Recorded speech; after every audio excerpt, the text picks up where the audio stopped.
Welcome to the place where dreams come true, where everything you want can be yours, if and only if you're willing to work for them, you're willing to hurt for them, but most of all, you're willing to be first for them. Look, I'm going straight to the top. I don't know how I would stop, like it or not. I got some goals that I'm hitting. You hear what I'm spitting, it's hot. Look what I got, whole lot of passion and pain. The road to success is insane. Stay out my lane, cause I'm on a mission. I'm getting what stands in my way. Yeah, I'm a beast, I wouldn't play with me, baby. The way that I'm training is crazy and I do it daily. You wanna talk about drive? I got more drive than Mercedes. I've never been lazy. I'm in the room, it's a red alert. You wanna compete? Well, get better first. I got 10 toes in the dirt, push through the hurt just to show them my worth. I'm the best. Yeah, I'm the best. I never stress. I know what's next. I'm who they test, like we playing chess. But I'm unimpressed, so now let me flex. Yeah, I'ma work through the struggle and hurt, cause I know my worth, and I gotta be first. Yeah, I gotta be first. Look, I don't want anyone's sympathy. I understand what it's meant for me. I give my focus and energy. If it's meant to be, then it's meant to be. But mentally, I'm undefeated. They hear that and say I'm conceited, like there's no reason. Like I don't beat them and come back again just to teach them that when you work under pressure, you reach higher measures. They'll try and bring you down, but you cannot let them, and only get better and focus on cheddar. Eye on the prize and you'll become a legend. Like, when I'm in the room, it's a red alert. You wanna compete? Well, get better first. I got 10 toes in the dirt, push through the hurt just to show them my worth. I'm the best. Yeah, I'm the best. I never stress. I know what's next. I'm who they test, like we playing chess. But I'm unimpressed, so now let me flex. Yeah, I'ma work through the struggle and hurt, cause I know my worth, and I gotta be first. Yeah, I gotta be first. They don't know what's gotten into me, how'd I turn pain into energy. Through all the struggle and hurt, remember my worth, and that's why I gotta be first.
Welcome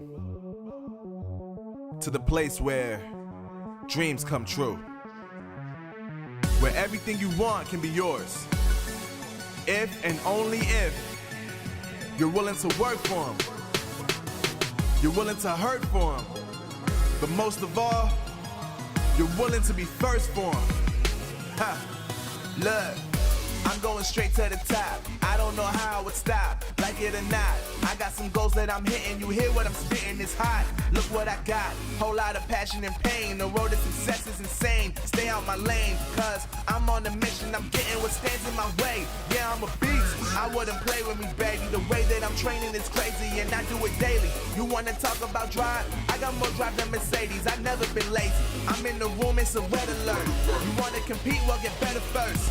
I got 10 toes in the dirt, push through the hurt just to show them my worth. I'm the best. Yeah, I'm the best. I never stress. I know what's next. I'm who they test, like we playing chess. But I'm unimpressed, so now let me flex. Yeah, I'ma work through the struggle and hurt, cause I know my worth, and I gotta be first. Yeah, I gotta be first. Look, I don't want anyone's sympathy. I understand what it's meant for me. I give my focus and energy. If it's meant to be, then it's meant to be. But mentally, I'm undefeated. They hear that and say I'm conceited, like there's no reason. Like I don't beat them and come back again just to teach them that when you work under pressure, you reach higher measures. They'll try and bring you down, but you cannot let them, and only get better and focus on cheddar. Eye on the prize and you'll become a legend. Like, when I'm in the room, it's a red alert. You wanna compete? Well, get better first. I got 10 toes in the dirt, push through the hurt just to show them my worth. I'm the best. Yeah, I'm the best. I never stress. I know what's next.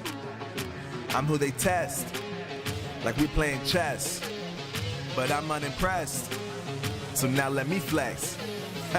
Yeah, I'ma work through the struggle and hurt, cause I know my worth, and I gotta be first.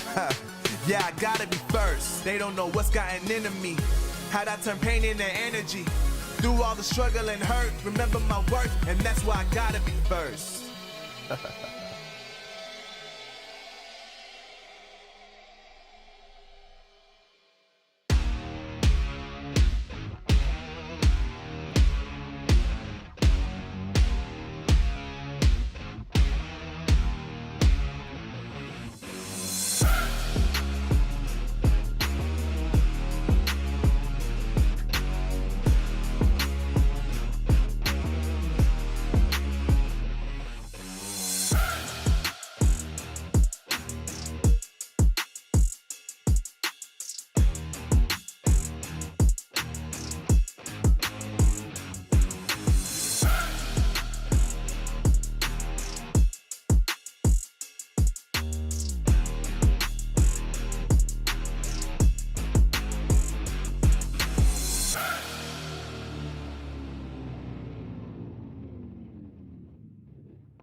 At Gamescom Cologne just 1 month ago, Zeta Division proved yet again to the world that they are still the team to beat in the EU and MENA region, and were crowned the Snapdragon Pro Series Season 3 champions to the tune of $20,000.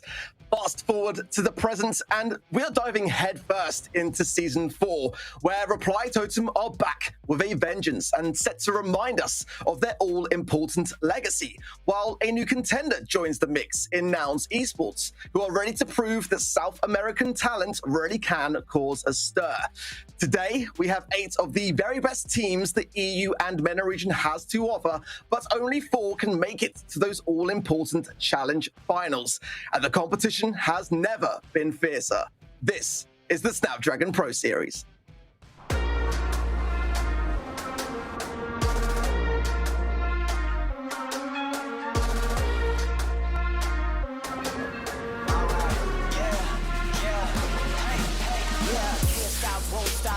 Till a player on top, know it. Rooftop, penthouse, sweet. If you really want it, gotta own it. Fight through it, we was at the lowest. Blood, sweat, tears, the components. Riding all year, now's the moment. We are not friends, we are opponents. Yeah, I'm coming for mine. Yeah, I'm making a play, the game on the line. Yeah, I've been on the grind. Yeah, I jump in the spot, I made it my time. Yeah, look in the sky. Yeah, the stars align, no shade to shine. Can't stop it already, emotional work and devotion. We put in this time, look. You won't stop.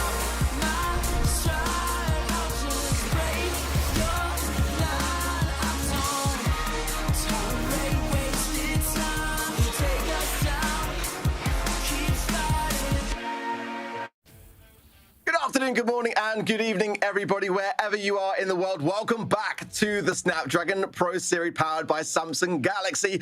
I am Mark, joined by Trav. Sunny is waiting in the wings, and we cannot wait to get stuck into Season 4. Trav, how you doing, mate? Long time no see. I know, it's only been a month, but it feels like it's been years at this point. I've been away from Brawl Stars competitions for quite a while, and I'm ready to sink my teeth in once again. I really am so excited for today. We've got so much to talk about, but if you're new to the Snapdragon Pro Series, perhaps you're less familiar with our format. So here's a little refresher for all of you. The Brawl Stars season unfolds in 3 exciting phases, each one representing a step closer to regional glory. The Opens, the Challenge, and the Challenge Finals. We kick off with the Opens, a phase consisting of 2 splits. In each, players compete in 6 open cups. Anyone can sign up and compete against the best players. Each cup is a single elimination bracket, and the further you advance in the bracket, the more points you rack up. From here, the top 8 teams are invited to the Open Finals, an exciting double elimination bracket seeded based on accumulated points. The best 4 teams from each Open Finals move on to the next phase, the Challenge. The Challenge is an exciting league that unfolds over 4 intense weeks. It's round-robin format where each team faces all the others once in best-of-5 matches. At the end of the phase, the top 4 teams with the best records secure their spot in the ultimate showdown, the Challenge Finals. It's here in a LAN environment and in front of a live audience that the players will duke it out one more time in a double elimination bracket to determine who is the best in the region and who earns the title of the Snapdragon Challenge Champions. There you have it. That is the format and how things are going to be going down today. And looking on the screen now, we can see we're in Split 1 Open Finals. We've gone through 6 rounds of cup stages in the qualifiers to make it to those top 8 teams, and they are battling it out now for a chance to see themselves in the Challenge Finals. There will be a Split 2 Open Finals as well for anyone that doesn't quite make it through. Of course, it is all to play for, and so much so, Trav, that some of the teams we saw last season are not actually in the Open Finals here today. No Navi, no Humble. What's going on there? I know, it's quite sad to see, isn't it, really, because they're 2 of the best competitors in the European region. But you already mentioned in that intro, there's teams like Now and Esports who have come over from LATAM, getting prepped for those world finals by playing competitions like this, who have just pushed them clean out the way. And looking back to Gamescom, I mean, what an event that really was. As we already mentioned, Zeta's division coming out on top to take home and bring home the gold. But there was so much to talk about, wasn't there, at this event? Because, SK Gaming, Foot Esports, and, A&R as well, now known as VNE Sporting, all competing head-to-head. It was a tough one, wasn't it, for VNE Sporting, who, didn't have their primary roster, didn't quite make it and see through day 2. Yeah, it was a bit sad for them, considering the season that they did have, pretty much being undefeated was a big thing for them, taking down Zeta Division and the likes of those in the challenge season. But when it came to the finals, as you said, they were a little bit disappointed not having their main roster. But obviously, we did have some more teams with them as well. Zeta Division were out to strike a vengeance, and they had already, guaranteed themselves the spot at the World Finals. But the rest of those 3 teams were fighting out for just that, along with the 50,000 in prize pool as well. So it was a big thing for a lot of these teams.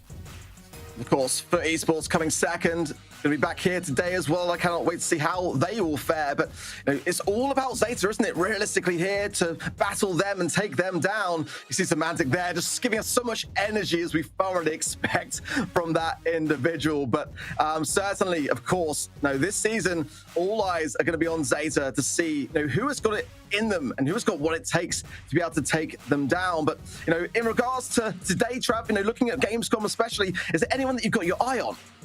I mean, I think looking away from Gamescom is where we should be looking first, because Reply Totem, I think, are the team that are returning, as you mentioned in the intro once again. They're the team returning who didn't get to this competition. They had 2 wins in Season 1 and 2, and they couldn't make it to Season 3 at all, never mind just the Challenge Final, so I'm looking out for them. But I think Foot Esports have still got a lot to prove in this competition, only getting that 2nd place in such a close match against Zeta at the end here. I still think they want to prove a point.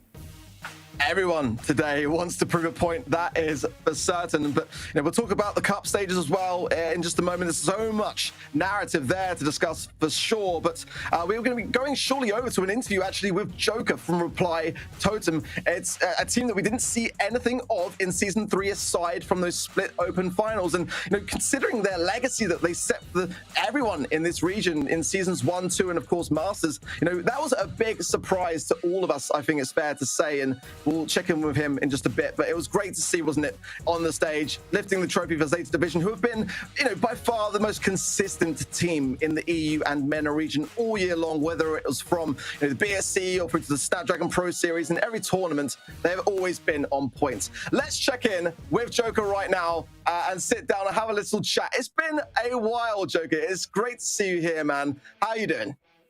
Hello. Actually, I'm a bit sick right now, but I'm glad to see you both again. That was actually going to be one of my first things I was going to say. So you've taken it away from me, mate. You've stolen it. I was going to say, yeah, how are you feeling? Because I know you and your team have been feeling a little bit under the weather recently. How are you feeling about today, all things considered? Yeah, I mean, we feel better than yesterday. Both my teammates and I didn't feel that good yesterday. But today, it's a new day, so we're really excited to show our best today again. I'll kick off with the first question, and I'll let Trav get a word in as well. Let's look back first and foremost to Seasons 1, 2, and of course Masters, where you guys had unmatched success. So just talk us through a little bit as to what happened last season, and how do you intend to get back on top?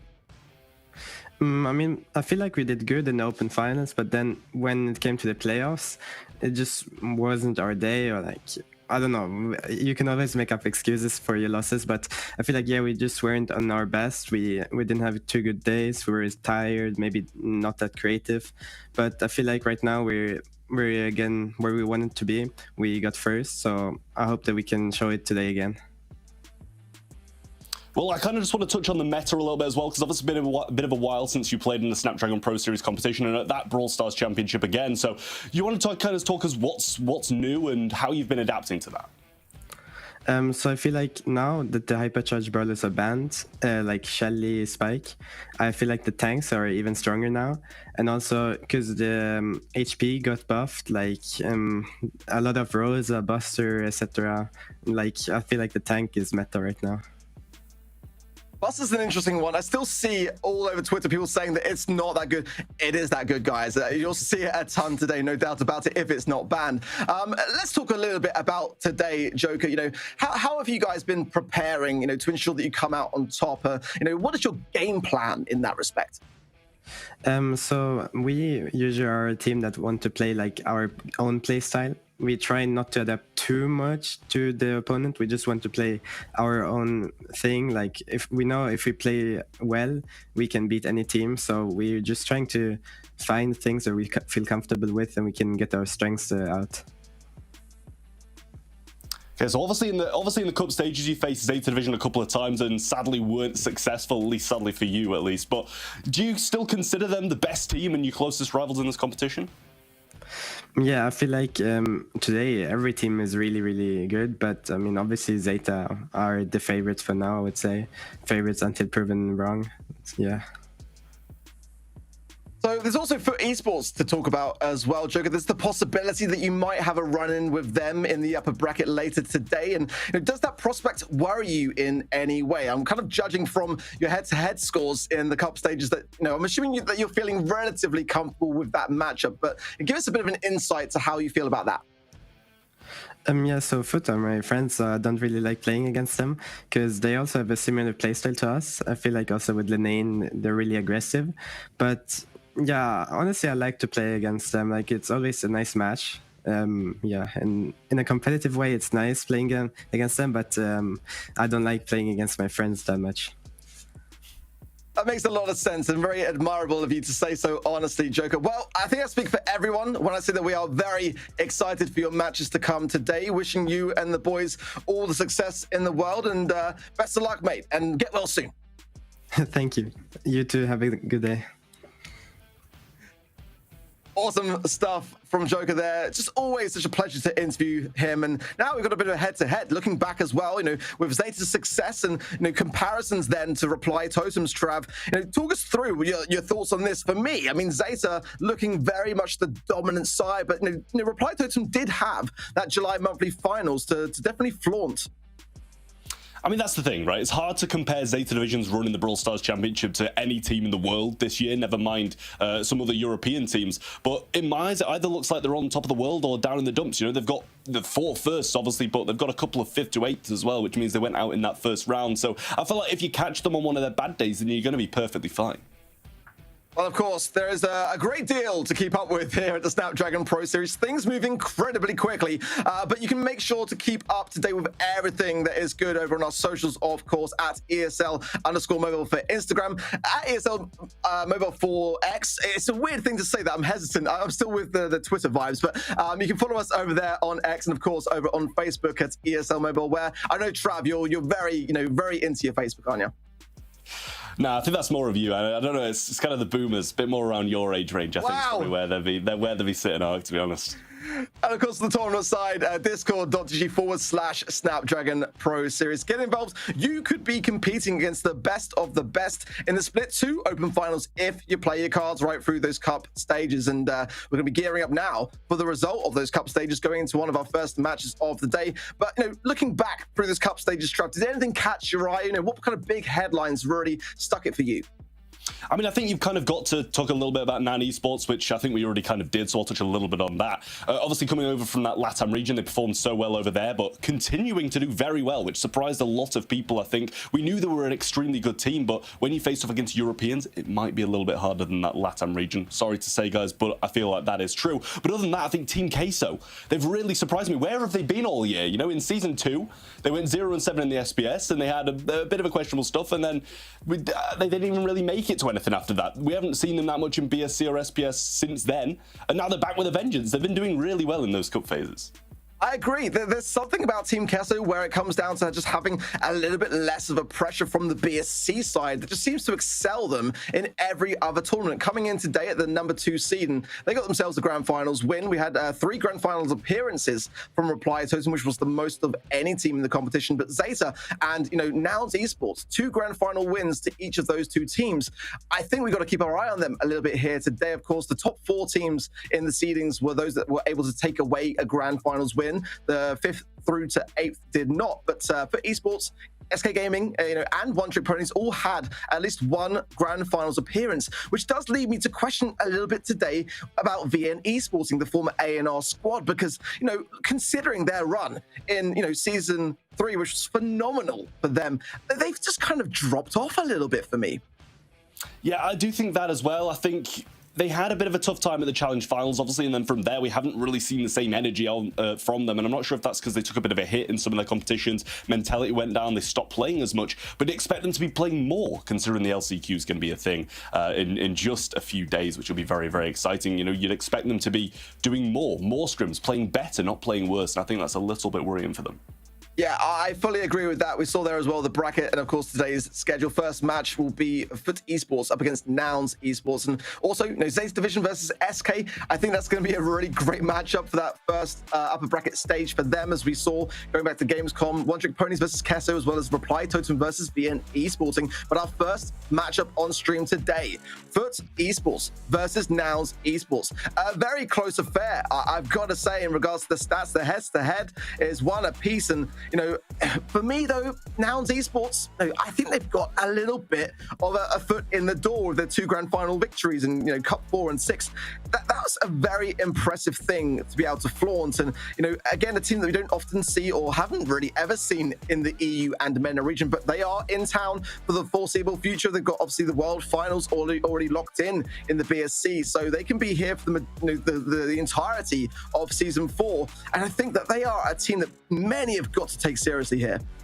I mean, if they can get 2 grand final wins and contest some of the best teams in Europe, I welcome them to the region, because that is really impressive. And I think if we can get as many good teams in a competition like this as we can, then it's going to be absolutely incredible. But I do kind of agree with you. I'm a little bit scared for Foot here, and I feel Nouns are a team that can, you know, come to the region with a different play style, and obviously it's working because they've been doing so well. Whereas Foot Esports, I'm not saying they're out of this, because they're pretty much on top of their game as well at the moment. And you heard it from Joker. He did say, obviously, that he's scared to face Foot because they're his friends, but also at the same time because of that aggressive play style that we know works so well. They've adopted it incredibly.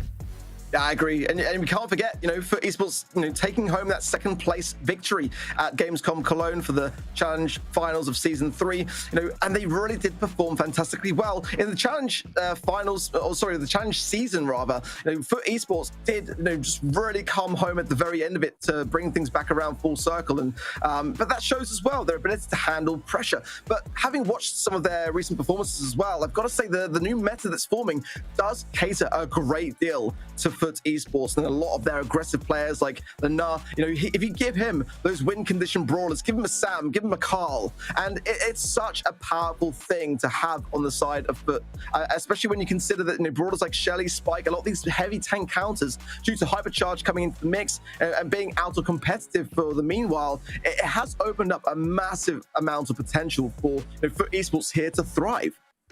Yeah, I think it's a really scary thing for the amount of tanks that are in the meta at the moment and how good Foot are at taking those brawls and playing with them, specifically Linnane. You know, we see Semantic and stuff coming on the Primo and stuff like that as well. If you give this team tanks, you're in trouble, and it's hard not to give them tanks at this point. Yeah, absolutely so. Wow. For esports, of course, we know them as Semantic, Drage, and Lanan. We've been talking about them for a while now, and rightly so, you know, for good reason. Drage, of course, you know, dating back with a great amount of BSC success alongside Semantic and Lanan as well in separate teams, but they've got a very, very established roster, but as have Nouns Esports. Motep, Pekka, and Firecrow, of course, you know, roll on the coaching analytical side of things as well to join the mix there.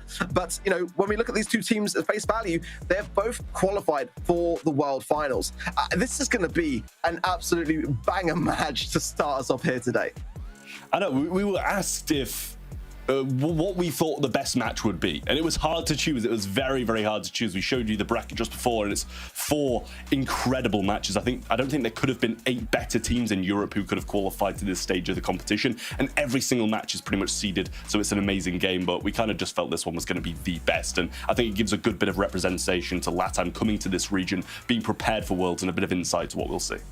I've been so impressed with watching Nouns in other third-party tournaments. They've really stood the heat, and you can just see it in their performances throughout the cup stages. They are just really laying down the mantle early on the EU and MENA region, and just hanging with the big boys. I really have loved watching them play. They're very, very technically skilled, and I think for those who don't really necessarily keep up with that side of the competition, the BSC, I think today you're going to be in here for a treat. You know, looking back at the bracket, Trav, let me get your predictions on some of these matches. We're going to show the first on stream being Foot and Nouns, but the other three obviously off stream. Reply Totem, VNE Sporting. I'm going to be going firmly with Reply Totem there based on VNE Sporting's performances in the cup stages at a number 8 seed there. For me, I think I've got to get in earlier, otherwise you're going to accuse me of copying, right? Zeta Division versus SK, going to go with Zeta there. I think it's only wise. One Trick Ponies versus Team Kesso. I'm riding with Kesso. What are you saying, Trav? I'm kind of agreeing with you. As much as I like rooting for the underdogs, as much as I like rooting for the underdogs, and you guys know me. There's some bold predictions that come out of my mouth, but at the same time, I think it's pretty fair to say that you've got the right predictions there. Reply Totem have been on top of the game at the moment and really looking to rise back into this competition after a very disappointing season 3 for them at least. And I think the rest of the teams, SK just on top of their game at the moment, but at the same time, Zeta are just looking very good as always.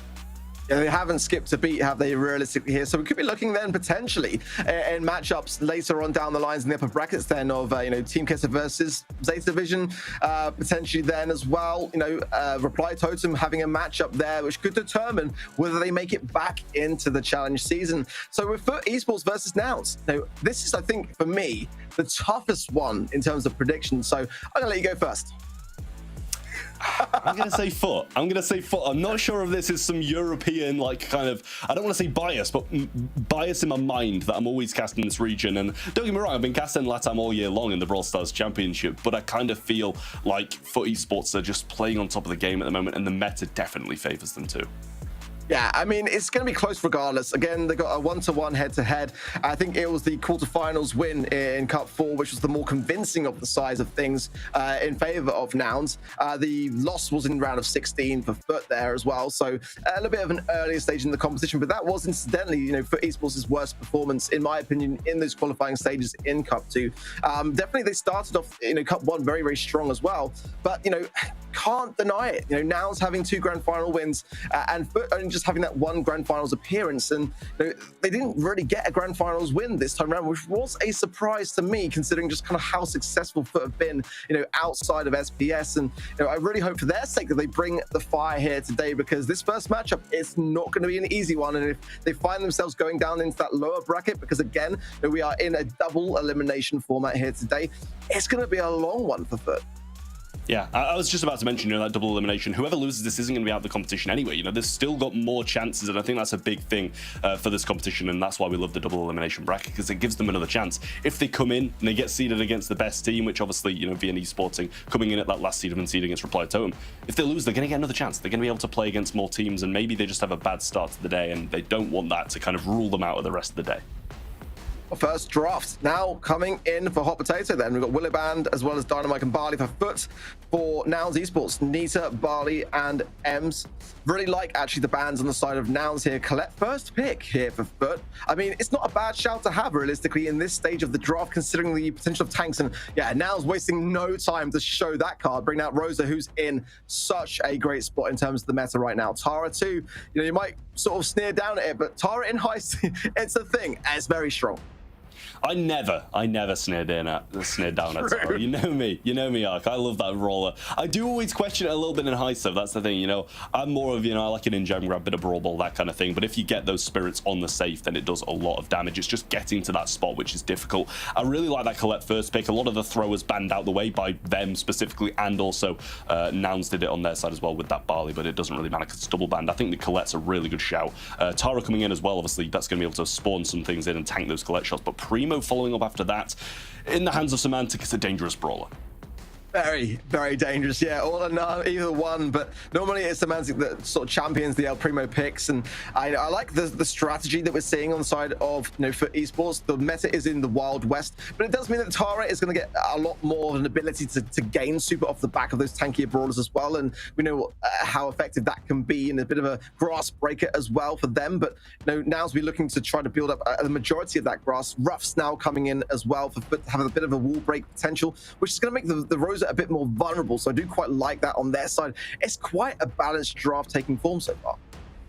Yeah, I think so too. I mean, I do like the roughs and wall break coming in from that, obviously, as well. Kind of puts the Rosa out in the wild a little bit. But, you know, there's always the Tara Shades to be able to tank a lot of that damage and push up onto that Colette. Rough's going to be able to do something similar with those sandbags if it does choose to bring that in. But at the same time, you know, that Meteor Rain can do quite BB coming through as well. And I've always really liked BB on this map. Like the pathways it can get through, whether it's the shield or the speed, it's just a really good brawler, I feel.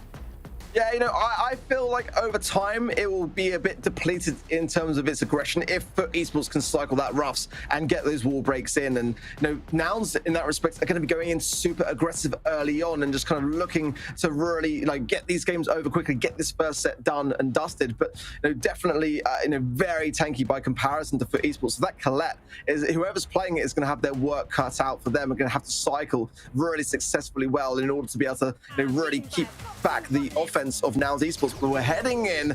Let's see who fares better first. And already Firecrow just duking the Endrage in the mid, handing over a couple of shots now. But look at this push straight away. The gadget pop there from Motiv bringing in the shades, and Pekka now landing swipes on the safe.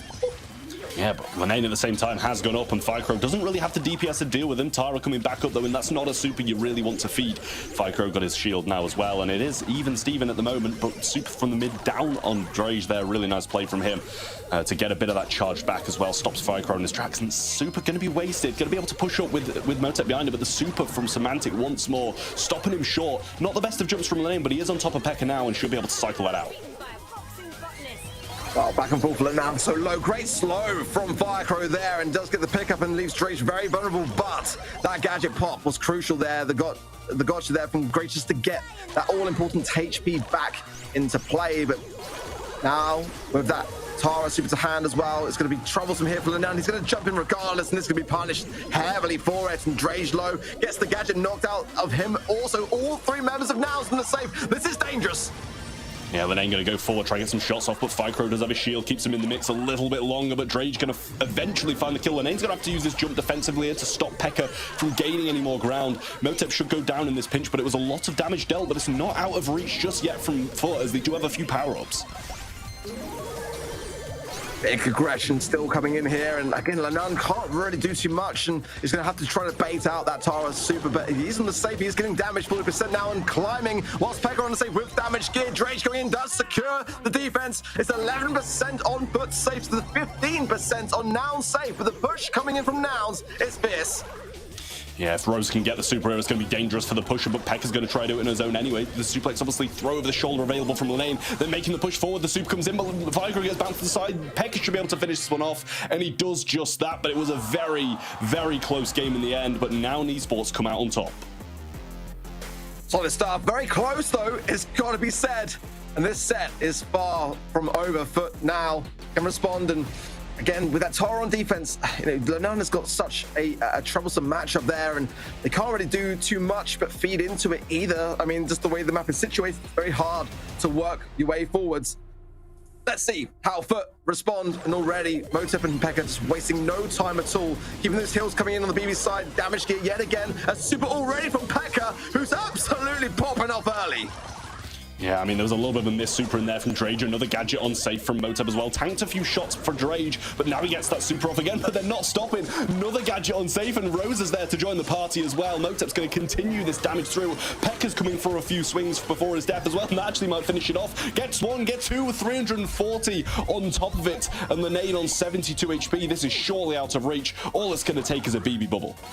Yeah, that's it. All Pekka has to do is just obtain super, and this one is a big GG there, and Lenan just trying to do what he can against Firecrow, not even to come out on top. Drage coming in as well, tries to defend as best he can, but there is the inevitable, and Nouns Esports secure the first set. In a convincing fashion, especially in that second game as well. The first one definitely very, very close, but in the second one, Nouns really ran away with it. It was just such an explosive start, and the lead that they managed to get straight away. And I mean, the push barely ever stopped. It was always continuous until just that last second where Pekka did go down, but he was able to get that BB bubble anyway, and that was really, really nice. I mean, looking at the kills though, 16-16, pretty even. More damage on the side of FUT Esports, which is kind of expected against the BB, against the Rosa. When you've got a Colette, you expect to be able to deal a lot of damage, but still, they had the better stats, but didn't pull off the win.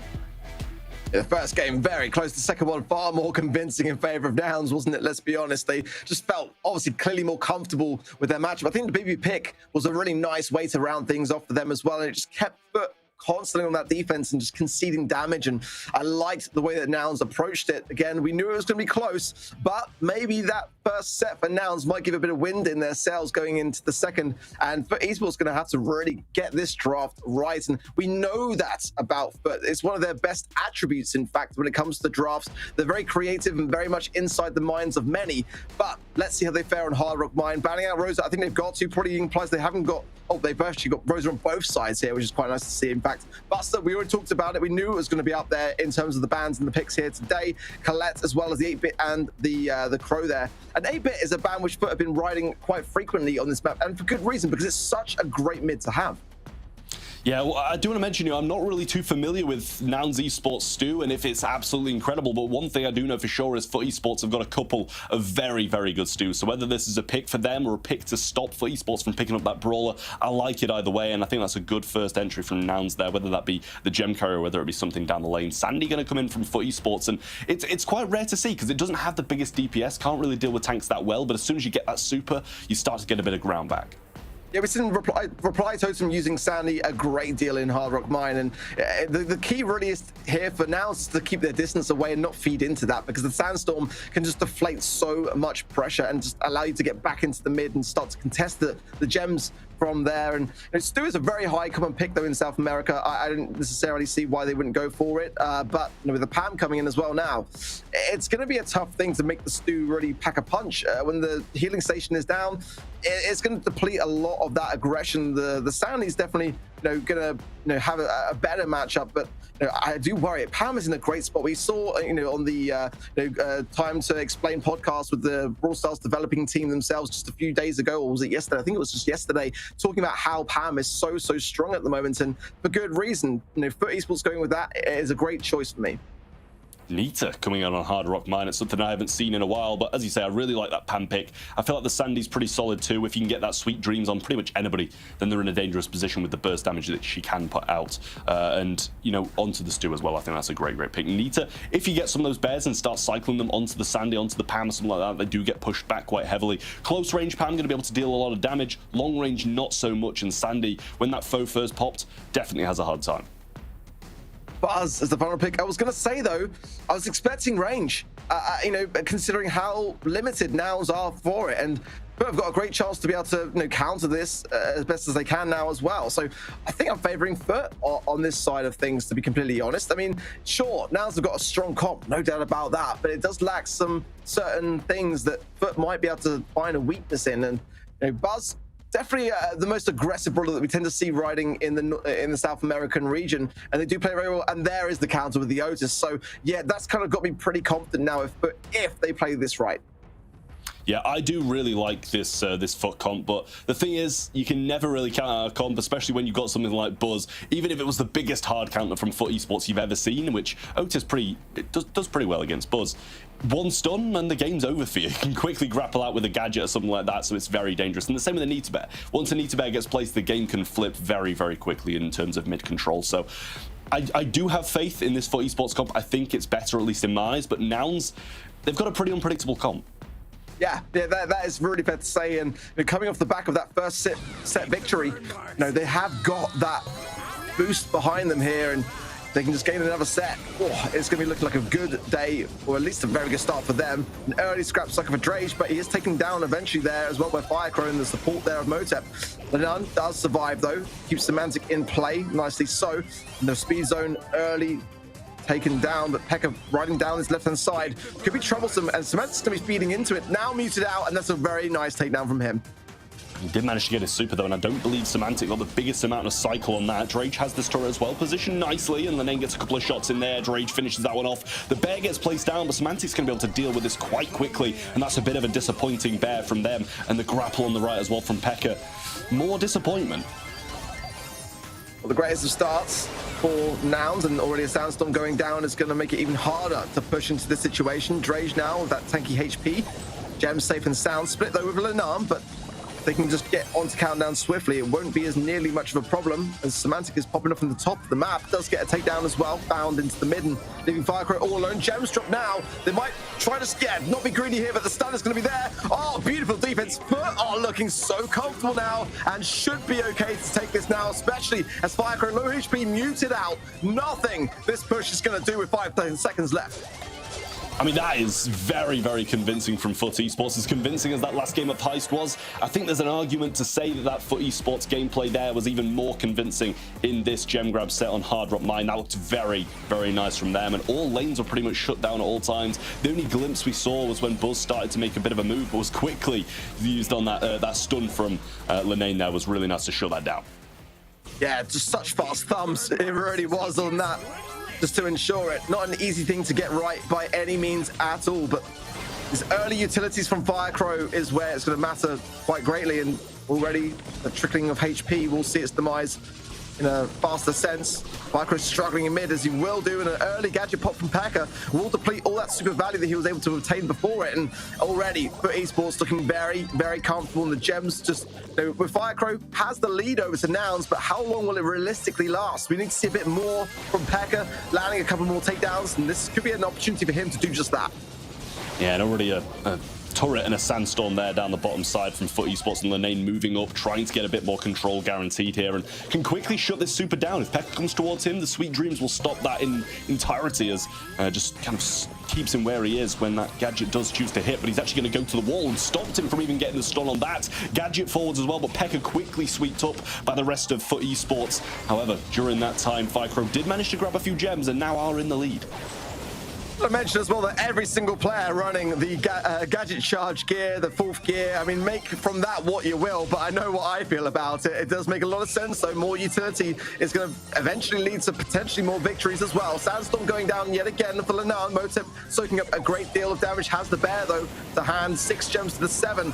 Nouns are still in the lead, but only just, as now with the demise of Motep, it's just P.E.K.K.A and Firecrow, and realistically, this is going to be tough for them to regain this back, and P.E.K.K.A can try to land something aggressive. He lands on Linane. The Sweet Dreams was not done in time, but the Helmet's Rage will seal it, and now 2 gems, now just the 1 away from FUT and potentially a set. Yeah, and with Linane in this pocket here, the stun would have been very nice on Firecrow, but they're pushing it back. Motep getting some nice positioning. Sandstorm being placed down, but P.E.K.K.A comes forward with the gadget. Rage going to go down. He does get the super, but it hits the wall. Not going to get everybody and get out there. But it is 9 gems, I believe, on the floor there, and Firecrow's being scrutinized. He goes down. Linane might be able to grab a couple and get out here as well. The mute available from Semantic, and Motep is nowhere to be seen down this right-hand side. Linane going to swoop up all those gems, and it's 13. That's going to be enough for them. Crucial takedowns on both sides of the field, but it is FUT in the lead. P.E.K.K.A's muted out and will go down. Firecrow, nothing he can do with that low HP, and Semantic will seal him. We are now all level, as we fully expected. This matchup has just got a lot closer. I mean, after that first set, started to question FUT a little bit, I will say, but after that, I think it's fair to say they've kind of switched back on and got ready to play some Brawl Stars today now, and the Snapdragon Pro Series has been a big thing for them, so qualification is going to mean a lot, and especially through this first split as well. Nobody really wants to come back and do more qualifiers if they don't have to, so all teams are going to be fighting hard today, and I think that's really showing between these two teams. I mean, you can see from those stats there as well just how instrumental that Otis final pick really was for FUT. Semantic there, I think 8 kills to the 1 death. I mean, that is a phenomenal thing to have on your side. But everyone on FUT's side doing their bit. Linane with some great Sweet Dream stuns there on the gadget side. And you know, it didn't look like the same team that we saw from Nouns in that first set. And definitely a great outdraft and great credit then also to FUT Esports. And just that one moment realistically there where they looked a little bit unsure, and they could have been to the demise of a turnaround if Nouns had just got that gems stolen, but they were not able to do so. 33 gems to FUT, to the 23 there of Nouns, but of course more dropped. The 9 dropped from FUT. It was the only time they actually dropped gems in that matchup, and pretty decent stuff all around. But Nouns now, they've got to realize that they have got to get this drop just a little bit better. Yeah, I think they've got to realize that they've actually got some opposition now as well, because in that first set, it definitely didn't look too good, but now it is definitely an even game, bringing it back to 1-1. FUT Esports just played that so well there, and as you say, it is a lot down to that draft. Like, I don't think Nouns could have really done much more if they made some absolutely incredible plays, because they were being shut down every single aggressive play they wanted to make, whether that was with the Stew or whether that was with the Buzz. It was really, really tough to watch for them, at least, because they're trying as hard as they can and just getting stopped every time they want to come close. That Pam turret was doing, you know, sometimes the Pam turret flies under the radar, but it was doing quite a lot of work there as well, just placing it there, healing up the Sandy, healing up the Pam in mid, and once you got that place down, the Stew's just going to be tickling you. Yeah, it was, and is, I mean, you know, it was just great to see. You know, we didn't often see Pam coming out in Hard Rock Mine, but I think it's got a really good place there for sure. Ban's in now for pinhole punt, first pick of Buster. Nick Joker said it from his mouth earlier today. B, Ems, and Crow banned out by FUT, and then on the side of Nouns, the bans of Rosa, Colette, and Otis. But a great starting hand, no doubt about it. You know, if you've got the opportunity on Brawl Ball with Buster to go in and use your gadget, it's pretty much a guaranteed goal. And I really do feel like it's a great pick and a starting hand here for Nouns. Yeah, I've seen a lot of people, you know, I've kind of been taking a bit of a backseat at the moment, but I've seen a lot of people saying that Buster is at the top of their tier list, which does make a little bit of a teardrop from my eye, because do we really like to see Buster as the best brawler in the game? Not really, at least in my eyes. Daryl going to come back as a bit of a return pick there from FUT Esports. Need a bit of DPS to be able to deal with Buster's big HP pool. Yeah, I do like the Daryl into the Buster myself, and I think it's the best brawler to have in this eventuality.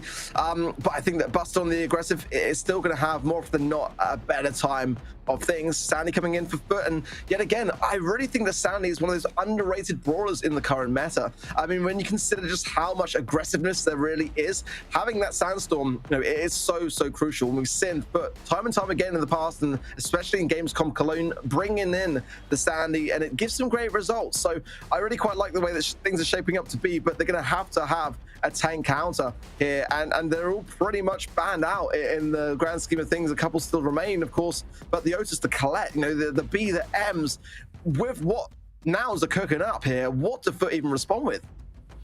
I think it's really tough to be able to respond to this. I do kind of like the Sandy, though. Obviously, it's going to have a tough time when the tanks come walking towards her. But at the same time, you're getting a lot of supercharge off that. We're coming in with the Gale. You know, we were kind of saying to Drage the other day, we were like, what's going on with this Gale? You know, it's slotting back in, and he was just like, mate, the meta's tanks. Just use your brain. And we were like, yeah, okay, fair enough then. Because Gale, obviously very good against tanks, regardless of all the nerfs and all the hits he's had in the past. He's coming back now against these tanks, and I do like that pick there. Whether or not it's going to be able to do something as good against the Sandy, and especially when those sandstorms start to come down. And also, FUT can still pivot a bit. They don't have to go another tank, although, you know, they kind of do. Is Maisie a tank? This is good to defend, though. I don't mind it. I was kind of expecting Tara, though, to be completely honest, on this particular map, and especially into tanks. You know, it's a great thing to have. You have the wall break there as well, but Macy definitely, you know, has the best time in Brawl Ball for me as a mode. So it's just one that we still haven't really seen massively so in the EU and MENA region, more prominently so in sort of North America, and obviously in South America as well. But it's definitely feeling to me like, you know, Nouns have got a better comp for all intensive purposes, or seem to have got what they were looking for. It felt like to me in the draft like that, but we're always playing catch up a little bit here. So let's see how they will fare. It's going to be a tough one for sure. I do like what Nouns have got, but so far they're holding up to the heat for the most part. Semantic already having super, but does waste it on the same time of things. The Nun ready to roll in, and is going to time it well, gets Sparkrow perfectly so, and the ball defended. Oh, what a pull there from Motep. Gets the pass off as well. Pekka might be able to get the shot off, but the knockback from Semantic, and he can't get the ball in. Linane going to be on the defense now. Tara Oral going to be popped on the throw over the shoulder. The pass to Motep, and the goal from Nouns. What a start. I mean, what a turnaround. I was wondering and questioning the gadget from Motep, but when I saw the opening that it created, I fully understood it. And now another opening here. It's a 1v3, and Drage does get the stun, but knocks back. Pekka low HP. No time for a defense. The game is over already, and Nouns take the first one. I don't really know how to feel about that, to be honest with you. That's just Nouns dominance once again, but I feel like it is heavily down to that comp. Semantic definitely didn't want to waste that super off the start, and I feel like that hurt him quite hard, because that's what you do with Maisie. You're getting your super, that's the whole thing. And using it so early on and missing kind of gave an opening to the Primo to just walk through, tank a few shots, and get that goal. We'll see if something similar happens yet again, and I believe that super was missed there, used just before death. And Drage did get a few shots off, but this Nouns aggression is worrying for FUT. Definitely not the best of positions here for Foot on defense, but the Sandstorm goes down. That's the best chance for it. And now look at that, a team-wide Firecrow, the last alive on the side of Nouns. And realistically, what can he do? He's got super, but Lenan is too far away. Great opening hand here for Foot in the first sort of 28 seconds of time. Yeah, that's how to flip it around. Nice play there from Foot, and he gets the... Oh! I'm not sure what just happened there. He kind of got the super off, but didn't get anything from it. Maya got stunned, and Peck is just going to go and walk this one straight into the goal to even things out in this game of Brawl. Welcome to the new meta. For those that are joining, this is what we have now, and it's so back and forth immediately. So it just comes down to these big tanky brawlers pushing their way through. Great break from Pekka, ball loose as well, and now we'll get it just in the nick of time. But everyone on the side of Nouns is low. Can Drace defend it all alone? He could potentially do a double kill there for him. Pekka still remains, but not for long. And Foot are out of the woods, pushing towards the map. Great defending work, honestly. But Drage all alone there. He must have felt the heat. Yeah, it really does, but this position's good for a Sandy to be in, especially with Sweet Dreams still in hand. Lenane might be able to get a roll at some point as well, and that's going to be dangerous for them. He gets it now, but Pekka does have this jump. Sandstorm being placed by Drage, and now Firecrow in a world of hurt. Pekka pushing forwards, maybe looking for a pass through from Motep here, but does have to jump back, and in the meantime, Lenane's going to go straight onto Motep and get the kill. Now they just need to clean up this Primo, and Drage should be able to assist with a goal, but great defense from Nouns. Drage going to get the Primo down, but still defending out. Nouns get the stun, get the kill, and reset yet again. Yeah, really nice reset from them. Motep pushing forwards aggressively, and Rage on low HP will just probably be waiting his time, trying to get that super full. Pekka does come in, jump in now to Lenan. Has Roll, can he get away from it? He will, and the support from Drage is there. Sweet Dream stun will land it, gets Pekka. Motep still to go though, but that has deflated a lot of what Nouns were trying to bring, and again, a chance for Foot to rekindle things. Yeah, nice placement at the Sandstorm there from Drage too, as he gets a couple of shots back. Surely wants more than that though. Semantic's going to go around there, get the knockback, and that's going to provide a couple more shots. But Pekka with this jump, they're going to be in a tough spot in this overtime. Roll available from the name, went for the ball, tried to make something happen, but the Sandstorm yet again. Now the knockback from Semantic once more, but only gets the shots. Pass to Drage here, should be a goal. Which way does he go? Goes right, finds the opening, and evens out Brawl Ball. Woo. Very close stuff towards the end, and much more of a back and forth. The majority of that one going into overtime. Such an important game now, because whoever takes this does go ahead in terms of those all-important sets, and crucial for both to get it right now. In we go yet again. Aggressive push here for Nouns. Great stun though from Drage, getting the value that he needs. But against Pekka, he will eventually run out of space to go back. That's the second gadget here for Drage, but running 4 as a result of that new gear. Firecrow full HP now, and the takedown of Motep will be an early goal in the first 14 seconds, more or less, for Nouns Esports. Yeah, there's no harm in holding those supers there from Foot, though. Jump in, goes in, and the knockback coming from the Gale Twister. But Lenane's going on a tear. Can he get Firecrow as well? I don't think it's going to matter, as this should still be a goal. Semantic gets the kill along with Drage there, forces the ball in, but a little bit of a gadget from Motep maybe could have saved that. I was thinking the same, possibly very close to call.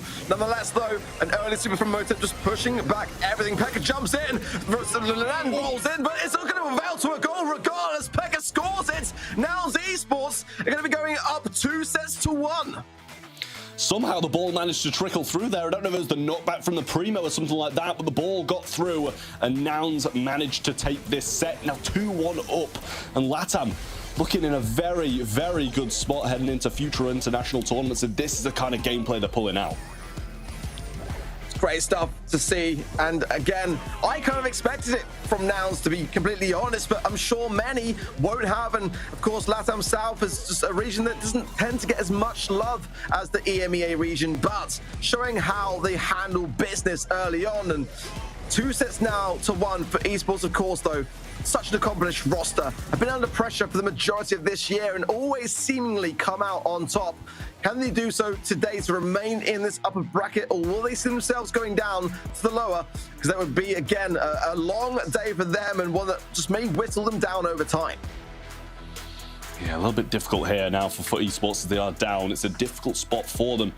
Will they be able to claw it back? Still need 2 sets in a row, so definitely not out of it just yet. Nouns still need 1, and for obviously needing 2. It's a very close battle, back and forward, and let's not pretend like that wasn't an incredibly close set in itself. For esports managed to get a game and a goal in that one as well. So very back and forward this matchup, and I think this is kind of what we expect, not just from this game, but all of the quarterfinals as well. Obviously, all going on in the background right now, so we'll get you those scorelines when we can. But at the same time, this match is just so close, and I can't call a winner. Yeah, it does feel like a potential 5th and final set, Trav, looming in, I'll be honest. And ultimately, the draft pretty balanced on both sides. I think that the Sandy pick was a very daring choice for Foot, but one that did show some legs going into Gold. Gulch up next then. Tickban, Nanny, as well as Piper, Grom, Sprout, and then, of course, the Buster as well. An early draft of Artie and Fang as well, which is in a fantastic spot. This is his best mode as well. So normally Semantic championing it, but we'll see how that one fares. Either way, a very aggressive choice. The Gray as well. You just cannot underestimate that on Knockout. And then, that does make me sway things a little bit more towards potentially even Nouns here. Yeah, I mean, I'm kind of liking what Foot are bringing to the table. Fang is very dangerous at the moment, but the TPs from Gray, the range that Mandy's going to be able to bring to the table, it's going to be difficult for him to get that super in the first place. Obviously, some shoes going to be flying off, which is always a good thing for him, getting some range going, but Cordelius coming in as well, and that's going to be a good answer to that Fang super when it does come in. This is a very decent choice, but could be outranged, and that's definitely got to be a concern. The Foot roughs to break open as well is going to deflate in those later stages, especially what Cordelius can bring to the table realistically here. And I do feel like Foot have played this right, but it kind of brings us back, doesn't it, to that first set where we said similar things and they were just not able to break open the map early enough to really deflate what Nouns were bringing out of the woodwork. And I just feel like Gray at the moment, it's just such an aggressive idea. Ultimately, those wall breaks with the walking cane, most likely on the gadget side, might also take a little bit away from the Cordelius too. So does this comp kind of maybe just break itself apart potentially for Nouns? They've got to be a little bit cautious in that roughs on the other side of things for Foot. Certainly going to be doing a similar thing. And the Fang, those final moments too, that does pack such a punch here for Foot, combined with those amplified shots of the RT. I am favoring Foot Esports just a little bit more here, and already the sandbags showing some great worth there, as that's already Motive's able to bring back for his time. Yeah, I mean, obviously that walking cane from Motep was lovely. Here comes the Mandy super. Oh, narrowly just scrapes Semantic's arm. So close there from Firecrow, almost getting the finish off on the kill, but I don't think Lenane's got any charge whatsoever so far, and it looks like Nouns are just playing the late game, and that's what they should be doing. They shouldn't be rushing anything, because once they get this super, they can get Fang out of the way and deal with the others. Well, filled promotion star power there for Semantic as well, so giving that HP buff, and it does make a lot of sense with a brawler like Fang just to hunker down. Great shots connecting from Lenan 3 times over onto Motep, and now has obtained that super, so they can just buy their time a little bit. And with no TP for Motep, if they decide to go in, they could be in a bit of trouble, but they're going to be waiting down the time, waiting down for the gas to come in and choosing the time to strike. Another missed walking cane there for Motep, so 2 out of the 4 gadgets not landing the mark. Yeah, one still remains. Oh, there he goes. That's what we expect from Lenane on this brawler, and cycles it. Foot Esports spring with a spring in their step there. Really nice stuff from Lenane, and we're gonna see that power up go to Drage. Obviously have enough faith in Lenane to be able to do it on his own. Well, Foot are seeking out Nouns on the left, but have yet to realize that they're actually all over on the right. Firecrow has that super. If he can connect it, especially with all of Foot just hunkered down beneath that star power of Semantic, it could be something phenomenal, but it's very hard to land, and the communication is always on point with teams when it comes to evading it more often than not, at least. Let's see, as again, the HP just going to be feeding itself over. Motive does find one shot there onto Drage, so a little bit of communication and information for Nouns. Firecrow is going to try to push his way forwards and get the better angle on this super shot, but now for contemplating whether to go back down and separate themselves, and it's definitely a trying time. If Nouns wait their timer down as well, this Mandy super in the later stages could be devastating. But also at the same time, do you really want to be using the Mandy super when it makes you immobile and makes you stand still? There he goes, and in goes Lenane. Actually going to miss that one though. The TP falls from Motep. That should be a clean up from Drage. Lenane should be able to get Pekka here as well. Super's going to go into Drage. Should be able to walk forwards and get this, but actually Pekka choosing to go for it. He clutches it up and wins the 1v2. Such uncoordination from Foot Esports, I feel. certainly could have been cleaner for Foot there, for sure. I felt like in that 2v1 scenario, there was no way that they could have lost it, but you got to give credit over to Pekka as well there, because he just kept his own and stood his ground. Fantastic work. And now Foot Esports are really in trouble, because one potential round away are Nouns from being on a match point. Let's see if the pressure gets to them or whether they can just start to bring things back around into order here. Firecrow yet again with Super is a dangerous prospect. Trying to land some shots though onto Lennon. Gets 1 out of the 2. Again, it's going to be that stalemate scenario a little bit here, as both teams just utilizing their star powers and their Super's potential. You know, it's not going to be either side going in too aggressive early on. Yeah, such a patient game being played by both of these teams. The Mandy Super has been collected now by Firecrow. Should be able to get some good use out of it. Now going to use it towards Drage and miss it. Lenane's going to be able to pick up Pekka there though, and now it's a 3v2. Sandbags being placed down as well, and no walking canes available, but the shot through from the gadget to Firecrow, but it's just not going to be enough. Lenane going to go forwards. I believe that flying spinning kick was missed, but still they get the game and edge closer and closer to that set number 5. Really love that from Foot, especially with the pressure that they, let's be fair, created for themselves in that second round. And see the replay of it here. I mean, Drake going in there with the Super, just kind of missed the end, but there we see Pekka coming out on top over Lenan. Nouns could have taken that game. That's the concerning thing, but nonetheless, it is a very big victory for Foot. And if they keep this up, we'll be going, like I said before, coming in to a potential 5th and final set, and it would be fitting realistically when you look at how closely matched these two teams really are. Yeah, this is 2 World Finals caliber teams going at it. You expect it to be a set number 5. How good these players are, and now it's only 1 game away from being just that. Seeing Nouns being very passive up the back here. Firecrow and Motep taking this mid portion of the map, but the Cordelia is just waiting it out. Dre's trying to find a few shots onto Motep, get some connections and get that mark going. Firecrow just playing so patiently in the lane, not being fed anything.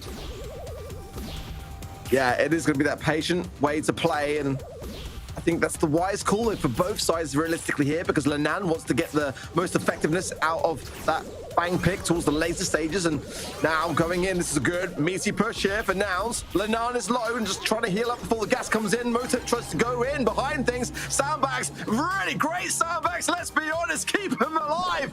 All 3 members of Foot there actually made it through until the end, and 1 round away now from evening out the sets. Yeah, this is the experience of Foot just showing now, just not really wavering under the pressure. Not that Nouns don't have that experience, but they're just playing it so well. Mandy super available, choosing to go for him, but Lenane's going to punish that spot and get the lunge out as well. Motep low, doesn't go down to that gadget of Drage there.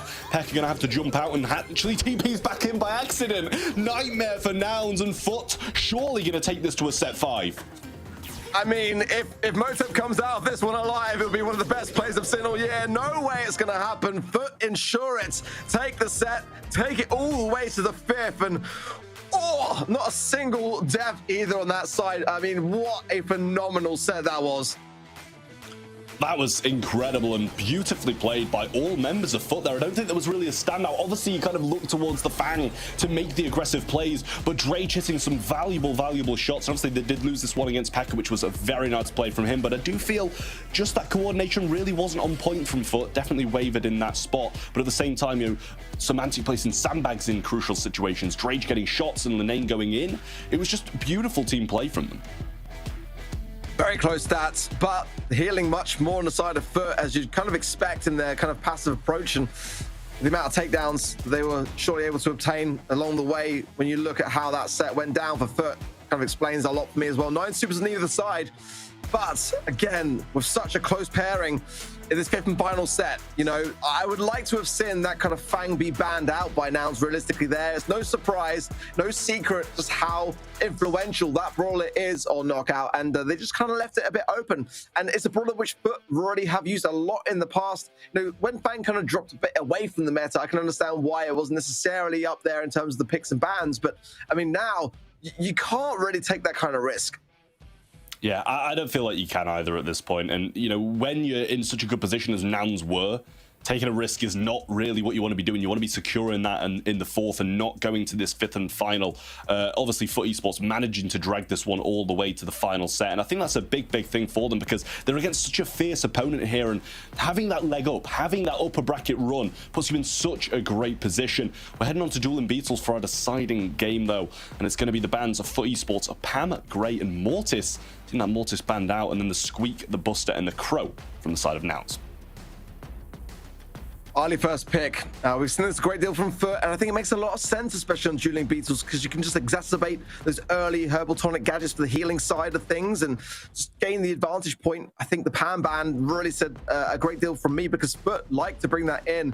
Stu, Cordelius, very, again, short-ranged brawlers here, and a thrower, a long-ranged idea here from FUT wouldn't be the worst of ideas. Sprout, Bell, all fantastic options in these kind of circumstances. So I'm a little bit concerned, a little bit worried. I mean, Stu is a very hard brawler to deal with on a map like Dueling Beatles, but nonetheless, it has already opened up a little bit of a doorway for FUT to be able to secure something of a counter.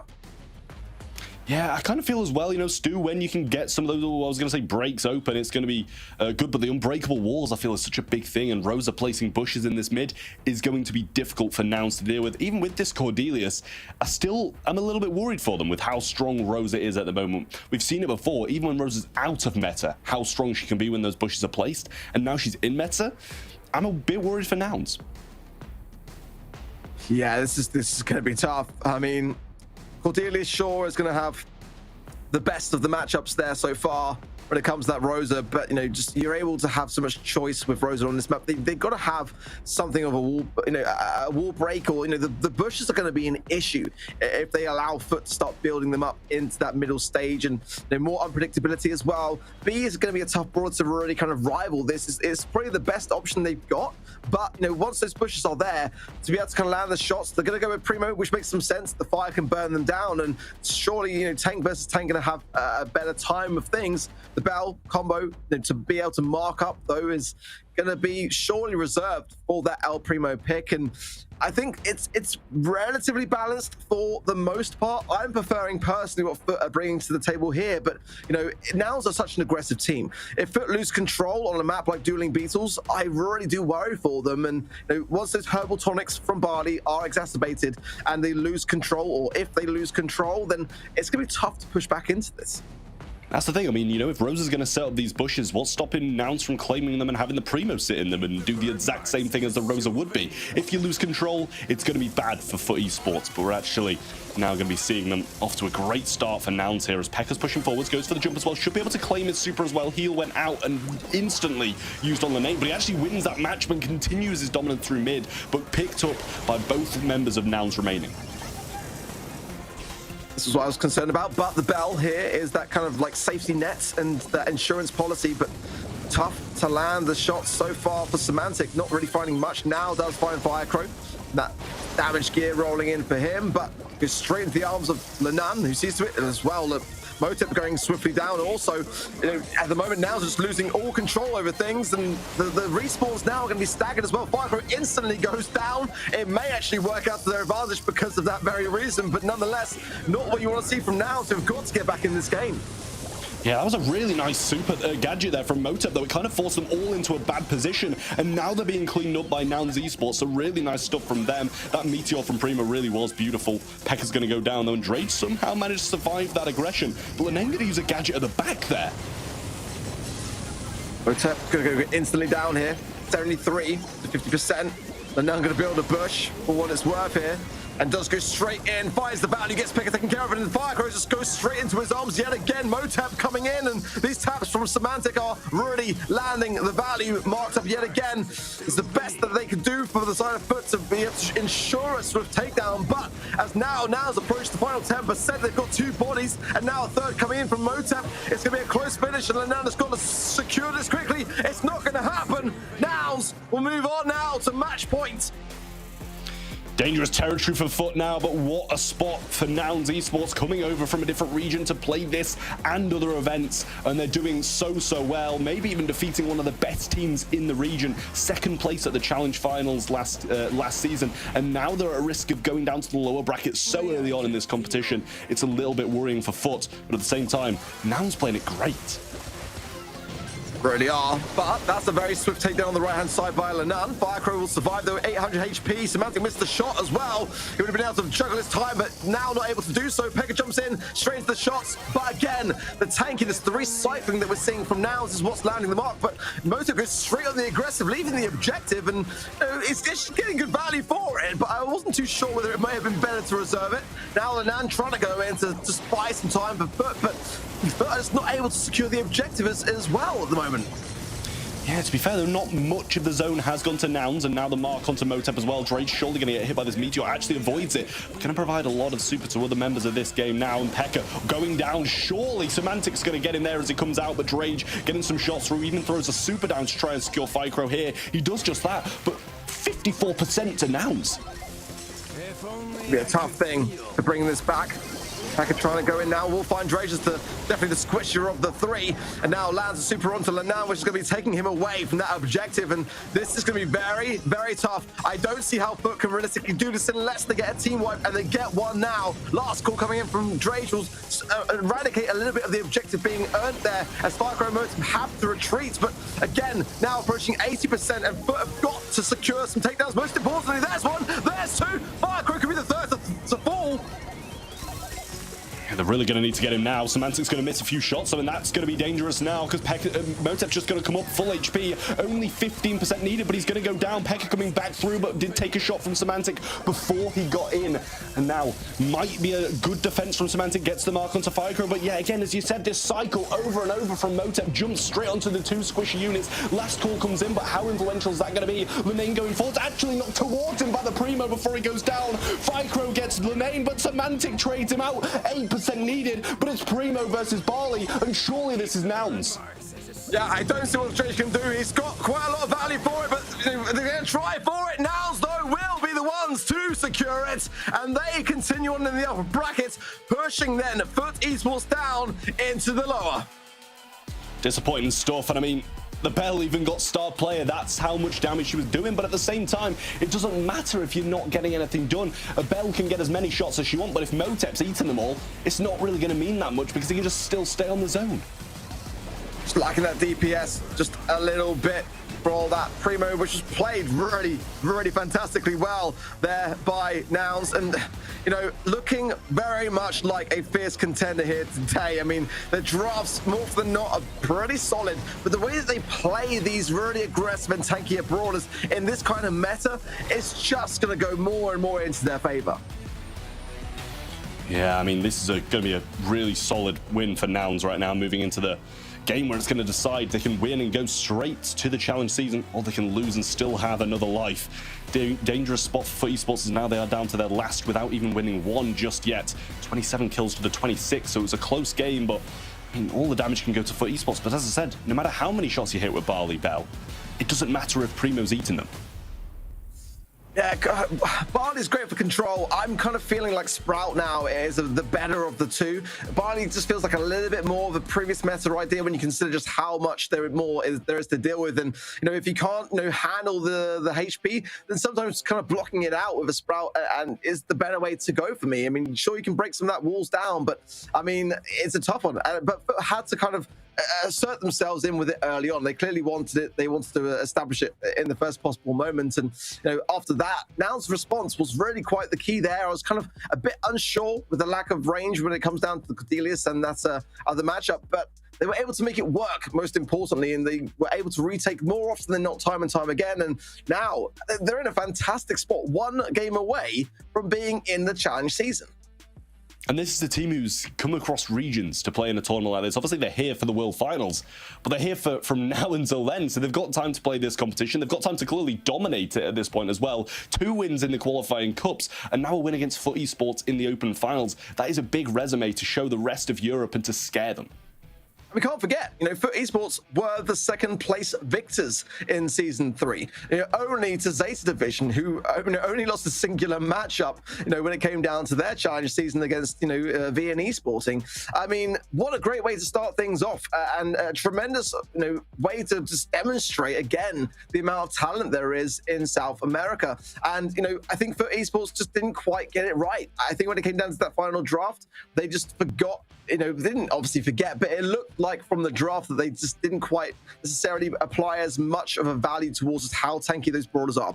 But nonetheless, in the meanwhile of that matchup, we've had 3 others going on in the upper brackets, and we've got some score lines in to show as well. Reply Totem actually took the loss to VN Sporting. That is a surprise to me, as did Zeta Division. I'm just gonna chime in here and comment on. It's a good job our predictions weren't down on paper for the viewers to see. You know, we said them, we hope they don't remember what we said, because I think we went 0 for 4. That is unbelievable. Again, that's the first time we've seen it live, guys. So, for context, I mean, that's insane. VN Sporting were the number 8 seed. They barely had anything to show for their cup qualifiers, and they've knocked down Reply Totem, who, to be fair, are feeling under the weather. So we've got to bear that in mind just a little bit. But Team Queso, number 2 seed there. Like, all the higher seeds have been crumbling so far in this competition, which is going to make the lower bracket just disgusting. Yeah, I mean, this whole competition it's a bit of a death trap down in the upper bracket. In this first one, all 8 teams were incredible, and now in the low bracket, we've got arguably, from our predictions, the 4 better teams all down in the lower bracket, and only 2 of them can make it out. Which is going to then stack things up when it comes down to the split 2 open finals and cup stages as well. So already, guys, you can see just why you've got to stick with the stream, because today is going to be nothing short of a banger. We'll be right back after a short break.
Welcome back to the Snapdragon Pro Series powered by Samsung Galaxy, where we have had a very interesting start to the day. Welcome to the desk, Sunny, of course, been waiting in the wings.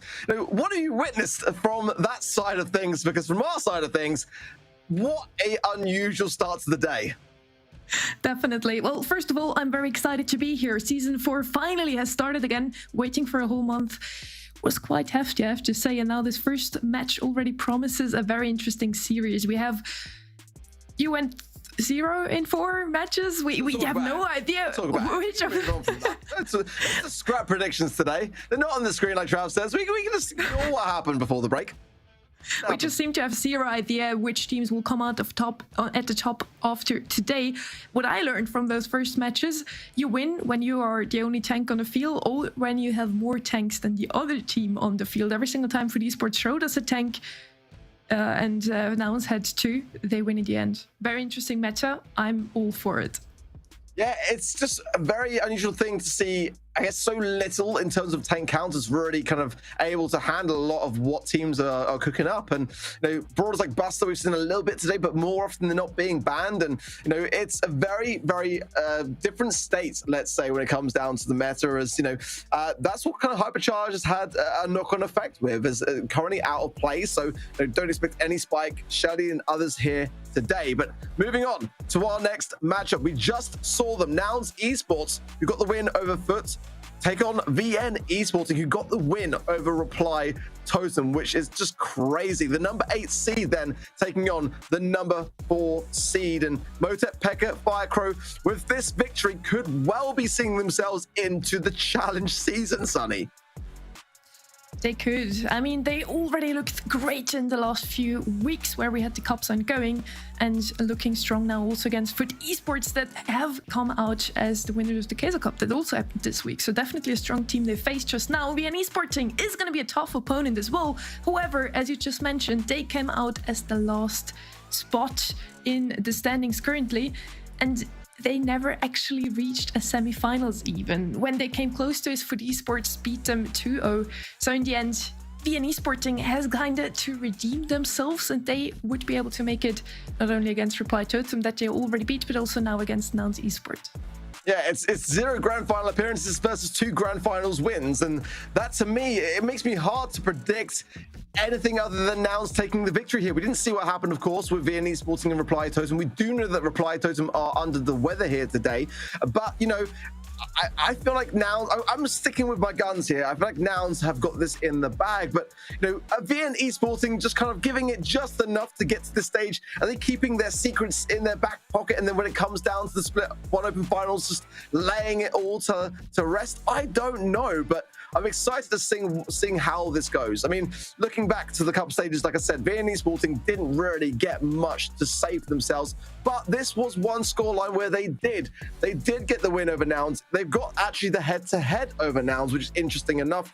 It was a close match. It was in round of 8 in Cup 3, but I mean, I don't know whether that's enough to sway my predictions on this, but it is definitely something to note. Let's see if they can win also the great arc of their win today, of their chances to make it already in the first split here into the challenge season. In the last season, they did manage to get into Gamescom. They did manage to get it in the top 4. In the end, it wasn't enough to reach more than the 4th place, but still very strong team that we have here. Question is now, and this would make for a very great story, can the Latemas East champion, can they make it in the very first split immediately into the grand challenge season, or is that not possible? Playing in another region opens up so many possibilities. They learned a lot in the last few weeks already, just looking at their draft, how it changed in those 3 weeks that they have already been here. And now also I'm looking forward to see how it's going to continue to change. They're going to stay here for 3 months, as far as I understood. So interesting to see teams switching regions like Nouns Esports is doing right now. Yeah, I think it's a wonderful thing. Honestly, I'd love to see it happening more across other regions, actually, because we get a bit of a glimpse as to how these teams are faring amongst the best of the best elsewhere. And, I think that Nouns have earned it. Absolutely so. They've been very, very consistent with their results. I think that I think many now looking upon this would look to the BSC, and like in terms of their matchups happening there in the World Finals, they've got a really, really good head start of things, keeping up with the meta here and bringing their own kind of little twist to things. And I really liked seeing how they've approached a lot of their matches here today. For VNE Sporting, we can't forget, they came into Gamescom Cologne as the #1 seed. It didn't have their primary roster at Gamescom Cologne either, which obviously was a bit of a hindrance to them in terms of their results as well. This could be a very, very good matchup. My only hesitation is just simply that I didn't see much from VNE Sporting in those cups.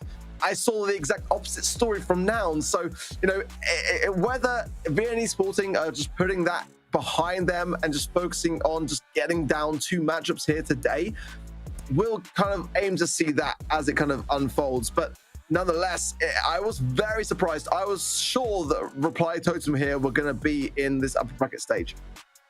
I mean, both of those teams had some struggles in the last few weeks. It was a very mixed season also for Reply Totem. They did make it into the grand finals 3 times, but they also didn't even manage to get into the top 8 in the 5th and close to the last cup. So it seemed like they had a little bit of a dip in the end of the week. Also for Queso Cup, it didn't look any different for Team Queso. They dropped into the lower bracket and then lost to Amo Fantasi. For VNE Sporting, kind of a similar story. They didn't even make it into Queso Cup. Now they did qualify as the 8th seed. This would have been an interesting match to watch. In the end, VNE Sporting takes the lead, but I have to agree with you on that one. I feel like Nouns Esports has to come out on top. What we just saw from them against Fruit Esports looked phenomenally. So I'm really looking forward to this match, but I kind of have to side with Nouns here. Yeah, and it's like, it's very unusual to see VNE Sporting at the exact opposite end of the field when it comes to their seed. In the qualifying stages last season, they were so consistent. More often than not, they were in the grand finals and if not winning them. And it's just a very unusual thing. And I just didn't really count them as a massive contender here today, to be completely honest, when going back through their journey. They just didn't really demonstrate as much to me to get to this stage that they were going to be able to even make it through to the challenge season. And when you look at the fact that we've got Navi and Humble who are out of the mix when it comes to the Split 1 Open Finals here today, didn't even qualify for it. They were in the challenge season last time around. So anything can happen in the Snapdragon Pro Series. And that's why I kind of feel as well like Nouns Esports could very well be that team to make history and get this victory in the bag. And I would like to hope that VNE Sporting will give them a good run for their money nonetheless. And I mean, predictions here today, as we already know, are kind of out of the water, so it wouldn't be the craziest of things to see VNE Sporting just turn this all around and place Nouns into that lower bracket for an even more stacked situation, which I worry a great deal for some of the biggest teams in this region here today, because there's going to be some upsets no matter what way you look at it. Some great stories as well. We've been talking a lot about the last few weeks and which type of tournaments we saw. Now, we have a few tournaments come up as well. Nouns Esports, for example, preparing for Worlds at the moment. They do have a bit more time to prepare. So I personally would expect that the teams that go to LCQ are a bit better prepared, a bit like they need to make a count next weekend already.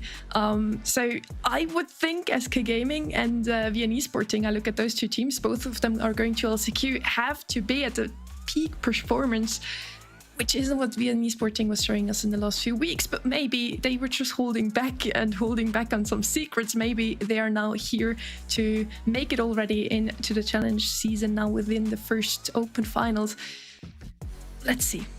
It's a theory, but I don't know if that's true. Yeah, you have to ask ourselves, right, that if they are not able to qualify throughout the Split 1 Open Finals, how are they going to fare against the rest of the world and some arguably weaker regions that they might get to face in their group stages?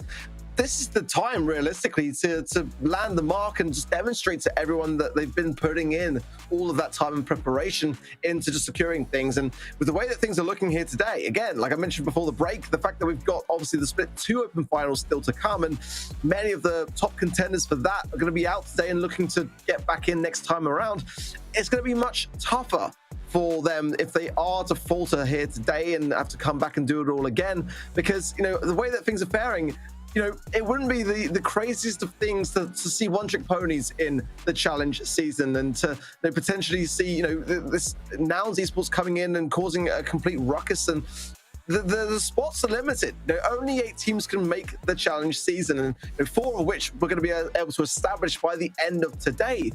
Big titans like Reply Totem, like Zeta Division, they are in a perilous spot at the moment.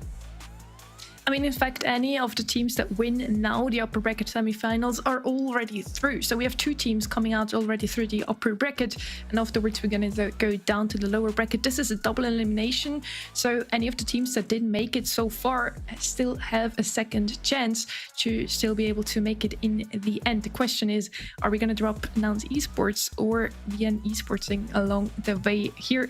The next semifinals we're going to see, so stay tuned. SK Gaming versus One Trick Ponies. And I know you don't want me to mention it, but we have, I mean, I had the 1 in 3. I was also thinking 3 other teams would make it through. It has to be quite a close matchup now when teams are coming out at the top that are at the bottom of the standings. It's just, yeah, unpredictable at the moment. Yeah, massively so. You know, VN Esporting had 175 points, you know, correlated throughout the cup stages to the 300 of Nouns. I mean, just on paper, there's just so little that makes me feel like VN Esporting will get the victory here. I mean, that's just the way I'm feeling for it. You know, with the grand finals wins with Nouns, you know, in cups 4 and 6, 0 grand final appearances for VN Esporting. You know, everything that I've got to kind of say about their performance kind of dates back to last season, and that was over a month ago now, and with the challenge season even longer than that. And times change, metas change, the game changes, and you've got to keep up with that. That's just the reality of what we're facing up against, and it feels from what I've seen today even like the Nouns are the team that are doing that. It's no easy feat to beat for esports, who placed second at Gamescom Cologne, only to Zeta Division claiming first. You know, VN Esporting, of course, were not able to make it through to day 2 at Gamescom Cologne and exited in 4th place. But then again, when we look at the results that are coming in today already from other teams, maybe there's a world where VN Esporting do it, you know, and prove me wrong. I love to be proved wrong, so I'm all for it if they do. I do love to prove you wrong as well. Thank you, Mark. I mean, it's going to be some interesting matches to come up next. You mentioned something very interesting here as well. Arguably, this is the meta for FUT Esports. They have been coming second at the Gamescom. They have won the Kaiser Cup just this last week, and they're looking so strong throughout the last few months, but even more so now as we have the Hypercharge Brawlers banned. I look especially at Shelly and Spike at the moment. With those tank counters gone, you can just play tanks on every single map, and now Esports was showing us this just now against FUT Esports, bringing out the BB as well, which we don't see too often in our region. Maybe we need to also learn from them. They came into our region now and had a few tweaks to their draft, but maybe we need to look out, especially now with LCQ and Worlds coming up next, to learn some from the other regions, which we can definitely do. I think chat will agree with that as well. Well, going back to Hypercharge, you know, one thing I've got to say is that, like, the South American region are a region that for me plays Spike more than any other, and Nouns was showing that they were able to work around that. I mean, Shelly's used everywhere, we know that, but you know, they don't seem deterred by that change at the moment. Players are just getting into the match. Guys will be in very shortly. Just had a few technicalities in the background to resolve first and foremost, but you know, I'm still so impressed with Nouns. I mean, I'm maybe sounding to the point where I'm biased, but you know, I just think it's a great way of stating, you know, making that statement to surrounding regions by entering another and keeping up with the best of the best. And you know, I will look to see if they do go down to the lower bracket today, who they could be facing, what potential upsets could be there to be had. But you know, if you are just joining, we've had already so many upsets here today. You know, in the lower bracket, Zeta Division, SK Gaming, Reply Totem, you know, FUT Esports. It's just not the bracket run that we were expecting to see in that first quarterfinals round. Upsets all round. But up next, for Nouns, but VN Esporting, this matchup determines who is going to lock themselves in as the first team today to make it to the Season 4 challenge season, and that is where everyone wants to be. it would be redemption for VN Esports that only became 4th in the last season. They did make it to the Gamescom, but didn't make it in the end all the way to the Podest. And for Nans Esports, it would be the very first time they could even enter into a Snapdragon Pro Series. We're already in the 4th season in our region. So yeah, welcome to you. I kind of hope they make it just because it makes for a great story. But yeah, VN Esports, of course, still has every chance. Just on paper, Nans Esports is looking a bit stronger right now. Yeah, I mean, you know, I look at some of the notes that I wrote for VN Esports. They lost to the Beatles in round of 16. I've never heard of the Beatles, you know, to be honest. You don't know the Beatles? I know the group, of course. I'm a musician at heart, but as you know, you know, I'll be honest. I just wonder how it's going to fare when you look already at what Noun's placed on the table versus Foot.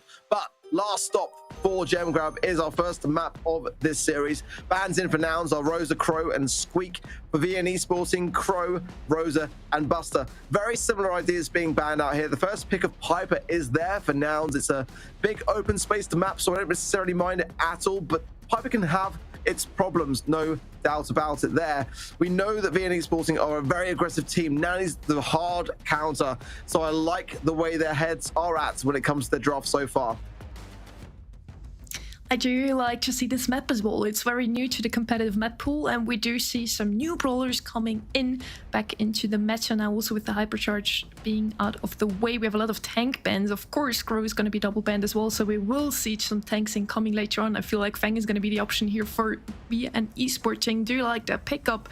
Very good also against the Piper, which I assume is going to be the champ carrier here. Now Esports now needs something to deal with this. Otis still would be an option, the favorite brawler of Team Queso. Maybe they have looked into the draft of this team here as well. Gonna find out what the other picks and bans are right after a short intermission. Who's dodging then? Come on, own up. We want to know. Yep. We want to call you out. We want to name and shame. Either that or potentially just maybe a little bit glitch on the API side of things, but we'll resolve it very shortly and get back into that matchup. But so far for me, in terms of what we did see in the drafts, both sides are displaying what I kind of expected from this kind of map. And I think you have to ban out brawlers like Rosa. Again, Buster doesn't seem to be resonating to the community just how much of a great place Buster really is as a result of that recent buff. And you know, you just cannot take those kinds of risks in this kind of map. You have to eradicate the tanks. There's very few kind of big heavy tank counters at the moment that are really, you know, packing the punch that they really need to ensure that kind of win. So that's what we're seeing. Many of the teams just gravitating towards those big tanky brawlers and just having those tank v tank matchups, of which Rosa has a great amount of survivability in. We're just going to be resetting the lobby, guys, with regards to the drafts. We'll be in very shortly, and of course be keeping up with those same picks and bans along the way. Some patience never hurt anyone. I want to try to predict what we're going to see from the side of Nouns Esports. They only have the Piper so far as the answer to the Fang. Maybe Terra, Cordelius, or Otis could be an answer here. But as far as I understood their game style so far, seeing what they played against Foot, I just feel like they're going to come in with a double tank now themselves. As you just mentioned, Buster still would be an option. Rosa was banned out. Maybe Daryl could be incoming here as well, or Buzz, also great options here. I also kind of feel like maybe we do see Mortis coming in today. Maybe not this round, but Mortis definitely in a lot of a better spot at the moment in the meta than he was a while back. He still has a lot of counters. So many brawlers have either a stun, a knockback, or something to deal with this aggressive brawler, but at least he can close the gap to those brawlers. For example, Dog. We have never really seen him come into competitive ever since he was released. Nobody picked him up because he just can't close the gap. Maybe he will get something in the future, but so far this is what he's really missing. So yeah, I would definitely like to see some Buzzer, Daryl, even Mortis action later on along the line. Yeah, I don't want to see any Doug. Doug's awful. Don't do it. You're guaranteed to lose. But you're right. But also we've got to bring back around the fact that, you know, the fourth gear, the fourth gadget gear rather now, gadget charge, is now giving brawlers like Piper a bit of a better matchup into those brawlers like Mortis that were able to exacerbate those auto-aim stuns over time and, you know, then able to run riot. But nonetheless, I think the Mortis is a great choice of brawler to have as a bit of a terror around that kind of Piper pick. Tara as well, I think, has got a fantastic option to have on this kind of map. Speed gear down the lines can really get you into an advantageous position early on, and breaking those bushes as well, I think, is quite a key thing to consider. Having that kind of crossover to know when someone is a threat and when someone is at that kind of area of range, it's definitely going to be up there when it comes down to the draft in terms of consideration. But getting back into that draft, as we were just saying now, as one of the players did disconnect, last stop for gem grab, and that Nanny combo against the Piper going to be a great thing to have. But I want to see some tanks come in. Fang as well, great to have here, aggressively so. Cordelius to match it on the side of Nels, and there is that Tara pick that I was expecting. Tara and Cordelius, two of the brawlers I was mentioning, Buster actually banned out, so now VN Esports team could still fulfill our predicted draft here and go maybe with a Mortis, maybe with a Buzz, but very risky against two tank counters on the other side. We do have a lot of tank counters out of the way, but Terra and Cordelius definitely can deal well with a brawler like Fang. Interesting to see that we don't see any dispersion of the return to sender gadget on the side of VN Esports team. We had nothing for Nouns Esports that could play against the gadget, and Otis is going to come in now last. All three of those brawlers I mentioned, very good on this map. Kind of wondering why the Otis pick, as we don't have any tanks on the side of Nouns Esports. Not too convinced on that Otis final pick for me, to be completely honest. I mean, it's going to get the upper hand against the Cordelius matchup and land those shots, but I feel like Nouns have got a great comp here if they can just land the shots and just ensure that the Piper's got a lot of space to maneuver in the mid, gain those gems, of course, and keep things under control. This is where things that could get tricky for Nouns if they do lose that control. Getting back into the thick of things with a Piper, not always the easiest of things. An early gadget on the right-hand side there on the Tara. The core is going to absolutely seal Rama's demise. I think I missed auto aim. Oh, Firecrow lands though the third shot beautifully so, and Nouns are starting to fucking, what an angle for Firecrow, absolutely popping off. Showing us why Piper's so strong in the meta at the moment. Only used one gadget so far as I could tell, and already had 2 kills in a row here. Picked up 5 gems already. No gems on the name of VN Esports team so far, and they're pushed back all the way into spawn. No chance of them to return anytime soon into the mid here. Firecrow gets tapped up here. It does get taken out. Very well played by Nub here. Return to sender comes into clutch. Motep, the last man standing for Nouns Esports, trying to salvage those gems, and he does manage to do so. What a play. Firecrow just jumps away just in time there. Keep coming around, finds their Motep, and those gems are down. Maybe some gadget there. The fat splatter will deter things, but a great counter gadget there from Firecrow. Wonderful stuff. The homemade recipe landing the mark, and now trying to find Rama to seal the left-hand side, but Rama comes out on top. Return to send from Nob, keeps Firecrow low as well. And VN Esports are buying some valuable time here, but how long can they continue to do so? Rama with no super here is at the disadvantage now, but has earned it back, goes straight in yet again. Wonderful work on both sides. Firecrow comes in, lands the shot that he needs as well. Oh my word, what back and forth we are witnessing so far. But these gems now surely in the pocket of Nouns, and with no chance to be able to secure gems from the mid, VN Esports have got to go on the aggressive. They do now have 15 seconds left on the clock to get the takedown onto Firecrow. He does have a super, manages to dodge that Peep coming in. Peep only hits a wall. Mebius trying to go in aggressive, but that's not enough time for VN Esports team to turn things around here. Some great taps from Firecrow, some great actions from the Fang on the side of VN Esports team. But overall, Nouns Esports is looking like they have everything under control. Very great stuff, though. But VN Esports did land some fantastic moments for themselves. For me, Firecrow is the man of the match so far for me. Honestly, just time and time again, just proving as to why he's so dangerous on that Piper pick, and such a hard thing to earn back if you lose control, like I said. But he's keeping that, and sometimes just doing it like single-handedly. So far, the left-hand side lane is where the action's gone down, as both sides have lost players there, but immediately, oh, Firecrow goes down, the first sign of a slip so far, and surely if Nob can find Motep, it's actually going to be there. Maybe Sue does, and 5 gems handed over to VN Esports early on. a lot of a better start here for VN Sporting. They do have the lead at the moment. They do have some sort of mid-control now with Meebius falling. And Esports takes over mid-control, gets the takedown onto Nob as well. Rama is with the gems at the moment, and that's exactly what you don't want to have. You don't want your tank that has to go in aggressively to snag away the gems from the opponents with the gems himself. Pekka falls on the right-hand side. That's the pushback here for VN Sporting. The possibility to gain back some mid-control here. Meebius on the right-hand side with the super looking and waiting for Pekka to come back, but it's not going to come through that. He gets sniped away by Firecrow, once again showing us a great Piper performance. Some good time made up there by Nouns. And now another return to the send is a great time for Rama potentially to go in here on Firecrow, but the super is to hand. He can be able to evade it unless he's at a short distance of range, which now he could be in, and that super's now forced away by Nob. Peep coming in as well. What a gadget from Motep to deflate it immediately. He's got that super to hand still yet again as well. Fantastic side lane work from him to keep his mid man in play. Double tap from the Firecrow is enough to take out the gem carrier on the side of VN Sporting. Rama falls as well. There's the pickup of the last few gems. Nouns Esports does have to count down now. Again, the situation. VN Esports needs those last 10 seconds now to get the takedown onto Firecrow. He is low, but nobody's close enough to him. Rama doesn't have a super. This is surely going to be Nouns Esports game and set. What a start for Nouns, continuing as they left off in their matchup versus Foot. Looking very solid, very, very solid for me. A couple of slip-ups, though. Can't deny that.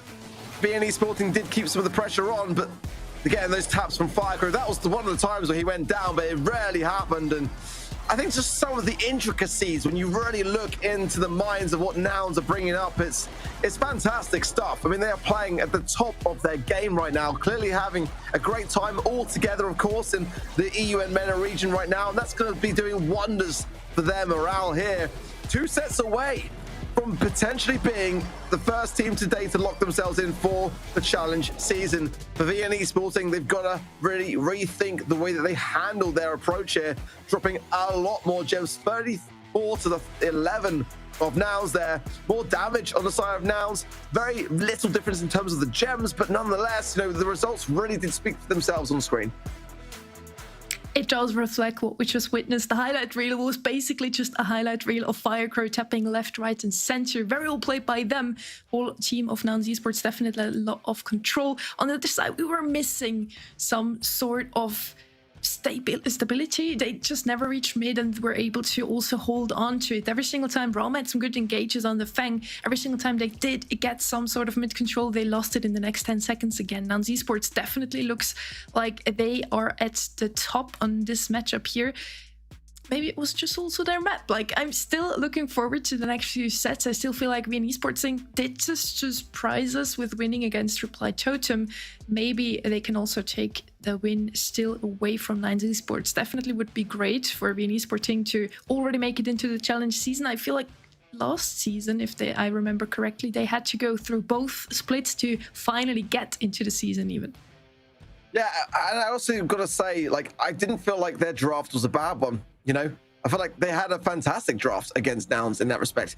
The nanny into the Piper, you know, that's really putting the Piper at a disadvantage. And you know, yes, that fourth gear, that fourth gadget rather coming into motion has made Piper a bit more able to land those shots more frequently, but everyone's running it. So everyone's still in the same boat, let's be honest in that regard. But, you know, I felt like VN Sporting gave themselves the best chance. I just don't know whether people are just less familiar with what Nouns like to play at this point in time and just kind of underestimating them. And the drafting itself looked like a bit of an outdraft, actually, and in favor of VN Sporting. That's just kind of how I saw it. But Nouns are playing so well. Like, those Piper shots landed every single time. Motive with some fantastic side lane control as well. You know, they're just landing the mark. They're looking so convincing, but this next draft could go the way of VN Sporting. Look at that, identical bands almost here as well with Bonnie and the knee to the Crow, and the squeak differential though will separate them from being entirely symmetrical. First pick for Nouns will be the Stew. We saw it already today doing some fantastic work and dueling beats against Foot Esports in the 5th and final set. So I've got to feel like it's a good brawler to have, but I still stay reserved because with the amount of tanks, Buster would be a great one to pick up here for VN Sporting, one that which they tend to more often than not. Also, you know, it's one of those brawlers where, like, you know, is Stu going to have the best amount of time into those heavier HP brawlers? You know, Rosa as well would have a fantastic matchup into things here. Willow's the first pick, though, for VN Sporting. Definitely more of a defensive one, can get the mind control to actually get a couple of saves along the way, maybe even a potential goal against their opposition with that mind control. But I don't know whether it's quite up there as the first pick brawler here for me from VN Sporting. That's looking a little bit more like the method that I've come to know recently. I feel like that's a great pick to have something that gives a bit more area control, then come in with a tank. Good pick here from VN Sporting. I myself find this too really risky here as first pick. You don't really have the damage output to deal with a tank. You can, of course, open up the map. It's going to help also against the Willow. Regarding the draft of last up, real quick, because I just made some faces during your speech, I kind of have to disagree. I felt like Nouns Esports had the better draft there. I didn't really understand the Otis pick up there. I would have preferred something with a bit more range, like an Ember or anything to deal with that Terra, really. We do now finally have the Mortis we were just talking about in the previous set. Cordelis coming in once again.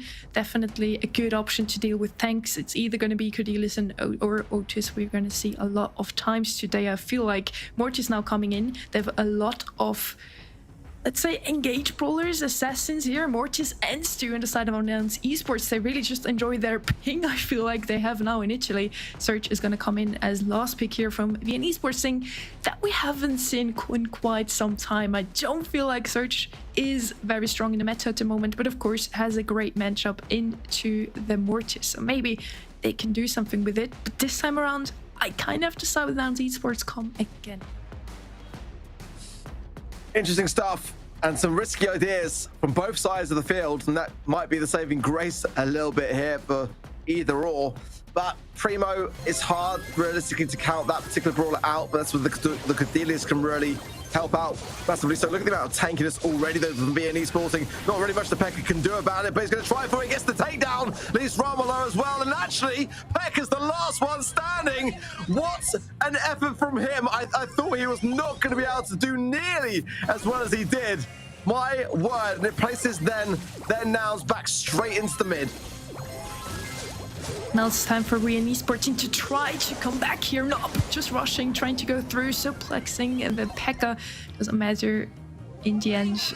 Nouns Esports manages to defend that one. That's actually a comp we have seen quite some time from Nouns Esports, with the Stu and the Mortis both in the same comp. Definitely not something we see a lot, but Nouns Esports makes it work somehow. Pekka gets another takedown. Meebus is falling. Rama's one shot there as well. Not the last man standing for VN. This could already be a score here. FirePro tries to slot that one in. Meebus is there to catch.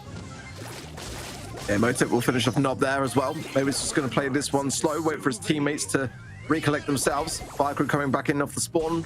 Rama now hunker down. That could be bad. Pekka's going to be able to... Oh, the mind control timing was absolutely perfect there from Rama. I thought there was a problem, but Nob finds the angle as well. Gets the jump in, gets the box down, gets the ball, most importantly, in the back of the net. And that is the first sign of life, realistically, from VN Sporting so far here today. Well played by them. They do have the lead for now. 1 minute left on the clock for Nouns Esports to turn things around here. Pekka again going in, gets a takedown, gets the second one. FirePro finishes that one off with Motep and Meebus in the shadow realm. That has to be a score. No, FirePro just a tiny bit too slow there. They still have 40 seconds, but that was a missed goal opportunity there from Nouns Esports, trying to gather around again. For now, they do have some mid control. But is it going to be enough for them to score? Rama falls, another trick shot, fails this one. FireCrow now with a super, maybe it's enough time. But again, just not enough for Nouns Esports to actually make that goal a goal. It was a great realm. It really was for Motep to then just take away. Maybe it's from the motion of play, and no goal though still. I felt like FireCrow could have maybe gone a bit forwards and then tried to get the angle off the backboard, but didn't go for it. A lot of action going down here and there. Rama's the last one standing here, but no, it's not going to be enough. Motep will score it on just a slither of HP in the nick of time. Overtime now, all tied up. That's so juicy. 1 second before overtime, actually still making it, getting that goal in, and now we reach overtime where arguably VN Sporting has to have the better comp here, right? With the Surge, doesn't look like it now. Motep missing his super there. Mebius there for the catch. This could now be a 2-1 for VN Esporting as all of the members of Nouns Esports are falling. Nop scores that one in. That's going to be the first game going to the side of VN. Whew. This one's spicy. It really, really is. Oh, Pekka had played that Mortis out of his mind, though, and definitely a little bit feeling shortchanged, I imagine, as a result of the scoreline. But now a chance to really get Nouns back into the thick of things. For VN Esporting, I was concerned before this set that maybe they were just going to be outmatched and we weren't really seeing too much, but this is looking a lot better, especially with some of these plays from Rama. Pekka goes in yet again, a long swipe there, but maybe it finishes them off now, a 2 versus 1, and a couple of shots not landing though from Rama. He needs to get that mind control under his thumbs, and there it is, and it was missed. Mebius not trying to go forward, does manage to get a super off, but just in a nick of time, Mojab gets him into the shadow realm. That's not gonna be a goal for VN Esporting anytime soon. They do manage to defend that one. Nop still going ham. Vipro will be going down there, but Nop just too low to actually slot that one in. That was a great opportunity for VN Esporting. Once again, they do seem to have control more often than not in this Brawl set. I'm loving these fourth gadgets. I think we just make that basically as far as I'm concerned. Pekka finds the place for Dashi. We'll be able to find that goal as well. 1 on the board for Nouns in this one, and a great time for it because they are behind. They've got to get a game on the board, or VN Esporting will take the set. Pekka going yet again, got the super to hand, waiting for Rama to come back before getting the lineup, and he gets it. A perfect lineup there, double down. Now it's just Nop to remain, and it should just be a walk-in because he's in the realm. What a play there from Nouns. It's just so exciting to watch go down. With that, Nouns Esports manages to even out the score for now. We're gonna go all the way into the very last game of Brawl Ball. I felt like VN Esporting also had some control in this second game, but in the end it was just 2 times Pekka breaking off of the group, getting that goal in just in time. Better starting for Nouns Esports. Pekka raking him once again. Mebius already fallen. Rama tries to hide here from Firecrow, does manage to do so. Ball not yet in the goal, but that was already a very good opportunity for Nouns Esports. Here Motep taking Mebius into the shadow realm. It's Pekka versus Nop for now. Pops the gadget, 2 more swipes to hand, but it won't be enough. Nob's so tanky, and he gets the backboard pickup as well. What a goal from him, and an immense amount of scrutiny comes out on top and puts VN Esporting back in the front lines. But now Nouns are going to be pushing this one hard and trying to get that deficit back under control. With 1 minute 45 in the clock, there's plenty of time to do so. Kind of felt to me like Pekka thought that Firecrow could handle the amount of HP that Nop was bringing to him. Good chance now for Nouns Esports to come back from that one. Motep taking Mebius once again into Shadow Realm. It's Nop against the other 2. Can he manage to defend that one? Rama is the last man standing with the Willow. Just not enough damage output in the last few seconds of that gameplay there. Well played. Nouns Esports manages to equalize the score here. 1 minute 12 on the clock, and I do feel like we could even enter another overtime here. Pekka just getting into position, trying to heal his way forwards, goes on the aggressive now. Roman just goes for the dive and trickles down. There could have been an angle potential there for Pekka, but nonetheless, a bit of a save. Let's say for VN Esporting now. We've just got Firecrows to take care of before they can start to work their way forwards here. Mind control will miss from Rama though, and they can't keep doing that on the side of VN Esporting. This is their time to push. Nop goes in, jumps on it, lands in the box, but the ball lands up in Motep's feet. Now it's for Pekka, straight to hand, off the wall, and away line. Beautiful work from Nouns. What a turnaround, and they take the set. Pekka not only making the Mortis work, but makes him the MVP in my eyes at least, not getting the most amount of kills in that last round at least, but every single time just breaking through, manages to slot in a goal. VN Esporting, all people still on the field, but don't manage to follow on that Mortis play. Brawl played by Nouns Esports, Brawl played also by VN Esporting. They had a lot more life in them in this Brawl Ball set than in the previous one. So exciting. It really is to see Nouns taking on the EMEA region with so much style. I mean, just clearly enjoying the ping here, and it just goes to show there as well. But, you know, for VNE Sporting, they are a similar team when it comes to the playstyle, and they're just not able to land a lot of the heat in return so far. We've had some glimmers, we've had some hope, but we need to see more from them in this series, or it could well be all over before they know it. And Nouns Esports would then be in the challenge season. It is all to play for in this series, and we've seen crazier things than turnarounds. VNE Sporting can absolutely do it, and I'm kind of feeling a bit more confident in saying that now that I've seen them on the field, but the scoreline still remains. It's 2-0. They've got to start to land some sets and get back in this one. I mean, we kind of predicted that it would go the way of Nouns Esports. I just didn't think it would go that convincingly into their hands. Could already be a very last set we're witnessing between those two teams. The season is going to be the third set we're going to watch. And I feel like Nouns Esports, the way they're drafting today, no team can go up against them today and managing to push them out of the challenge season. They're almost there already. VNE Sporting now needs a reverse sweep to still make it there. Would be tough for them, but they do have a second life. They would drop into the double eliminations lower bracket, so not over for them. But this is gonna hurt, man. If they're gonna lose 3-0, definitely not what they were looking forward today. Yeah, and to add VNE Sporting to the mix in that lower bracket as well, it's just going to be so chaotic. But the draft in the dry season, bans in Gene, Nanny, and Bonnie for Nouns, the Mortis, the Tick, and the Fang from VNE Sporting. I do like the fact that they've gone with those aggressive ideas and that Tick, because the Tick is honestly so frustrating to deal with. The Fang can really have those final moments to shine, and the Mortis as well, as we've already seen a dangerous pick to leave in the hands of Nouns. Piper for Firecrow, surely going to be on it yet again, and already that makes me concerned. You know, looking back at that first set of Last Stop and Gem Grab, he was really on fire. I mean, no pun intended, absolutely landing the mark time and time again. The Meg and the Grey, my favorite brawler out of the two, definitely going to be the Grey here. But I mean, Meg can definitely have a bit of authority in terms of pushing up the field. But imagine you're out of Meg in the back, you know, spawn area. You're just going to be a bit of target practice for a Piper. To me, it feels like Nouns Esports is showing us some brawlers they feel very comfortable with. They did show us the Stu Mortis comp. They just showed us in Brawl Ball before. Now with the Piper, they already showed us Firecrow feels very good on this brawler. From the side of VNE Sporting, why ban out the Fang and the Mortis when you yourself have the last pick and also a good Fang in your own team?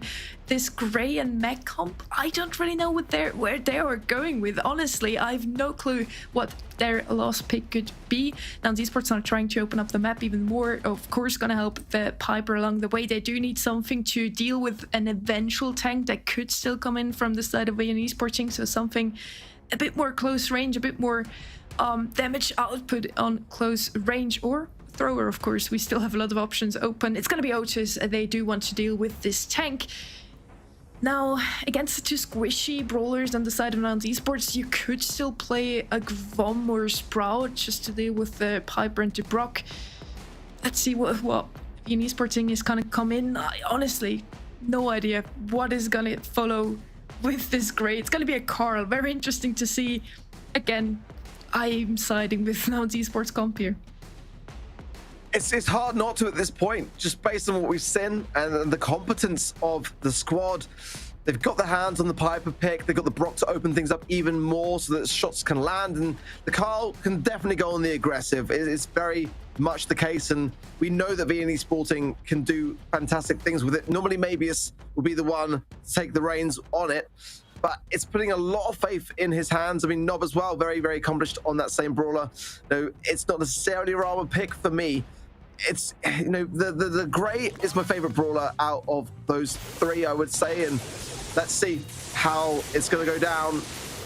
Big taps already from Pekka. Maybe it's low damage gear in motion here as well, but maybe it's chooses to go backwards there. Big trays all round. Ooh. It's going to be Nob that goes down to Motep as well. It's 4 stars and 3. Blue star in the hands of Nouns Esports, however, and they can then go back into their backlines. Roma goes in immediately, so and almost gets punished. Firecrow low, and Mavis picks him up. Lee goes for a split second towards the side of Viennese Sporting. Mebius is one shot though. Let's see if it's gonna get taken out here. He does go in aggressively. I don't know if he wanted to go into that TP, handing over the blue star again to Nouns Esports. Interesting to see this time around. We're gonna see Pekka on that Piper. Firecrow is gonna take over the Oaches there on the left hand side. They do just need to keep Motive alive and they can very easily win that run. Firecrow does fall here. It's only one single star that makes the difference. Mebius gets another shakedown here. Pekka's falling well to Rama. Well played by them. They do have the lead now. 7-14, double the amount of stars now. And Esports all of the sudden isn't looking as strong anymore. Yeah, it's a credit to Viennese Sporting and to their aggressiveness in general. When they went in there, they could just smell the opportunity and just came back loaded with stars. Now on the back lines though, and a chance for Nouns to really collect some of these shots. Ramos getting a little bit towards the lower side here as these shots from Motive are landing time and time again. Rocket Rain over the top, but not a single one will land. In the meanwhile, Knock will go down, but maybe it's as well brings it closer. 13-14 now, just a singular takedown for Nouns, and they'll swing back the lead as quickly as that. 15 seconds. Oh no! Firecrow goes down. Maybe it will secure it, ending the game early, and Viennese Sporting are back in the game. They very well can prolong this one at least into a fourth set. Question is, can they repeat what they just did? It felt to me like Nouns Esports had to control it to start. They had the lead twice, even after Viennese Sports grabbed it back for a split second. But they played it a bit too hastily. They got pushed back way too quickly into their own spawn.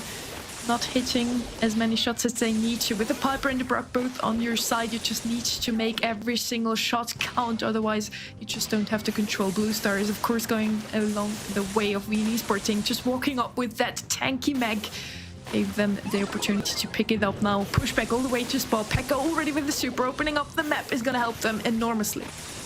Yeah, big taps there from Pekka to earn that utility, and they've got to be able to do that to keep Mebius open.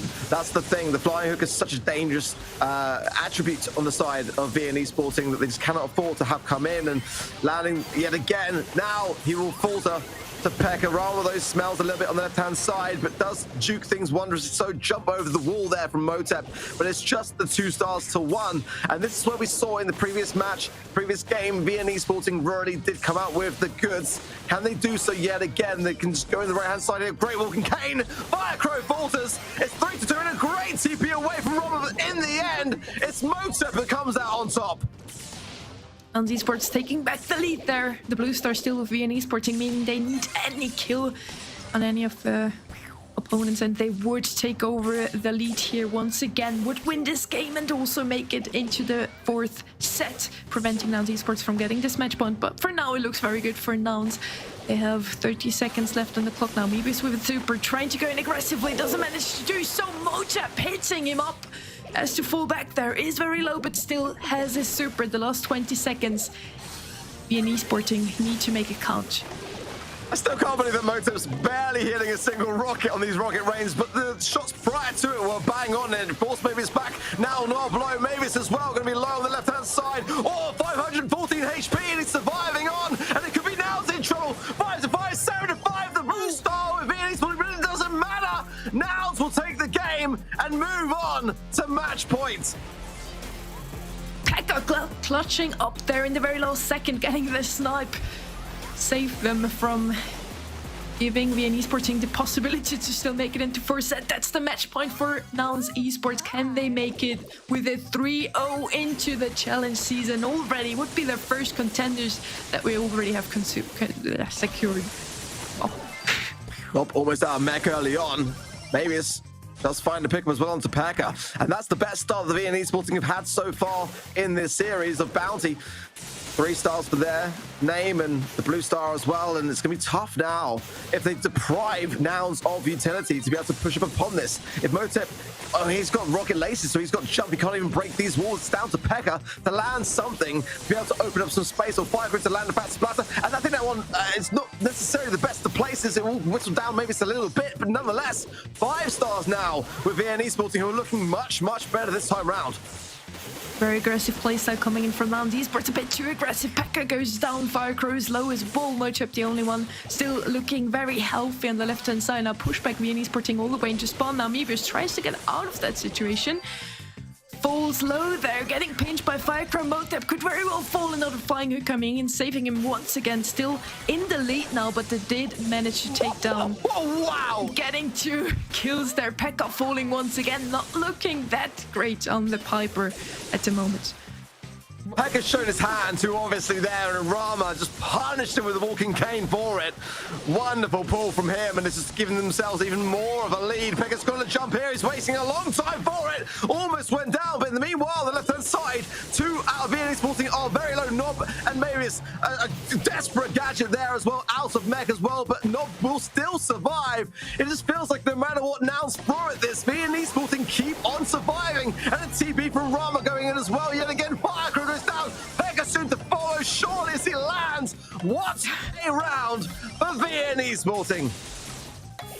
That was honestly all in the name of Mebius there, using the whole mobility he has, not only with the flying hooks, but also his super, just to dodge those incoming shots, getting the kills left and right, and just never going down there. Very well played by the whole team, of course. Nouns Esports did struggle a tiny bit this time around. I did feel like with the Piper and Brock, they just didn't have the possibility to push back Viennese Sporting whenever they had the opportunity to push up, and as soon as they did have the lead, Viennese Sporting just stayed back in their spawn, making them come towards them, just playing it very passively and taking the win in the end. Wonderful stuff. I mean, so exciting to see go down. But no, for me, Viennese Sporting got their hands on those brawlers which they love to make work in their favor. The Grey, the Carl. This is Viennese Sporting going back to their roots, and this might be the very set that they needed to get back in this game, to get their heads reset and back in the game. And the damage on the side of Nouns was almost double that of Viennese Sporting. That's gonna be something to really kind of feed into that ego and that mentality, to realize that they can do this, that Nouns have got weaknesses that they can exploit, and maybe in that regard they can just work the draft even more so towards those brawlers which they are in terms of their comfort picks. But we hadn't seen really too much from Viennese Sporting prior to that. Gem Grab was a bit of a disaster. Brawl Ball was better. Bounty was where it landed, and now they got a chance to rekindle this series. They've been looking stronger throughout all of the set we just witnessed. I have to give it to them as well. We did talk about it. We love to be surprised, and they definitely did with the comp they just played. Felt like they did feel very comfortable on those picks. I really didn't think the mech would work on an open mech like dry season. In the end, it did. They didn't really have the possibility to open up the mech fully, even though they had a Brock playing Rocket Laces there just to get out of Motep's way on that Carl. Did hurt them in the end. They weren't quick enough with the map opening to really dig out the full potential of those long range brawlers they had. And in the end, I have to say chapeau to Viennese Sporting for making the comp work that I definitely didn't see in coming. Maybe they have something in above. I can't speak English today. Maybe they have something up their sleeves for the next map as well. I feel like that every single day, Sonny, so I'm with you on that. No worries. I mean, my voice, awful. Looking ahead, though, I feel like that was a very, very good set for Viennese Sporting, especially when you look at the amount of pressure that was being placed upon them from Nouns. And I would like to have maybe seen Firecrow back on the Piper. Maybe that's a bit of a controversial thing to say. Pekka did a decent job, no doubt about it, but I think the Otis was probably my least favorite of the trio. Split coming in, then Hot Zone up next. Nouns banning out the Squeak, the Barley, and the Jesse. Interesting with the Jesse, not too sure about that one myself, but I fully understand the Barley and the Squeak. The Ruffs, the Barley, and the Stew banned out from Viennese Sporting, but I think nonetheless, we've seen STMN doing some great work with Jesse on this map, so it's, I don't mind it necessarily as a ban, but not I think I prefer another. The Tara and the Rosa first picks coming in from Viennese Sporting to the Grey. Grey is a very common brawler to have on Split in the South American region, so I fully understand it. They tend to combine it with Pam, believe it or not, on the left-hand side lane, so I wonder if they might do a similar idea. So far, though, some very good brawlers here for Viennese Sporting as well, some very menacing ideas being shown.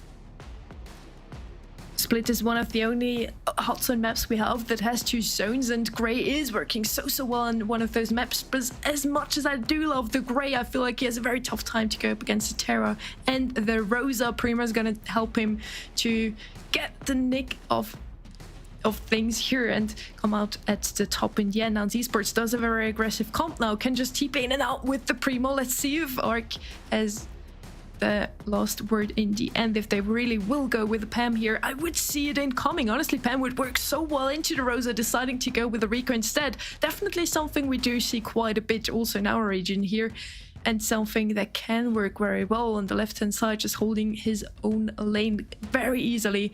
Now, Terra is going to make it very tough for Primo. Does VN Esporting have any other idea to also deal with that Rico? So far, the only brawler I see that they don't really counter. Oof, it's going to be tough. I prefer the Rico on the right-hand side myself, but either way you look at it into the Rosa, if they have that side lane matchup, it's going to be tough. I've almost forgot the name of it. It's been so long since I've seen it. Gale going to be coming in, and that Twister will just shut immediately down anyone trying to advance upon the zone on that left-hand side, and that is surely where VN Esporting are going to be placing it and trying to get that early start in and just shutting any ideas down that that Nouns might have to throw at things. Very, very interesting drop. Split has changed so much as a meta now, and I'm always very biased towards Rico, but I just feel on the side of VN Esporting that they might have a very troublesome comp here to deal with under pressure, and in the eventuality of a retake, I just worry a bit here for Nouns. Let's see though as we go in how this might fare. Motive with an early walking cane, but it will miss. A great amount of scrutiny placed there upon the right-hand side, and then meanwhile, maybe it's all alone on the left. It's a 3 versus 1. What a start for Nouns. Nouns already taking over the lead, having both sides under control. We actually see the teleport coming out of Motep, of course, the jump pad on the side of VN Esporting. Gray has always been the replacement for a Gale. Now we have both of them with their jump pads and teleportations on the field. Nouns Esports getting the better out of it again on the left-hand side, just completely controlling it. On the right-hand side, Mebius finally gets into zone.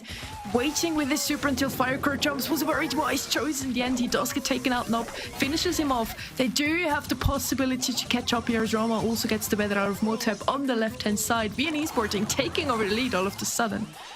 Oh, Pekka wins the right as well, leaving then just maybe it's to deal with, and Firecrow comes in with the tankiness to be able to deflect it. Rama, though, does win the left-hand side, but it might be too little too late if they can't deal with this right. Nob, though, pops the shield, low HP for him, and Pekka way behind it. He'll actually go down, leaving just Rama on the zone. Motep can't find him. Great tricks from Rama, and as soon as they finish things off, VN Esporting are coming out, and they are clapping this right-hand side. They should surely take it, and they do. What did we just witness? Beautiful work and a very back and forth game as we've seen in this entire series, but they are starting to claw things back slowly but surely. Such a great start coming out of Nouns, but in the end, VN Esporting taking this game. Whenever Nouns Esports decided to break up the map, it actually hurt them more than it helped them. VN Esporting having kind of the better tank out there here with the Gale. Motep doesn't really find an opportunity to hit him. Mebius now very low, has to fall back a tiny bit. Motep has to deal with those shadows first. Still, Nouns Esports does manage to gain some percentages as whoa, what a play there! Hurdle play, suplex coming in from Fireclaw. What a gadget. Just deflated so much of that super that Nob had to bring to the table, but now Nob is back on the zone and using the bush to great advantage, keeping Pekka guessing a lot of the time here. Now he's starting to land it, and Firecrow comes in to help things out, but Rama will steal it, gets the blow back as well, and now Pekka low. In the meanwhile, Motep is secured on the left-hand side lane, now dealing with the shadows. He might even go down, stays alive just in the nick of time, but this right-hand side lane is just so much to keep up with when these two teams go head-to-head. This time around, they decide to not break up the map, but it doesn't really help them. VN Esporting already with 91%, only need the right-hand side now with that Gale. Every time they just jump in, getting a few more percentages, it's gonna be so tough for them to defend this one. Meebus now breaking up the map himself, being in the zone, getting the takedown onto Firecrow. Cements it. VN Esporting prolonging all the way to the very last set. 2-2 now, even score. Very well played, and this Gale really was the last pick they needed. VN Esporting are doing it. They are keeping the reverse sweep dream alive and putting Nouns now in a very difficult spot. taking it all the way to the 5th and finals. We've seen Nouns do previously to Foot Esports, but they picked up the win to get to this stage in the competition. Again, one set to decide now which of these two teams will be the first team to date to secure a spot in the Season 4 Challenge season. So much on the line here, but Viennese Sporting have got all the momentum behind them, and that's the concern. Nouns have got to be a little bit deflated, and again, 2 very long series back to back, maybe even a little bit, feeling the heat, feeling a little bit exacerbated from the amount of energy they put in so far, and they might be placed under that even more later if Viennese Sporting get this win. It would be a very strange season to not see Viennese Sporting in it, considering that they were the #1 seed last season, made it to Gamescom Cologne, and now it's coming in, as a fresh face to the scene in the EU and MENA region. But this is now got immensely interesting because it was looking like a 3-0 sweep. The Nouns had this in the bag, and Viennese Sporting just kind of upped a gear and showed us why they are still as good as they are in this region. That must have definitely hurt the mental of Nouns Esports, leading it 2-0 first and now getting almost reverse swept in the last set, even getting a few more kills along the way, but it just wasn't enough to deal with the Primo and the Gale combination that Viennese Sporting was showing us, either the Rose and the Gale combination that Viennese Sporting was showing us. Definitely a good draft from them. Now, finally, I felt like, yes, I can get along with their draft, and I do agree that these picks were something they can really strive with and maybe manage to win against Nouns Esports in the end. They do have the momentum, as you just mentioned. Can they take it into Kaboom Canyon, though, is the question. Now, both of those teams very deserving of that very first spot in the challenge season. And also, as you remember from last season, I'm very happy. We had 2 reverse sweeps, or almost reverse sweeps so far in this season. We go all the way into the very last set in both of those games we showed you so far. So that's up for a very promising season. Yeah, Sonny doesn't want to get to bed before 2 a.m. That's the thing here. I admire your energy. I do admire it. But this now is placing a lot of pressure on the situation, regardless as to what way you look at it. And furthering that idea is still adding to the chaos of this lower bracket, because either of these two teams adding to that is just going to be a problem for everyone to have to handle. Both sides, no doubt, want to get this set. Just get home early, have a break, put their feet up, enough to worry about what's to come, because this draft now, so much importance lays upon it, and the way that Viennese Sporting have just adapted along the way gives me faith. Going into Kaboom Canyon, the bands are in Daryl, Carl, and Bonnie, Colette, Crow, and Bonnie on then Viennese Sporting, and we'll soon see who has the coin toss and who wants to show their hand as to what their strategy could be coming into this one. Very interesting to see. We have a lot of damage dealers out of the way, but not that many control brawlers that we have seen incoming in this map quite a bit now. Terra has been played more often, as well as some long-range options here. Nani is going to be already the first one here, picked up by Nouns Esports. We still have a Brock opening up that mid wall at the start to enable yourself to get into mid a tiny bit quicker, especially now that Carl is out of the way. Would be the way to go here, I feel like, for Viennese Sporting. And Youth could still come in clutch here, as you also have a bit of a quicker way into mid. And then, as I mentioned, some control in the mid can never hurt. We did see some Otis, some Terra, or some Cordelius income here. Also, we still have a lot of tank shops open, of course, maybe later along the line. Eve is going to come in from Viennese Sporting. So, already kind of happy with what I see so far. Yeah, it's one of those maps that's kind of seemingly had the least effect when it comes to the meta, because it's just such an open-spaced map, and you can't really necessarily always run tanks into that kind of environment. I just wonder whether Nouns might be daring enough to combine a pipe into this Nanny. Now the Brock coming in on the side of Viennese Sporting, it's going to take away definitely an option that would have been a great one to have for Nouns. They've got to have a solid hand on the defense. There's no doubt about that. and with the Daryl being banned out and the body, those assassination type brawlers onto the safe are out of the mix. It's going to come down to a much more control-based affair. Bell's still available here as well, of course, and that can have some great results. But at the same time, Amber, I was always had a good place. Griff, I was going to mention that earlier. It's a very unusual pick to have on this map, but one that can really open up a great amount of space. Meg, that was not the draft that I was thinking from Nouns, but I'm all for it. It's the 5th and final set. Whoever takes this set will go into the challenge season, and I just don't know whether that's like a moment of genius or a moment of madness. Hey, at least I knew one of the sides what an esports team would draft here. Even Brock, definitely the brawlers I would go with Griff. They also just want to open up the map as quickly as possible to get that easy entrance into the mid as quickly as they can. Lola now the last pick from VN Esporting, just another option to get some more damage onto safe, and also always has been one of the best counters to a Meg, simply because you shred through her whenever you have your super. Now question is, Ark, with which comp would you go with if you had to play this match? I mean, VN Esporting is definitely the more traditional of the ideas. There's no doubt about that. Yes. I mean, again, I've got a lot of reservations, but I've been surprised by Nouns in the past, and I wouldn't be at all surprised if they did so again to me today. I mean, early break in the mid, because ultimately the Brock's on the other side of things, so the Griff makes a lot of sense for that reason to get Nouns into a good, solid spot early on. Rama's the first to see a kill, and Viacre keeps the heat on here. He's out of mech, but now quickly back into things, and despite a potential gadget here from Mavis, doesn't come out in the end, but he will still contain control of that left-hand side, and Nouns are looking unshakable in this moment of time. Obviously, no damage to either side, but it's all about the control game until the iron is hot to strike. Great push-up now from Nouns Esports, chance to get some more damage onto safe. Finally, we have some on the side of VN Esporting. Still no scratch on the save Nouns Esports. I was about to say now Rama finally gets some as well, and they do have mid-control for now. And a map like Kaboom Cannon, so crucial. Pekka gets the takedown though. Nob is two-shot for him, teleports his way up there. Gets another takedown onto Rama. Great plays incoming from Pekka. Gets his teammates some mid-control back. Love the way that Nouns are staggering things, leaving then the Eve low for Pekka to pick up. Rama low as well himself. Great gadget, but not great enough as Moto to secure the kill. And look at the damage now raining in.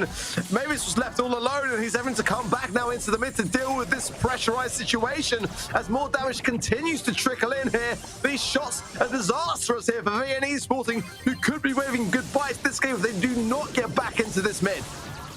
Viacre Motor fall first. Pekka falling immediately after. Now trying to go up again immediately with a peep coming in and trying to get those last 20% off of the save of VN Esporting. Great mid control again. VN Esporting has a very tough time here to come back into mid, even trying to defend at all times, but not really getting any more damage onto save. Great super coming in from Motiv, getting the takedown onto Rama. This is not looking good for VN Esporting at all. Another takedown. Pekka absolutely wreaking havoc on that Nani at the moment. Doesn't even need to TP up here. Getting some more damage from the 20 seconds arc. Oh, can Viacre find the angle? He can't. There is a chance, but it is a very small amount, and one people will be able to get the damage which Nouns need, but it didn't land. I think that maybe the gadget from Mavis deflected it, but can now VN Esporting land the shots they need? I think there's too many bodies in the way. It's 50%. There is the final blow. It's Nouns Esports then on to match point. One game away now from landing feet first in the Season 4 Challenge season. It wasn't the 3-0 we almost thought it could be, but they still have the chance to take this win now. They do have the match point. VN Esporting came back really strong in the last two sets. Now, in this one, they seem to struggle a tiny bit more. We did talk about the comps a lot. I feel like VN Esporting has every ingredient they need to take the win from this one. Maybe we will enter into double match point. We're gonna find out in the next 2 minutes. Viacre already out of mecha, still finds the kill onto Rama. Great push already from Nouns Esports. A bit quicker to open up their own side of things. Motep opening up the wall on the other side now. Very interesting to see that. You usually don't want that to happen. 2 minutes left and already a great start for Nouns Esports. It's looking better though for VN Esporting this early on, and now with Pekka down. Motep is susceptible to damage. One shot away. Rama gets it. Pekka low on the right-hand side here as well, but does then land a big one onto Mavius. Peep coming in, looking to TP onto the safe potentially here as well. And that's forcing back Mavius. And there is the damage that we know and love from that nanny. In the meanwhile, Viennese Sporting looking undeterred, going straight for the jugular, landing a huge rocket rain there. Mavius on the right as well, landing shots himself. But in the meanwhile, it's actually quite close in terms of damage because the nanny's been continuing to tap. There's 36% left on the top now, going down to the 20s. And at the moment, Viennese Sporting have got to start to defend. Rama following Mavius as well, not the last man standing for his team, but this is not going to be enough for defense. Now the Esports take the win in this very last game, winning the set and taking the win overall. 3-2 it is in the end. Now the Esports is your very first team to enter the challenge season. Congratulations to them. Commiserations to Viennese Sporting. It was so close, but they still have a chance in the lower bracket. It was just a moment where Viennese Sporting there felt they had the opportunity to be able to just bring things back to order, but you just can't leave a nanny on the safe. It's just gonna just tear your safe apart. And commiserations then. Viennese Sporting will have to come back bigger and better later today. They've got one opportunity left still in that lower bracket, but let's not be around the bush. The lower bracket is absolutely stacked. Reply Totem down there, SK down there, for esports there as well. There's just so many teams. Team Kesso, it's just going to be a very, very tough day for every single one of them. But now, though, they landed the mark. They've come in and they've made such a statement. The first team to land themselves into the challenge season is from LATAM South. What a result for them, and just proving that they've got everything that it takes to keep up with the EU and MENA region. Fantastic stuff. What does that say about regional differences now? Nantes Esports make it happen. They're the first team to qualify here, winning 3-2 against Viennese Sporting. It wasn't as dominant as it looked to be at the start. Let's see if the next few games are going to be just as close here. Next up, we're going to have SK Gaming versus One Trick Ponies, the second team to be qualified. We're going to figure out who it is going to be for esports versus Reply Totem in the lower bracket. Team Keizo versus Zeta Division right after that. So, as you've seen, we have a few of the strongest team from our region, and also the strongest teams from the LATAM Southeast region within this Snapdragon Pro Series Season 4. So it's going to be definitely interesting what we're going to see later on in the evening. Oh, today is going to be spicy. There's no doubt about it. We've got another match coming up after a very short break, guys. Do not go anywhere. Welcome to the place where dreams come true, where everything you want can be yours, if and only if you're willing to work for them, you're willing to hurt for them, but most of all, you're willing to be first for them. Ha! Look, I'm going straight to the top. I don't know how I would stop, like it or not. I got some goals that I'm hitting. You hear what I'm spitting? It's hot. Look what I got. Whole lot of passion and pain. The road to success is insane. Stay out my lane, cause I'm on a mission. I'm getting what stands in my way. Yeah, I'm a beast. I wouldn't play with me, baby. The way that I'm training is crazy, and I do it daily. You wanna talk about drive? I got more drive than Mercedes. I've never been lazy. I'm in the room, it's a red alert. You wanna compete? Well, get better first.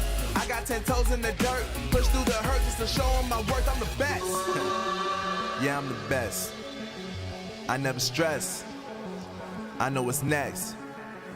I'm who they test, like we playing chess. But I'm unimpressed, so now let me flex. Yeah, I'ma work through the struggle and hurt, cause I know my worth, and I gotta be first. Yeah, I gotta be first. Look, I don't want anyone's sympathy. I understand what it's meant for me. I give my focus and energy. If it's meant to be, then it's meant to be. But mentally, I'm undefeated. They hear that and say I'm conceited. Like there's no reason. Like I don't beat them and come back again just to teach them that when you work under pressure, you reach higher measures. They'll try and bring you down, but you cannot let them, and only get better and focus on cheddar. Eye on the prize and you'll become a legend. Like when I'm in the room, it's a red alert. You wanna compete? Well, get better first. I got 10 toes in the dirt, push through the hurt just to show them my worth. I'm the best. Yeah, I'm the best. I never stress. I know what's next. I'm who they test, like we playing chess. But I'm unimpressed, so now let me flex. Yeah, I'ma work through the struggle and hurt, cause I know my worth, and I gotta be first. Yeah, I gotta be first. They don't know what's gotten into me, how'd I turn pain into energy. Through all the struggle and hurt, remember my worth, and that's why I gotta be first.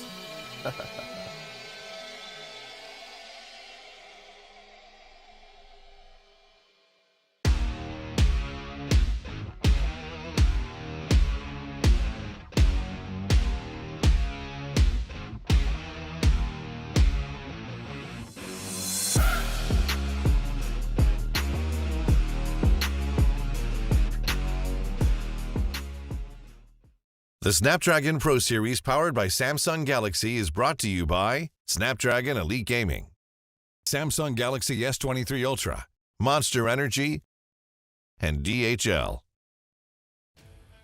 Welcome back to the Snapdragon Pro Series, where Nouns Esports have just punched their tickets to the challenge season. We've given away 1 ticket so far, 3 more still to go for the remaining 7 teams in this bracket. I am back with Sonny, and what a game that was that we've just watched.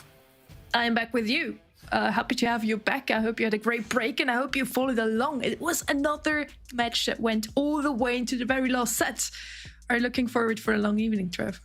I am. You know, I always am. I love a bit of Brawl Stars esports, and the more 3-2s we can get, the better. It's just a little bit questionable when we get like fake reverse sweeps. We see 2 coming back, and then sadly they didn't manage to finish it off. But at the end of the day, it was a big game. We've got an even bigger one coming up next. SK Gaming versus One Trick Ponies for the second upper bracket final of the day. Whoever wins this will be going directly to the challenge season as well. And we said instantly, we kind of had predictions down and they didn't go to plan. Neither of these teams were expected by me, or possibly even you and Ark, to be at this stage. It's a 6 against the 7th seed at the moment in the ranking, going out after the last 2 weeks, coming from the Cups. Both of those teams made it into the finals once at least, but both of them didn't manage to win it in the end, coming out as second. And both of those teams had some struggles in the past, or at least some roster switches. We do see some roster switches on the side of One Trick Ponies. We do remember a lot of different players has been playing under this name. Now it's going to be Gas Felipe and Bosco playing under the name of One Trick Ponies, and maybe manage to crawl their way back into this season as well. Yeah, so we've seen a lot of roster changes on SK Gaming as well this year. Let's be real about that. But they've finally started to settle down a bit, and obviously they've got the last chance qualifier coming up in just a few days, so they need to be on tip-top form to be able to get through this today and that as well. It's going to be a big ask for them to do just that. But we're already getting into the draft. Look at this. It's a change from the last game, isn't it? We're back on to last stop. SK Gaming going to go with the Nanny, Buster, and Fangbans in comparison to One Trick Ponies, who have got rid of the Crow, the Nanny, and the Piper. 8-bit is the first pick, and then the Gus and Cordelia to follow up. So far, we don't really see any of the brawlers that just has been picked on this map, as Nani and Piper are both banned out here, Fang as well. I do like the 8-bit pickup here from SK Gaming. I do feel like he's one of the best, if not the best mid on this map. You can just easily TP out with the cheat cartridge whenever you have the gems. On the side of One Trick Ponies, interesting to see the Gus. Maybe we do see a tank come out later. The Cordelius is already there to prevent any tank picks here from SK Gaming. They themselves go with the Gale, and we did see Gale come back into the meta. We just saw how strong he really is on Hot Zone. I don't think he's one of the best picks on an open map like this. Definitely Hot Zone suits him a bit better, but it can work, especially if One Trick Ponies now taps into the trap and goes with a tank. Yeah, that's the thing. They've kind of picked it before even any tanks have been taken, so I feel like it's going to be a bit weak if they choose not to go with the tank right now. You know, they might still do, considering how strong they are at the moment, but that Gale Stew, I was gonna say, I'm not the biggest fan of it if they don't go a tank, but they've gone with the Tara, so I kind of like that pick from One Trick Ponies. And overall, I think SK comps is decent. Maybe if you cut the Gale out a little bit. One Trick Ponies seems a bit thrown together, but I think overall the individual picks are pretty solid. They just replied to whatever SK Gaming was showing them. I feel like they do have a good reply to the Stu. Stu, of course, is just gonna be there to give 8-bit that speed buff at the start of the round. And it does get countered quite heavily by both the Cordelis and the Terra. I feel like Gale is gonna have a much better time, even especially against the Terra. Whenever he has a super, Terra shadows are not really gonna help her at all. Let's see how things are gonna go down there. Goss against 8-bit in mid. I do feel like, just in terms of mid, SK has the better mid here, but things don't only play in the mid. Well, Buzzco now going to try and get a few shots through mid. Chaos already claimed this left-hand side, and Gas on the right-hand side done the exact same thing. Going to jump straight over some of those Gale shots and find the kill as well. Now looking to go onto Yoshi, who's not carrying any gems at the moment, but the kill's still going to be pretty influential, especially to Filippo, who's managed to get quite a lot of charge towards his super there, and Gas already has his. Crazily dominant. What One Trick Bonus is showing us right from the get-go, getting a team wipe there is Gaming, all coming out of spawn now. Chaos does manage to get the takedown onto his lane. Another speed turret coming down, and Yoshi now finally with the 8-bit super here as well. Gas gets immediately taken out again. At least Chaos is holding onto his lane. OP seems to struggle quite a bit on the left-hand side. Now finally, with the help of Yoshi, he does manage to win it. 5 gems though, already in the name of One Trick Bonus. Yeah, well, a little jump in here from Filippo as they did change sides. Got some gadgets left in hand as well, getting it taken down. Did pick up his super along the way though, and a knockback coming in from OP now. Just doesn't really get any stuns off, so maybe going to be using that slow down and Gas over this left-hand side, just trying to work towards the super, but OP knows this range. He knows how to stay out of it and doing a good job of just that. Filippo does have a Terra super. Yoshi needs to be especially careful. Of course, he can TP out with the G cartridge, but if they manage to snack away those gems, countdown would already be there for One Trick Ponies. For now, SK Gaming fought their way back into mid control, and they just keep it for now. Hope it gets sucked in, but in the end, does manage to survive. Gas trying to go aggressively there, not even able to getting a takedown. 2 more gems picked up though by One Trick Ponies. Yeah, a little bit of a questionable pull from Filippo there. Did go down and use his super, really get no charge back and died as well. So SK looking to try and abuse that fact now as they go forward a little bit more, and Gas going to go down to Chaos over the right-hand side. Yoshi looking for this 10th gem to start the count and should be able to get it here. Does do just that and has these cheat cartridges in hand as well. 15 seconds left on the clock for One Trick Ponies to get a takedown onto either Chaos or Yoshi. Both of them would be enough to stop the countdown or pick up a gem on their own. Their gem carry goes down though. Bosco loses the gems. 3 seconds left. Chaos wreaking out in the mid. Well played from SK Gaming. In the end there, the start looked a bit shakily. One Trick Ponies had the end on top in the end. SK Gaming takes the win though. I'm pretty sure if we just Tara pulled Chaos there, they would have got the reset. I'm not 100% sure about that, but at least from my eyes at that point, it seemed it was going that way. OP didn't pick up a gem until a little bit later on, so I'm not sure if that was a little bit of a mistake there and he didn't manage to get the pull, or if that was just me being completely stupid. But Gas going to return over to this right-hand side now to face off against Chaos. Wants an early super, getting a good amount of charge in that range as well, but Filippo playing through this mid and going to get taken down as well. Come on, you're never completely stupid. I just feel like Chaos would have dashed out of the super, but yeah, if he managed to get the takedown there, it would have been enough. On the right-hand side, Gas immediately gets taken out, tries to jump over the wall, didn't really help him. SK Gaming with a lot of a better start all of the sudden. One Trick Ponies with 0 gems, trying to get a single one is a hard task already. Gas immediately gets tapped up again, has to fall back there, does have his super in now, maybe that's the possibility. And the window One Trick Ponies needs to open up for themselves to get back into mid. Yeah, Filippo. The boys on One Trick Ponies all been back in spawn, and it's not looking good for them. Chaos just trying to stay out of range here of feeding Filippo, because that seems like the only chance they've got of flipping this game at the moment, and Yoshi's still sitting on full HP. Buzzco trying to make a push. Gas eventually uses this super now, but just brings OP into it and not done the most against him. Going to slow him down, get some heals off along the way, but can even win this match even at that. Heals doing a really nice job there, but OP dodging nicely. Brought down to 1 shot now, but not enough help from Filippo to be able to get in. 8 gems in hand, 1 in the spawn as well, and that's 10, and the countdown starts. 15 seconds now once again for One Trick Ponies to get a takedown. This time around it wouldn't be enough to pick up a gem, only 1 on their name. You need to take down onto anyone really, Chaos and OP or Yoshi, and everything would turn around. Filippo decides to go with OP. Wasn't enough in the end. And with that, SK Gaming closing off this first set already very convincingly, winning both games in a row. Well played by them. It was a very wise choice from OP to go with the slow star power, I feel like. Otherwise, it would have been a tough time against the Cordelis and the Terra and the Bushes. Yeah, I mean, overall, the Gale didn't really do a lot, right? But at the same time, they kind of needed it to deter the tank being played as that last pick. So you can't really complain at them for doing it, but did see his stats, and I believe he was 0-4 at the end of that game. So not the biggest impactful performance from OP, but it was just needed in the draft phase to be able to get the job done for SK. So overall, a very dominant start to this game, and I think that's kind of what the majority of people would have expected up in this matchup. One Trick Ponies obviously did win their first game, though, so surprised another team today, and looking to do the same to SK Gaming here, and they do need a bit of a turnaround now, because only one gem drop by SK Gaming isn't really that threatening. I mean, no surprises there, as I do feel like whenever you have an 8-bit, you're supposed to not drop a single gem. He can't just get out so quickly out of those dangerous situations. So well played from SK Gaming. If we only look back at the first 15 seconds of the first game, One Trick Ponies looked very promising. After that, it was just all SK Gaming's game. Question is, was it only the draft? Maybe One Trick Ponies can do something better in the second set. As I mentioned, 8-bit really made it here for me. Chaos opening up so many opportunities for SK Gaming with the stew as well. And from the side of One Trick Ponies, it just wasn't enough to control them. Not even with the Gus Terra combo, they ever had enough supers to get back into mid.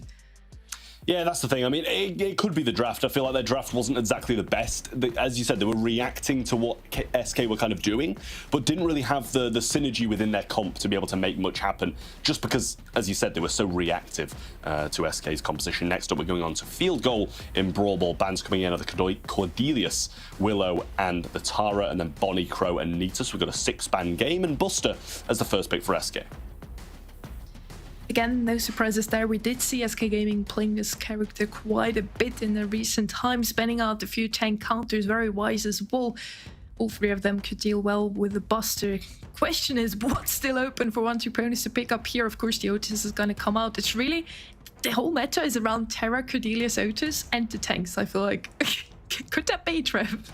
I mean, I think it feels that way every single game. We're kind of leaning towards that, or at least banning some of them out as well. So I do like the Otis. I feel like it's a pretty solid pick here on Field Goal, and especially against the Buster as well. But if we can get the shield activated and, you know, overwhelm it with even more tanks as well, I feel like the Otis becomes a little bit less impactful if there's just several tanks running it in rather than just one. They're going to with the Barley on top of this as well to the side of One Trick Ponies, trying to use a few of these walls to their advantage down either side, and I quite like that pick.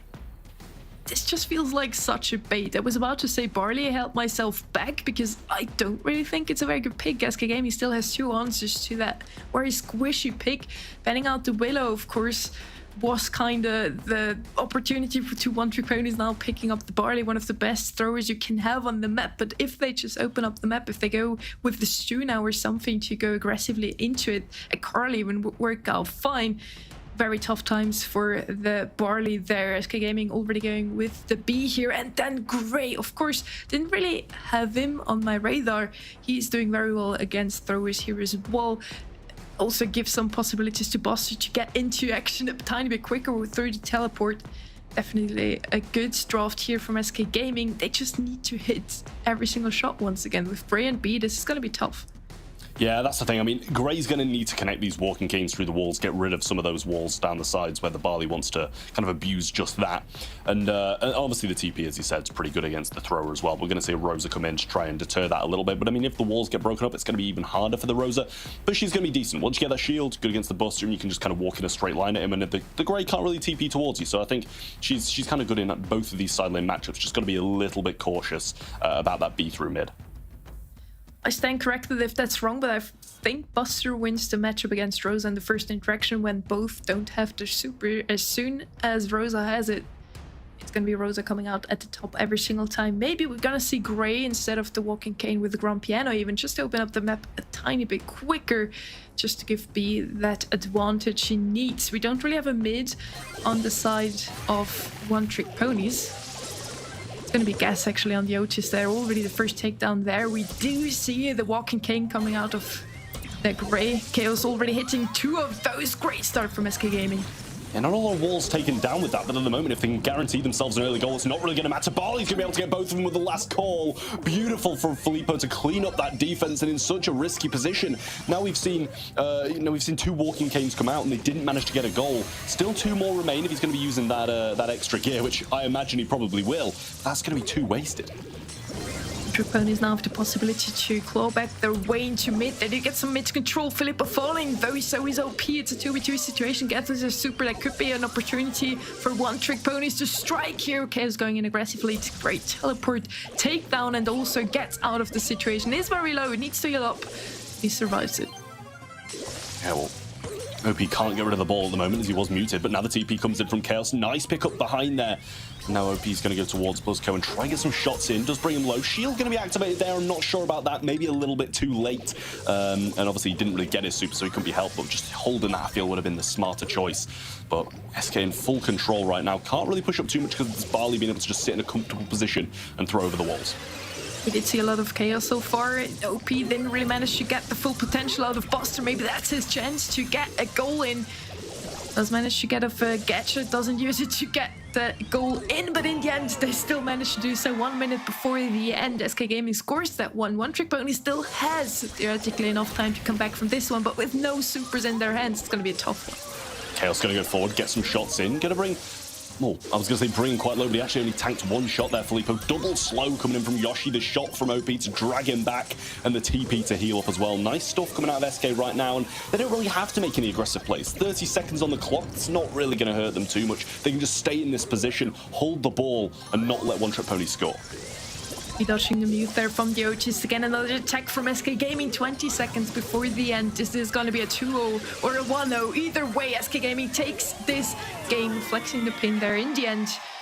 Playing it very, very clean, I have to say. One Trick Ponies, again, felt like, to me, they had the situation under control in the very first seconds. And after that, it was just all SK Gaming's game. Question is now if One Trick Ponies can manage to get a set even. Yeah, that's the thing. I mean, One Trick Ponies are not looking good, and I mean, they clearly have played well today because they got through this first round to be able to face off against SK here. But I don't know if they're just not bringing the same energy to this game as they had done in the first, because they're looking a little bit underwhelming at the moment. Beautiful gadget there from both Chaos and Yoshi to bring that Barley down on the right side, not giving him the satisfaction of being able to sit behind those walls, and Yoshi following with some more beautiful hits too. Maybe it is just a mental thing. I mean, they just had Team Kaizo as their opponents. Team Kaizo with the second seed. SK Gaming on paper looks a lot easier to beat right now. Again, 6th versus 7th seed at the moment. And maybe they just need to wake up again to get the win over this one here as well. Double kill ready from SK Gaming. Again, another push-up. OP tries to trick shot that one in with Chaos. They get a bit over the top at the moment. They do manage to get another takedown onto Filippo. Great stuff from SK Gaming. I mean, it was optimistic, but worth the try in my eyes. It was almost pulled off, but Chaos maybe just didn't TP far enough to the right, I should say, or the pass wasn't good enough, one of the two. They have got 3 supers now and some decent positioning as well. Filippo looking to try and pass this ball up a little bit and get behind some of these walls, but at the moment it doesn't look like SK are really wanting to allow them to push out of this back spawn position. OP is doing a good job of just holding the shield, waiting for the opportune moment to use it against its Otis to push up.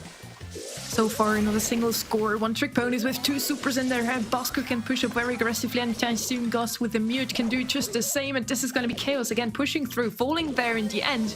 But he did manage to open up some space for SK Gaming once again. One Trick Ponies push back all the way into spawn. They had such a good potential there with the supers into Rosa and Otis's hands.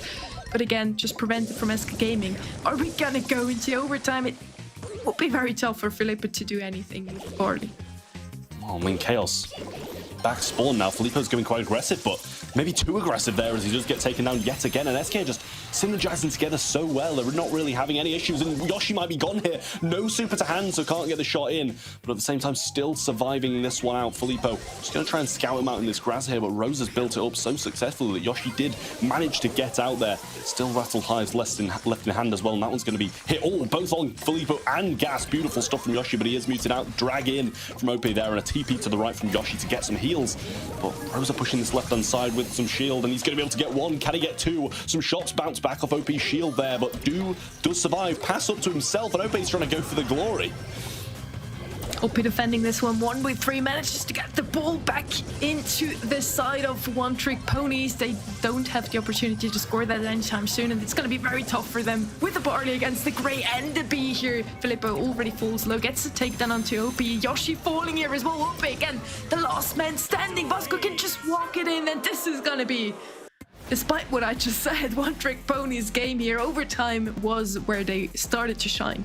I mean, the thing is, SK dominated the entire game in my eyes, at least. They were just in so much control, but never found the opening to be able to get the goal. And that was their issue, because they did get kills. They got the opportunities, they got the gaps, but just never got that goal in. And I mean, that's obviously going to hurt them. As you say, you kind of expect them to be fine in overtime as well, but one little misstep is going to really hurt them.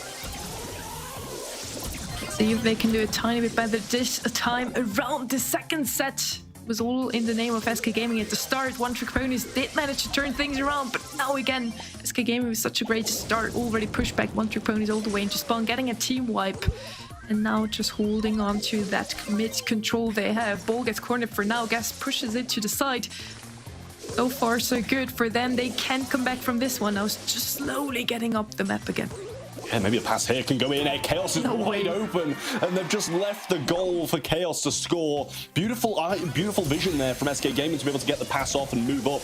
Ollie's just able to throw straight over this OP shield here, but Rattletide trying to get some value and does just that. Gas one shot, and they have the lead. They did this in the first. They just had the lead. They kept control, and they were fine for the rest of the game. But Filippo with his control and no walking canes left, it's going to be difficult. Has the TP and might want to use it here, but needs to play defense. Filippo super coming down, gets to take that onto Chaos. It's a 3v2 situation. They do have a lot of control here. Gas will be able to slot that one in. The first goal coming out from One Trick Ponies, now equalizing the score in this last game. It is a set point here for both of them. One Trick Ponies could be eventually equalizing the score overall as well. Yeah, very much the turning point for both of these teams here. It's either going to be 2-0 or it's going to be 1-1, and that is a big difference when it comes to the scorelines and how fast these matches can go by. Filippo coming out the spawn again, just trying to get some shots on OP here. Does get the heal reset. Yoshi not able to find that 3k connection. Last call comes down to open up a bit of a gap here and some bounce backs from OP. Might need to TP out to get this heal once more, and does just that. Another super coming out of OP that doesn't really manage his teammates to push up here. Another super coming in from Yoshi, this time around Filippo awaits it, catches it just in the nick of time. Chaos going in aggressive, he gets a takedown onto Filippo, gets taken out himself now by Gas. Bosco, in the meantime, pushing up on the right-hand side. One Trick Ponies gains back some mid-control here, gains some goal opportunities anytime soon now. 18 seconds left on the clock. If the walls open up, this is surely going to be a goal from One Trick Ponies. Gas does get the mute off, but he doesn't get anything more. Yoshi's going to have to use his super to get the finish off there. Doesn't have it now to shoot towards the goal, but they're just going to play it slow, play the ball back, wait for the walls to come down, and try and use this advantage that they did have in the last game in this one as well. I believe maybe Chaos did he TP out the spawn there, or was it already set up? I'm not 100% sure, but maybe a little bit questionable if he did. OP now pushing forward with the shield up. The drag on Buzzco there to slow him down. Yoshi not able to find the shots just yet, but another super in hand for OP, who gets the ball, and he goes left straight past Gas's face, and they do manage to get this second set. This time around, the overtime was in the name of SK Gaming with the B and that great pick. They did manage to slot that one in the end. OP did a lot on the Buster as well. But I felt like One Trick Ponies had a great opportunity there just before the overtime hit. They were standing all three in front of the goal, kind of rushing it a bit too much. And in the end, it's not going to be their win this time around. They looked a lot stronger there in this Pro Bowl set than they did in Gem Grab. So I feel like they might be coming back from this one, just as we just had it in the matchup VN Esports Team versus Nouns Esports. They are now starting to wake up a little. Yeah, I mean, they did look a lot better in that second game than they did in the first, and obviously the first set as well. And it was a decent performance out of them. Like, to be honest, I don't think they had a bad comp. I don't think they played it bad either. But it was just when that overtime hit, it started to get a little bit troubling for them. In the second game, they managed to overcome that overtime and find the little opening to get the goal and the game. But in the third, it just wasn't meant to be. Damage-wise, SK had just a tiny bit more and healed a lot more over the duration as well. So they definitely played a bit more control, and you could see that as the game was playing out, that they were just playing it slow, waiting for the opportune moment to go for that goal. In the end, the star power of Great made the difference here. OP just healing up back and forth, TPing back and forth. In terms of damage and damage output, it looked completely the same. So definitely a very close matchup here, not only in terms of numbers, but also what we just witnessed. So I do feel like One Trick Ponies is slowly but steadily crawling back up. Now, maybe dry seasons where it finally will hit. Otherwise, this would be our very first 3-0 of the day. I don't want to cast or curse it again. We did kind of for Nouns Esports. Let's see what the next set is going to bring. Yeah, I mean, that's the thing, you know, that they might be starting to wake up now, but is it too little too late? Because they couldn't be 2 sets down, and you know, for any team, any player in the world, when you're 2-0 down, your mentality starts to waver a little bit. You start to get scared of being swept, and then it just becomes a little bit worse, and that might be what they're doing now. And you said they're starting to get going, they're playing better, but it just seemed like it might be too little too late. And if SK Gaming get another good draft, I don't doubt that they're going to close this one out in a 3-0. I mean, there's both, kinda. We do have some players that get kind of mad when they lose a first set. We also have those that get motivated by the fact that they are 2-0 down. Now, in the sake of One Trick Ponies, I hope that they get motivated from that one. SK Gaming can't lean back too much, I feel like. One Trick Ponies did have a lot to show in Brawl Ball. Just to remember that as well, One Trick Ponies just won against Team Keizo, the 2nd seed. So they are definitely a team to look out for. SK Gaming did win against Zeta Division. They seem to have a good day as well. Yeah, there was a lot of upsets in that first round. I think it's hard to say that there isn't going to be more upsets along the way as well. And One Trick Ponies, they could be the ones to make this upset if they do manage to win 3 sets in a row, which is hard. I know it's unlikely, but it could be done against SK Gaming here. They looked a lot better in that 2nd set than they did the first. And obviously their draft was better as well. So maybe if they carry on going at this rate, they might be able to get a set here and there and manage to reverse sweep this one. But it is a tall order. We're on to dry season now. SK Gaming going to ban out the Tick, the Nanny, and the Buster. One Trick Ponies going to get rid of the Nanny, the Mortis, and the Piper. Very interesting to see. I assume One Trick Ponies has the first pick here. That's why the Tick is banned out. Just so annoying on this map. Gonna go with the RT as first pick. One of the most pickups brawlers on Bounty at the moment, especially on dry season. You can counter a Gene even. You can counter a lot of things. And you're also not too bad once the tanks are coming in a bit too close. As we know, even on dry season now, tanks are gonna be showing up anytime soon. We only really have the Mortis and the Buster banned out. We still have things like the Fang open, for example, which both of those teams I could see bringing to the table. Yeah, I think that might be the option, and Meg comes out yet again as it did in dry season last time, along with the Gene this time as well, so they're going to have that pull and power, bring it towards the Meg, who might have the swipe, might just have that DPS that she does have, which can be a good pairing, but also you do kind of want something else along the line that can go with that, with the Gene with a bit of damage also. But the RT, I like it. It's going to be able to use the gadgets to bring people down. The marks are obviously very, very good, and the long-range capabilities and short-range capabilities of it are very solid, especially if you get pulled in by that Gene in the closing seconds or something like that. You can still survive it out. We'll see what is going to come up next for One Trick Ponies. It's going to be the Fang. As you said, you know, you can see both of these teams bring it out. It's One Trick Ponies who managed to grasp it. Interesting to see that SK Gaming decided to still go with the Gene. As I just said, we have a lot of tanks still open. We have the RT already picked up by One Trick Ponies. What do you want to pull on the side of SK Gaming now? They do have the Meg once again, which we weren't really convinced just in the match before that. The Meg in the end ended up winning, so far 100% win rate in the Snapdragon Pro Series today, at least. For Meg, Sprout is going to come in as last. Of course, that's going to be a target for the Gene.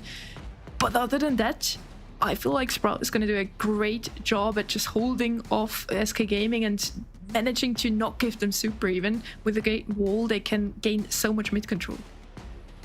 Yes, they can. I do like that Sprout pick, and obviously when you don't have that Fang against you who's able to just go so aggressive, it becomes a bit better. But Cordelius is going to come out as SK Gaming's last pick, maybe, obviously just to come up against that Fang and, you know, take him into the Shadow Realm when going aggressive. But a lot of the time when we saw it in Goldheim Gulch, when Fang goes aggressive, it's cleaned up quite quickly, and you might be a little bit too late if you do that, if you don't do it as he's coming in and stop him in his tracks there. I honestly don't like either of those comps. We have the Fang and the Sprout. Who is gonna hold the Meg away? When she just decides to rush, you only really have the RT with a lot of damage output, and it's kind of hard to hit every single shot, and at some point you also run out of ammo. Same thing with the Gene, just way too much HP. The Cordelius with the movement speed can also dodge some shots from RT, jump over walls, and get a takedown onto the Sprout. On the other side, I already said I don't really like that Gene pickup when One Trick Ponies already has a Fang and an RT, but let's see how things go down here. Blue Star, in the meantime, goes to SK Gaming. Yeah, we'll see how it plays out, and obviously you don't really want to be put on the back foot against the Fang and against the Sprout, because that's when they're going to start getting their supers. When you're on these back lines and gas, you know, he's going to want to go aggressive, gets a few shoes hit here and there, and Sprout also finding a few connections onto Chaos here as well. Gets that wall, throws it down, breaks some of this grass up, so OP can't hide in it anymore. Great pushback here from One Trick Ponies. SK Gaming needs to get out of spawn quickly. At the same time, they are the ones with Blue Star. They can just play passively. Chaos can pick up his super and pulls anyone really so far. Guess now with the super on the Fang can do a lot of damage, especially now as Chaos and OP are low. Decides to not go for it for now. That's the moment where SK Gaming can heal back up, and Fang doesn't really have a target now. Shadow Realm available, and he's going to go straight for this Sprout here as well. Finds one connection. Doesn't really want to get this kill now because he's going to be put in the middle of 3 people, but as his teammates clean up the rest, he is able to go in on the Sprout, and that should be a 3-piece. No casualties on the side of SK Gaming either. And that is some brilliant team play. It just handed them those kills on the silver tablet. Okay, with the pickup of the Sprout, open up a lot of possibilities for SK Gaming, and they took it. 7-0 stars now. Another pull coming down. Guess does have a super for next 30 seconds. Goes down though, needs to get back into action first. And even with the Fang super, as I just mentioned, against the Cordelius Mag and the Gene, what do you want to do?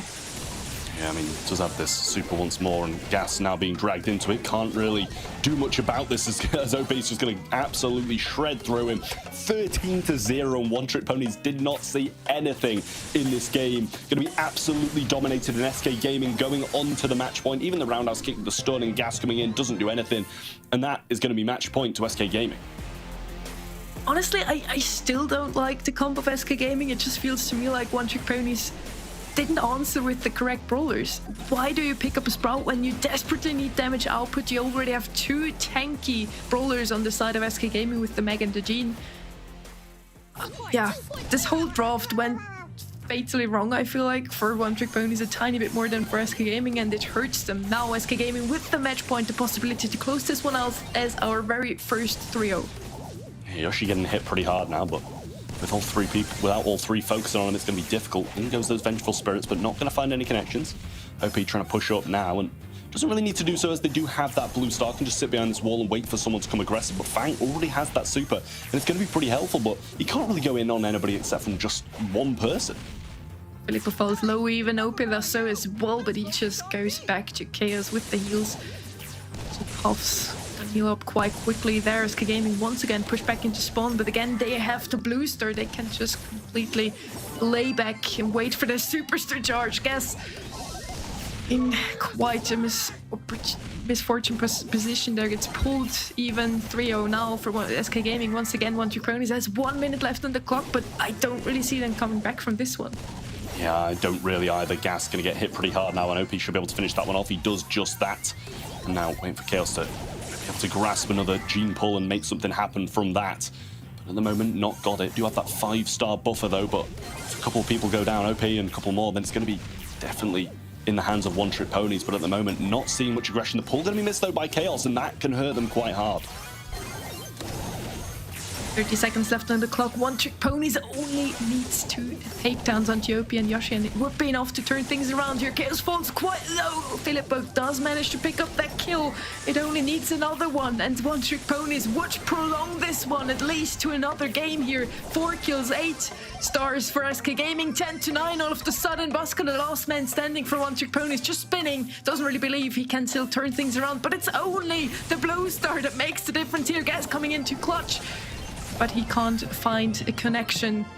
Even with the kill on Takeo, it's not going to be enough. Very back and forth here in the end, but SK Gaming comes out at the top.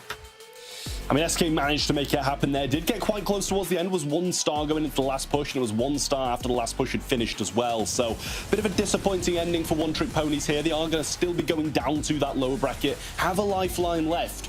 But if they continue playing like this, I just feel like they're going to be a bit high out to dry. And, you know, they have managed to beat Team K, so they need to kind of go back to how they were playing then. And I know we didn't watch them, but it must have been better than this if they managed to pull off a win against the 2nd seed coming into this competition. It is a double elimination bracket, so One Trick Ponies do still have a chance, Trev. SK Gaming claim the 2nd spot in the challenge season with Nouns Esports and SK Gaming. Congratulations to them. Commiserations to One Trick Ponies for now. We're going to see them later on once again. And SK Gaming, Ark and me talked about it before, they have the LCQ coming up this weekend, so they definitely take this as kind of a mental support. I feel like the momentum, maybe they can continue to play as well in the LCQ on the weekend. We're an esporting that we just witnessed had a very tough opponent here as well. They did not yet manage to get into the challenge finals, but for them it would just be as much of a motivation if they still make it through the lower bracket now. Exactly. I mean, there's still two spots, I should say, left remaining for the teams in the lower bracket, but it is SK Gaming who do manage to guarantee themselves the second one. Will be playing in the challenge season once more. I don't think we've ever had a season without them in it, and they've managed to get themselves 2 second places and a 3rd place in these competitions. So back to fight for another challenge finals through that challenge season. Still 2 spots left, though. That's the thing, and the lower bracket are going to be fighting fiercely for them. And for the lower bracket, we're going to be back with Trev and Ark right after a very short break. I feel like after those matches, it was 2 times an almost roar sweep. Now for the 3rd time, finally some sort of a dominant match. It's going to be just as interesting for the next few matches. Yeah, no, I think so too. I mean, at the end of the day, I think these next couple of matches are going to be very, very make or break for a few of these teams. And obviously they are, because they have no lives left. There's no more chances for them to go forwards and play out in the in this split, at least. Obviously they can come back through those second qualifiers, but nobody, I mean, I don't say nobody wants to play those qualifiers, because it is very, very good practice for a lot of these teams. And if you're going towards some of the other competitions throughout this year, then you do want all the practice you can get. But make sure you don't go anywhere, because we'll be back right after a short break with some more great matches.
The Snapdragon Pro Series powered by Samsung Galaxy is brought to you by Snapdragon Elite Gaming, Samsung Galaxy S23 Ultra, Monster Energy, and DHL. Welcome back to the Snapdragon Pro Series powered by Samsung Galaxy, where we are well underway here today, and it has been a very interesting ride for some of our teams. Now's Esports, SK Gaming, all in the challenge season. The lower brackets, it remains to be seen who will be able to escape it, and it is looking incredibly stacked, isn't it, Trav? It really is, and I mean, only 2 teams can come out of this, and we've got 5 incredible teams down here in the, or 4, now that we did see one of the teams get eliminated. 4 incredible teams down here in the low bracket. It's going to be so fierce. Yeah, we're going to touch on that, really, haven't we? Reply Totem did not escape the grasp of Foot Esports, and in a 3-1 scoreline, Foot Esports got the win. So the Reply Totem curse continues from Masters, just not able to make it through the Split 1 Open Finals. But our next matchup, Team Kesso take on Zeta Division, and we were saying, weren't we, Trev, earlier today, just how impressive Team Kesso have been.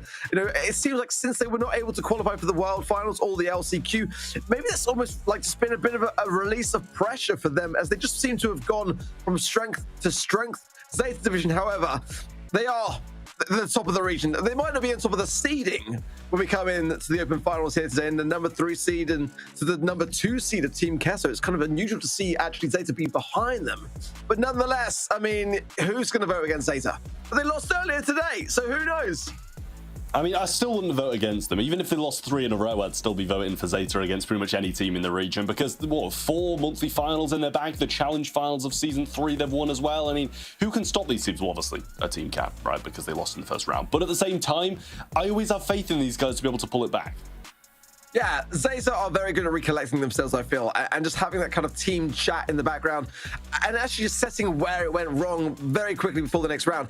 However, we did see this happen, didn't we, in Season 2.5 prior to Masters, where, Zeta struggled in the lower bracket and actually went out very quickly. And I hope for their sake that isn't the case today, but this is not going to be an easy matchup by a long shot. And, Team Kesso at the moment have been looking at the very top of their game. Going in then to Super Beach and Brawl. Let's see whether they bring the fire yet again. Stu, Nita, and Ems are their bands, as well as the Nita, the Rosa, and the Buster bands by Zeta. I mean, I like those bands. We've got a couple of tanks banned out, which I kind of imagined, yeah, Team Kesso has the first pick if that's the case. But they're going to go with Tara, which is something that's pretty versatile, can be good against some of those mid-range brawlers. And obviously at the same time, the tanks as well, once you get those pulls. And it's quite easy to get the pull when you've got some tanks walking towards you. So I think that's a pretty solid pick from Team Kesso. And I'm never going to say no to watching the Tara play out. Yeah, exactly that. And you got that nice choke hold on the left and right hand sides as well. And ultimately, against any potential tanks, and it is going to see some tanks surely coming into play here. Potentially Primo would be a good shout for me, but it's going to be able to cycle a lot off the back of that HP. Sandy coming in for Zeta. We saw this with Esports earlier today, getting some good results with it, and a very underrated brawler when it comes to Brawl, because you can struggle, can't you, with regards to stopping the big tanky pushes, and that's where Zeta have got to double down in that defensive mode, and have something in the back pocket for those eventualities. And for Team Kesso, I kind of feel like that could be where they are leading with things, but one more pick still to come for Zeta to be able to combine with this, and they're going to go with the tank themselves. It's going to be the Ash. I really do like this Sandy pick. I think that's very solid against the Tara. I mean, it's very solid no matter what you play against, right? But Tara specifically burning straight through those pets, which is pretty much the only gadget she's going to be using. And I feel like I'm going to be completely proved wrong right now and just going to bring out the other one for whatever reason. But Ash is going to be the one up from Zeta Division up after that. And I like that, bringing the tank who's got a bit of range to him at least, not kind of a melee brawler. At least he can shoot somewhat of a distance. Going to be a bit better against that Tara and the pets that she can bring in. Going to be the response from Team Kesso. Going to struggle with the robotic rats at some point if they have the amplified shot to hand. It's going to force it out or allow the teammates to have to take the mantle. It's going to be good for the most part, but Ash also has that additional speed too. As I do worry a little bit for Team Kesso if they get overwhelmed, especially with the sandstorm as well. It could be a really nice combination here for Zeta actually. And with a lack of kind of tank counters in the meta at the moment, B was the idea for Team Kesso, but there is still Gale, and you can snigger all you like, but Gale is actually not a bad shout at the present moment in time. But Barley to combine with things, I've got to say, Trevor, I'm liking the Zeta Division comp right now with the Max to round things off. It's screaming tankiness, it's screaming aggressiveness and unpredictability all round. I feel like I've just jumped in a time machine back to like 2020, to be honest with you, with just a Max and a Sandy and then a tank to accompany with it. Yeah, I mean, without the gene, right? But still, we can appreciate the Max and Sandy, and obviously a tank along with the Max as well can be very, very solid. Obviously, with the speed that the Max does provide, it can be dangerous for them. And I mean, I like the Barley. There's some walls on this map, obviously, and I think those walls, the same walls, are going to be hurting the B a little bit. So, I mean, it's obviously something, but I just don't know if they're going to be able to really deal with this Barley. Max is already hitting a couple of taps onto Meow, who's going to have to heal up and provide some support. But now the push coming in now, he's got the speed as well, and Gero just getting into position. The honeycomb will actually not help Javi at all, and the taps from Gero were good. Speed yet again over to Naui, and some big hits onto Black Sea. It's a team wipe as quickly as that, and Zeta should be able to walk this one in. There might be a gadget from Javi. They're going to play it slow and steady. I love that from Zeta, just ensuring it with a vast amount of body blocking for good measure. Yeah, I mean, that was really nice there. I mean, they were just trying to get that Sandy super as well, which you can't blame them for. Blacksea should go down here, and Sandstorm available. The pull on the right-hand side. Black Portal comes in there from Boss, and he gets that kill. The little rattled high from Javi, but he gets completely sent to sleep. Sweet dreams onto him by Meow, and Meow's still surviving this one out. Sandstorm being thrown a bit further up. But with this Barley rejoining the mix, he's going to go down. Could have been a potential goal-scoring opportunity for Kesso. Tap from Javi leaves the amplified shot there.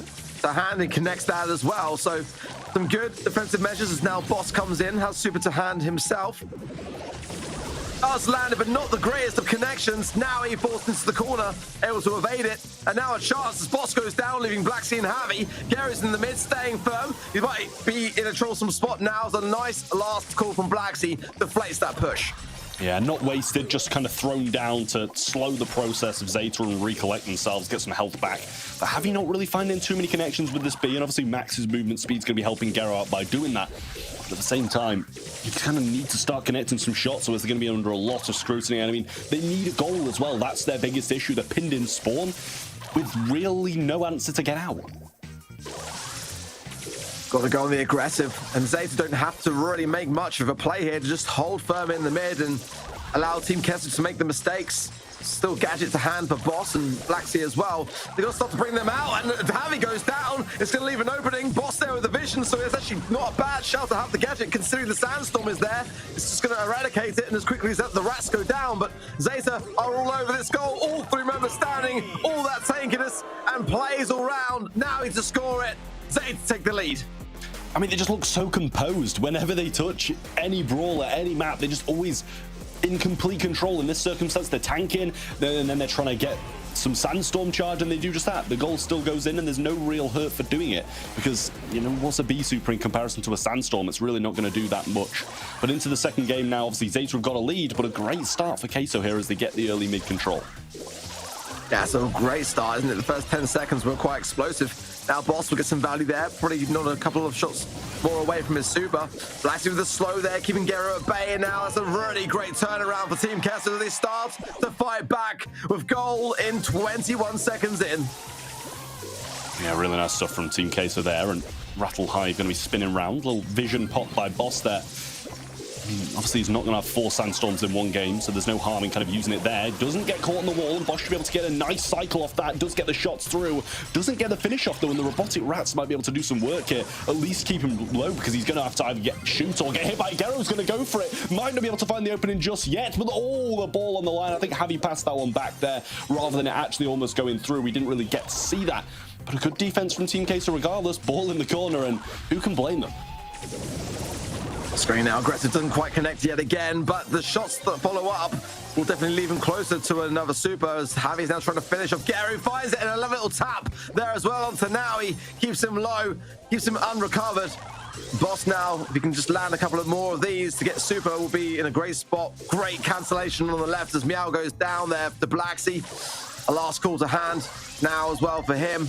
Could be the turnaround as Zeta have got to go on the aggressive this time round. Kesso looking much better. 1 minute on the clock.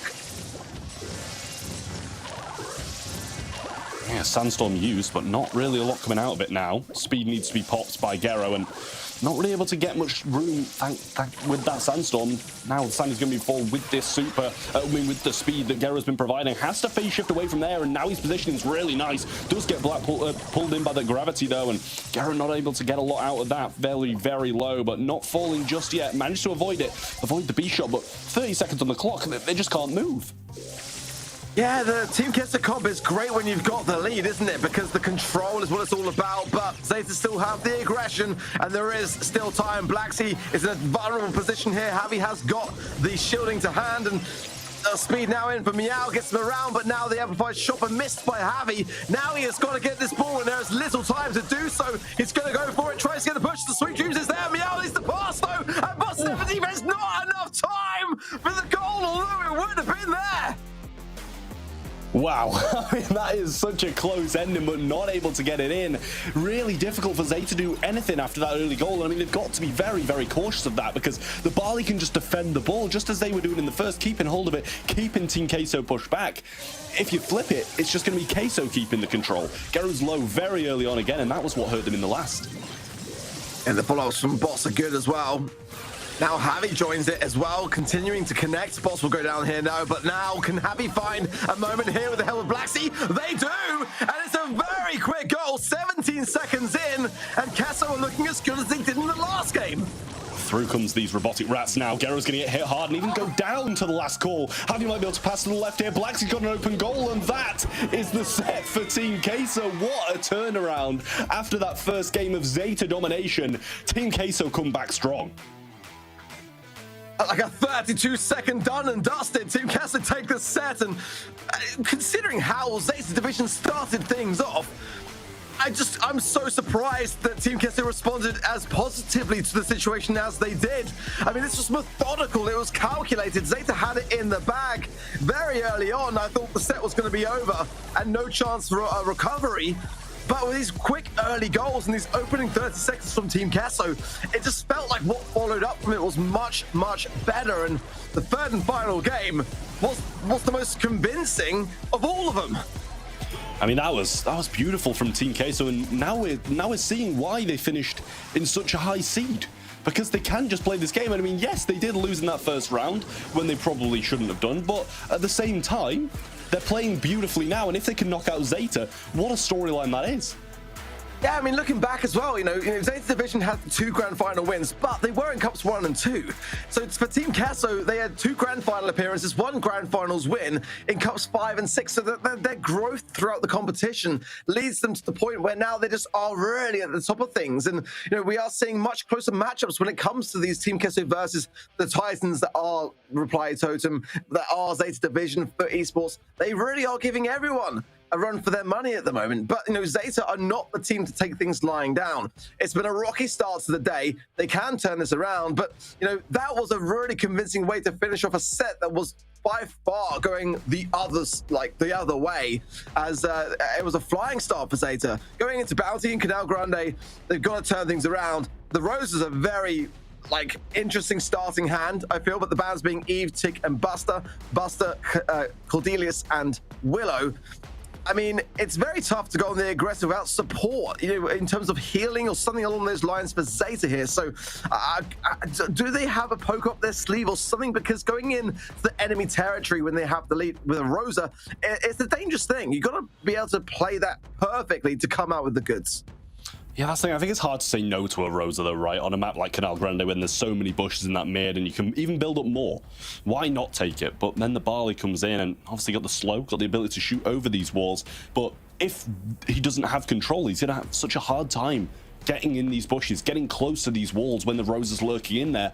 Otis obviously being brought in for that exact same thing with Rosa here, and it can shut it down quite heavily once it gets that super, but it's just more of the same, right? If they don't have control, they're not going to be able to do a lot.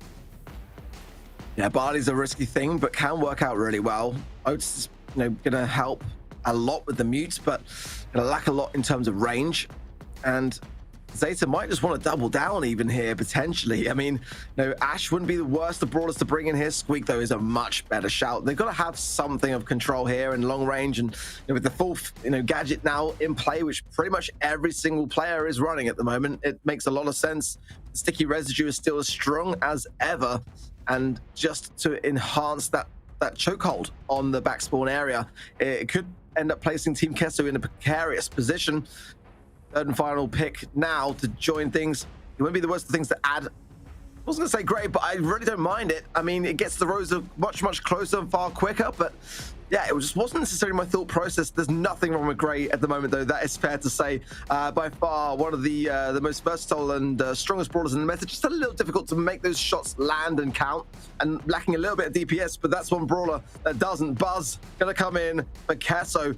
I mean, it actually makes a lot of sense, but they've got to really land the mark with it, and it's not the easiest of brawlers to make work in Canal Grande. Sure, you can get that blue star very quickly and give yourselves the early advantage, but it can escalate very quickly against you as well, as more control comps sometimes tend to favor that kind of aggression. Let's see how it pays off for them. Yeah, I quite like the Buzz. I mean, if you manage to get a stun off, then it's going to be extremely good in most positions. And as you said, blue star is the main thing that Buzz can get, right? But at the same time, he can get control of that mid early on, and that's going to be very, very strong against this Rosa. When you've got the Barley on your side, you're going to need these mid walls. And I mean, that's exactly what they're going to get with this pinch down on the Rosa. But Boss in a tough spot 2v1, but holding on well. Pull through the walls, not going to last long, though. Yeah, it's nice stuff there from Garu. It's the takedown. There's going to be a sticky residue there onto Javi, but no support there to follow things up with. Oh, what another little walking cane there from Gero. Landed it. Now he's still in position, but now muted out. Cannot get Javi. And Boss comes in just in the nick of time. Now he's taken care of. But can Boss make anything more from this situation here? It looks like he's going to get tapped up, and he will go down 10 stars to 5. The blue star was Satan now 12. What an explosive start to this game. I'm finding it hard to follow what's going on because it's just kill after kill after kill, but not really many trades coming through from Kato here. They're just running up and dying. Zeta getting another 2 there, and Black Sea the only one remaining. 4 stars is all Zeta need to close this one out. I mean, the stars are flying in so quickly, as it just feels like Kes just want to give up the lead that they established through a grueling set previously to this. They've got to slow the pace. I mean, this could be done realistically before time is even at 30 seconds if they don't get control on things. Yeah, I mean, starting to push up now. But Boss does miss that stun there, and now he's going to get punished for it. 1 shot left. He's going to go down. Javi going to get hit as well. And that's the game. Zeta Division take it with 37 seconds on the clock, and that's the response they needed. What a squeak connection at the end there as well. Just landing the 2 players that were the lowest in terms of HP, and oh my word, what a night and day difference. But this is how the last set started. Zeta really got themselves quickly into action, but then Team Kesso had their response, and that's what leads to the scoreline. Will they do so again? Walking Cane now missed by Geru, and on the top left as well. Now he, a little bit weak, and has got to heal himself back up. Everyone on the side of Kesso just waiting for their opportunity. Boss now has got stun, I think, to hand here, so that could be devastating. Nice walking cane, that one connects. Now he goes in. Can he come out? Hit, shield pops. He's doing wondrously well to stay in the mix, but I think he will go down. He does. Team Kesso take the lead and the blue star 4-2. Eventually manages to go down there, but had another shield in hand and did pop it as well, so now shouldn't be too far off another cycle, I don't think, but Boss going to go in for the stun there. It's going to be a elongate as well, and a nice connection with the mute, but Gero's going to get the kill. Did TP up as well to get the heal, but is Meow going to survive? He goes forwards instead of back. Super dropped onto Black Sea, and that's not going to slow him. He's going to get the heals off the shots as well. Last call comes in to try and get some trades if he goes down, but he doesn't even go down. Wondrous value from Black Sea as well. Surely 1 shot away now from another last call, and he was in a very precarious position. Came out on top. Gary the walking cane though. Black Sea walks straight into it, and low HP somehow yet again stays alive. 11 stars for Kesso though. Boss going on to now as well with the help of Javi, getting a lot of damage. Mute as well is going to trickle him down, and now Gary's trying to find Boss. Javi's in play, protecting the president, gets the shots.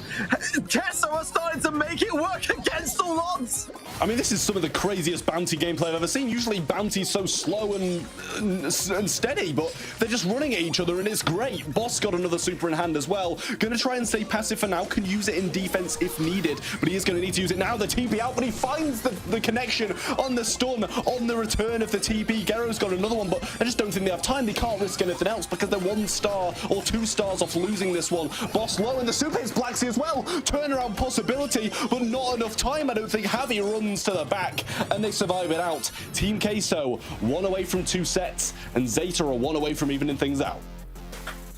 Oh my word.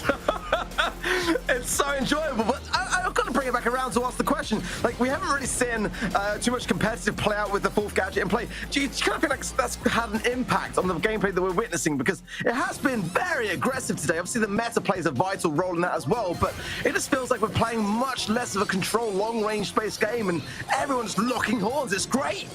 Yeah, no, I think that does make sense. The stun comes in, he just avoids the shot, and not another one came off as well. Beautiful stuff from Boss there to stay alive, but a Rosa shield's there, but the slow coming in from Barley stops him in his tracks. The walking cane hits Javi, and now he's surely got a fall here to Javi or Blacksy. They do, but they're both in a compromised position now, and surely both of them going to go down.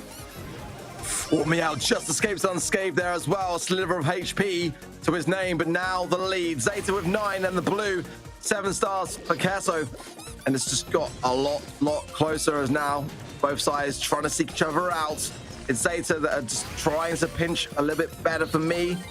The Barley will come in at a vital role and try to slow things down, trying to get that utility as well. Meow low, 1,000 HP there, but he survives. Boss goes into Naui. The support, the mute, it's all there. Boss, though, is just a bit hesitant, goes down himself, extending then the lead in favor of Zeta.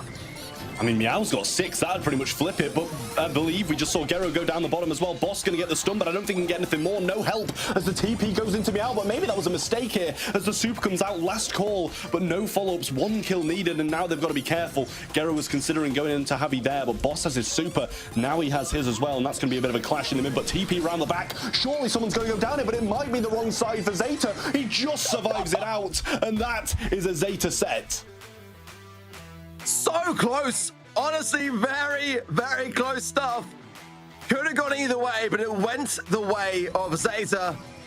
And I just am enjoying everything that I'm seeing at the moment. But now we're all even. Now it's all to play for both sides. Both teams obviously very accomplished and established when it comes to their appearances in the challenge season. They want this. They do not want to have to go back through the split 2 open finals. And my oh my, is it closely matched? Yeah, I mean, this is just so close. And even at the end of that last game there, it was almost a Team Queso comeback. I believe that kill would have got them to 18-19, and that would have only been the 1 kill to decide who did win it. So a bit of a difficult spot there for Team Queso, but did end up losing that set. Disappointing stuff for them, but I do think Zeta deserved it. Yeah, I felt for the most part, it was just a bit more calculated. Queso obviously going for a very aggressive combination with the combined control, but I mean, the stars kind of say the story that I'm trying to tell just a bit more elegantly in terms of the numbers. 57 Zeta to the 38 of Team Queso, and the 57 dropped in, of course, and damage, I mean, it was chaos. It was absolutely chaotic. Like I said, it could have easily been Team Queso going 2 sets up, but I agree. I think that Zeta deserved that win, and now we are very closely matched. Yeah, to be honest, I feel like Zeta, they just always seem more composed, right? I think that's against any team, they'll just always look pretty much in control. The game that Team Queso won, pretty scrappy. The game that was close, very scrappy. But at the end of the day, it was Zeta Division who did come out on top of that one. We're going to be going on to Ring of Fire next. Team Queso have already put their bans in, a Buster, the Stu, and the Rosa. And Zeta are going to get rid of the Lou, the Amber, and the Colette. They look like they wanted to go some tanky units, but they're actually going to pivot to the Squeak after seeing the bans of Team Queso.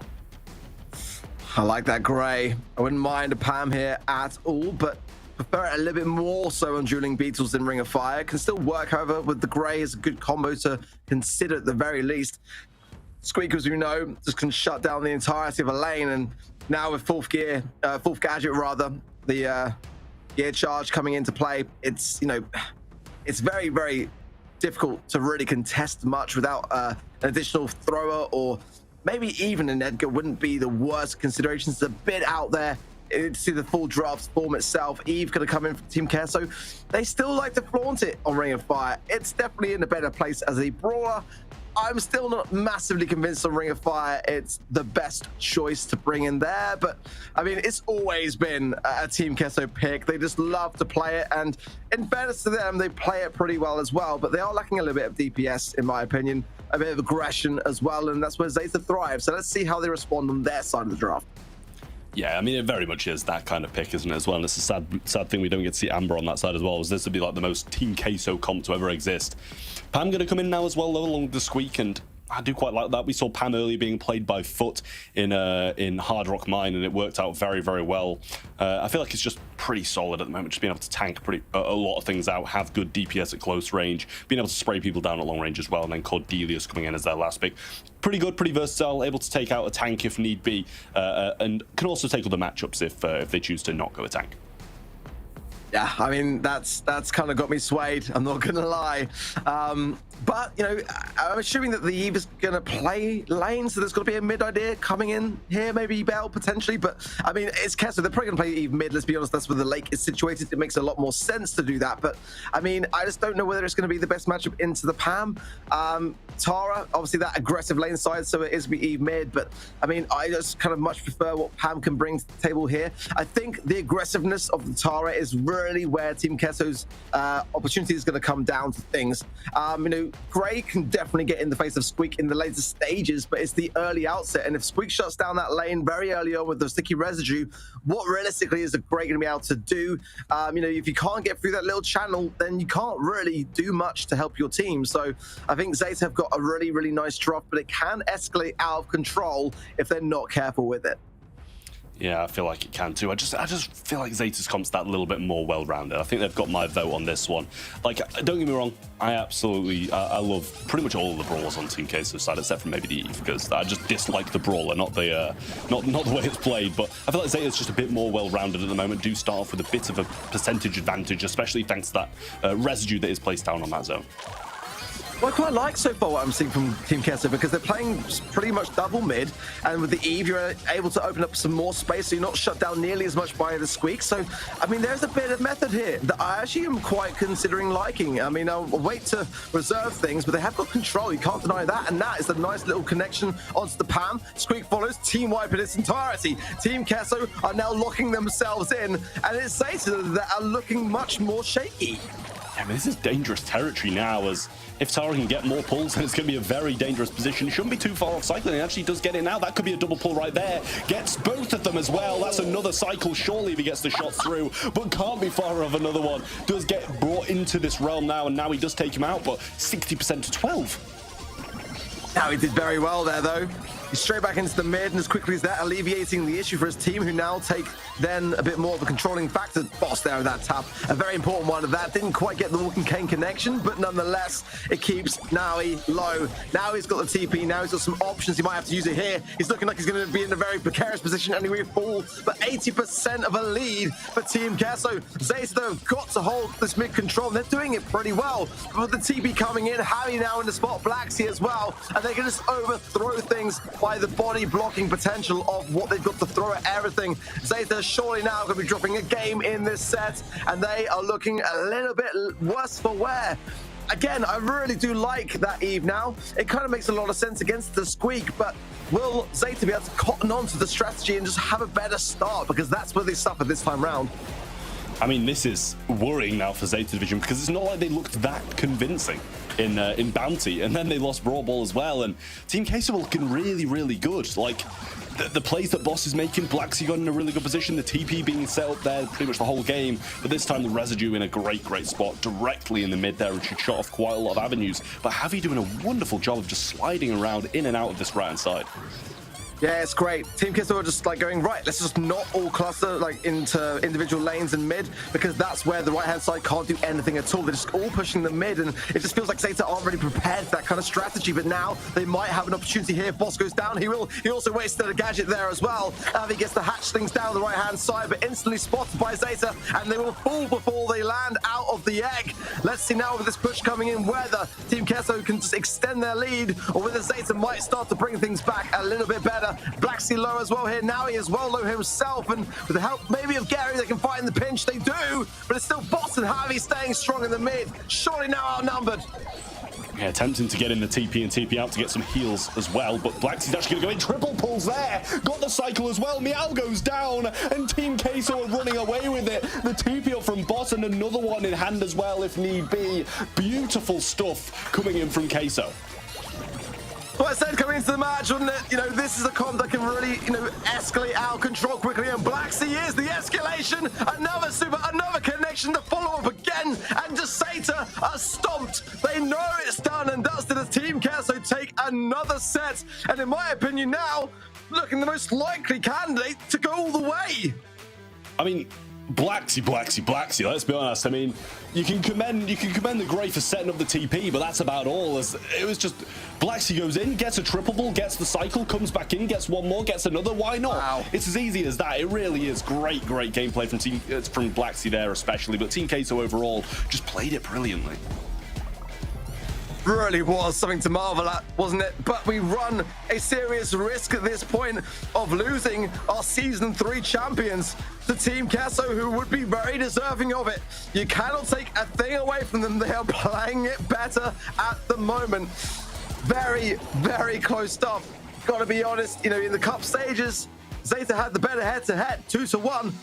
Basically, all semi-finals matches, and that is a really good and commendable place in the competition to be able to get that kind of head-to-head scoreline anyway. But I just love what I'm seeing. I was instantly convinced when I saw the kind of approach that Team Queso were going for.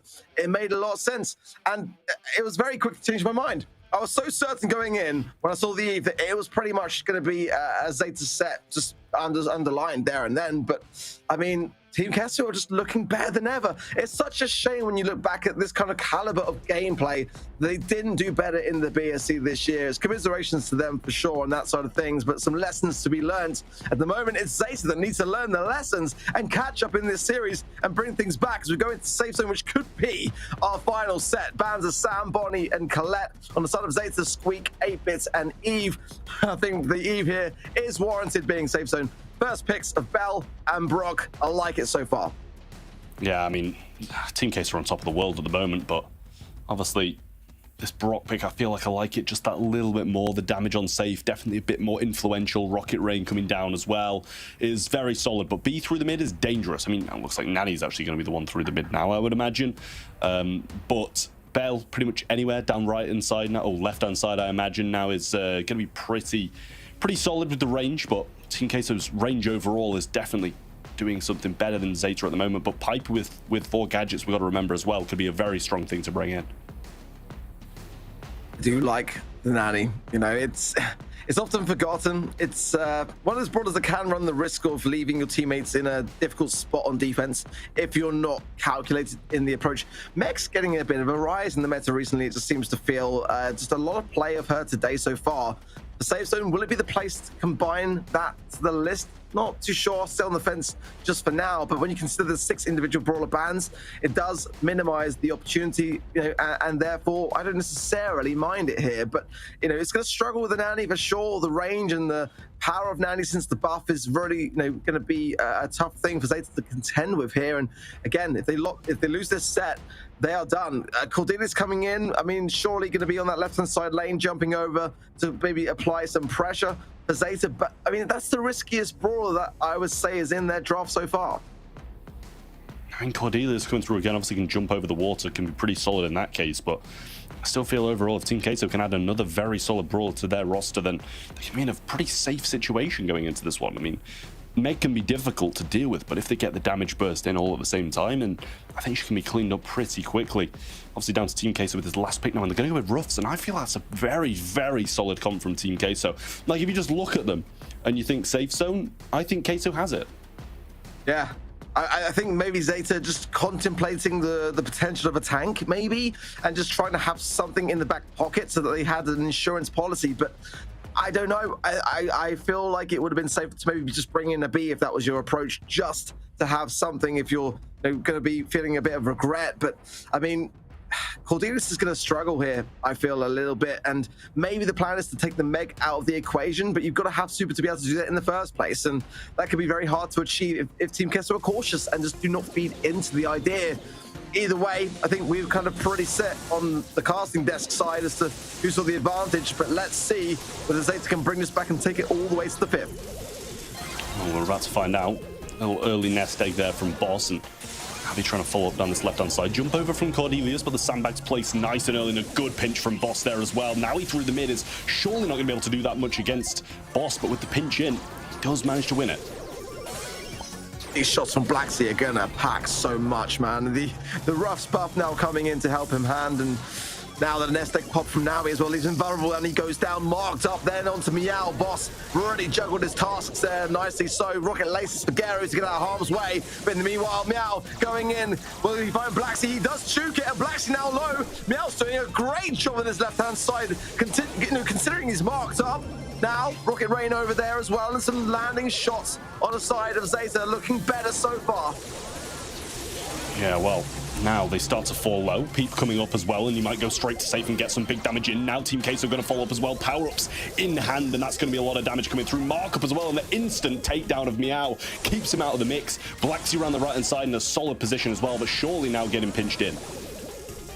Yeah, found that nicely. Went down to quite a weak state, but nonetheless, a very important takedown to get rid of that buff away from the nanny. It's very important to do so, and you know what Blacksea can do if he lands himself onto the safe with that TP. Meow, though, cycling great stuff into the mid, but will go down to Blacksea in the end, and now he's trying to push his way forward. Now the Peep comes through, but with these shots, no, he's just going to TP forwards and just trying to get Gary taken care of, which he does. But now in the top right, Meow coming in is forcing Blacksea to the left. That takedown, so important there from Boss to create the space that he needed to get away from the situation.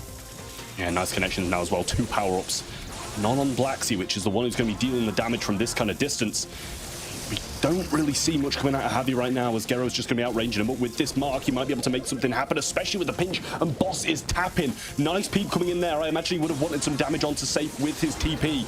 But at the same time, you can't complain about the position they're in right now. Sandbags being placed down, burnt through though. Javi surely got a fall, and he does thanks to the bouncing shots. But can they get the damage done? Cordelius going to drag Blacksea into the realm, but he just wants to move a bit closer to the safe. Brock comes in with a few connecting shots, but now Team Queso going towards it. Can they get it done? They don't in time, and Zeta Division hold on. But it was very close. You can just see how much the nanny can shred that safe. And I think that if Boss just maybe landed the first shot onto Gary at the end, and he may have had time to land 2 onto the safe instead of the one that I think he did, but it was such a close one to call. I didn't necessarily mind the Peep connection onto the Meg. I think it bought maybe a bit of time for Kessler to stay in that mid position to allow that final push, but nonetheless, a very important game for Zeta. They've bought themselves a lifeline here, but can they make it a set? We're about to find out. Great shots. Boss is very low. The swing comes out and now he's there, but doesn't really make a lot happen. Break comes through, and that is a big thing for Team Queso here, being able to use this nanny moving about now and able to pinch this right-hand side a lot easier. But Boss going to go and grab that power-up, and that gives him a bit of a leg in the mid. Now he out of mech. Use the toolbox there just to stay alive in the situation, but this could be a time, realistically, for Team Kessler to land a strike. Gary is low, the CP is there, so there's going to be a Peep on the safe, and he's actually staying behind the situation as well to try to pinch in with his teammates. But Blacksea now choosing to spend his time on the safe. I think it's wise. It's very close, only 3% in, but Gary now landing rocket rains onto the safe, and the incendiary as well is going to follow up, and that's going to help out considerably on the side of Zeta. Yeah, Boss hitting shots now as well. Now he's going to fall low. Power up is waiting there, but he got the swing off in time. Black's is going to grab that power up, try retreat and stay alive, and he does manage to do that. But now they are 26% behind, and that's a big lead for Zeta to have at this stage in the game. 1 minute and 15 left. Power up available, and Boss is going to be the one grabbing that. Team Queso now starting to establish themselves. The Mecha's there. Mark nicely landed there from Boss as well. I like the way that now he got quickly back into mech as Blacksea gets a nice takedown of Gero on the right-hand side there. Meanwhile, That buff is back on Blacksy, which is going to mean that these shots, if they land onto Naui especially, are going to really hurt things on the side of Zeta. Nest egg pop, and all the shots didn't quite land. One from Boss will get Naui out of mech, but that was a chance to realistically see a bit more damage. Javi on the left gets Naui taken care of. Another nice mark from Boss onto Gary. The follow-up shot's not really connecting. He'll stay alive for now, but with 30 seconds left on the clock, Team Kesso starting to collect themselves in the mid, and the Ruff's supply drop. The buff is on every single player of Team Kesso. It's going to be a lot of damage raining down if they do manage to get on safe. Cordelius looks like he wants to just go, but he's surely going to go down here. Someone on Team Queso is going to pick him up and turn their face to the safe now. Javi's going to go through, and there's just not enough time for Azay to come back if they don't get going now. Gero's got to go for safe and hope his teammates can defend, but 32 is all that is left. Jump forwards, Boss cleans up, and Team Queso going to match point. Such an exciting series, but Team Kesso could very well be about to cause a massive upset here, as the lives of the Season 3 champs hangs in the balance. They need to claim this game, or we'll be back to the drawing board and a split 2 open finals to make good on their arrangement. But Team Kesso played that so calculated. You know, they just waited the timer, kept the buffs in motion, and then just struck while the iron was hot, and it was lovely to watch. But Zeta have got a game in the pocket. That's something to hang on to in terms of hope.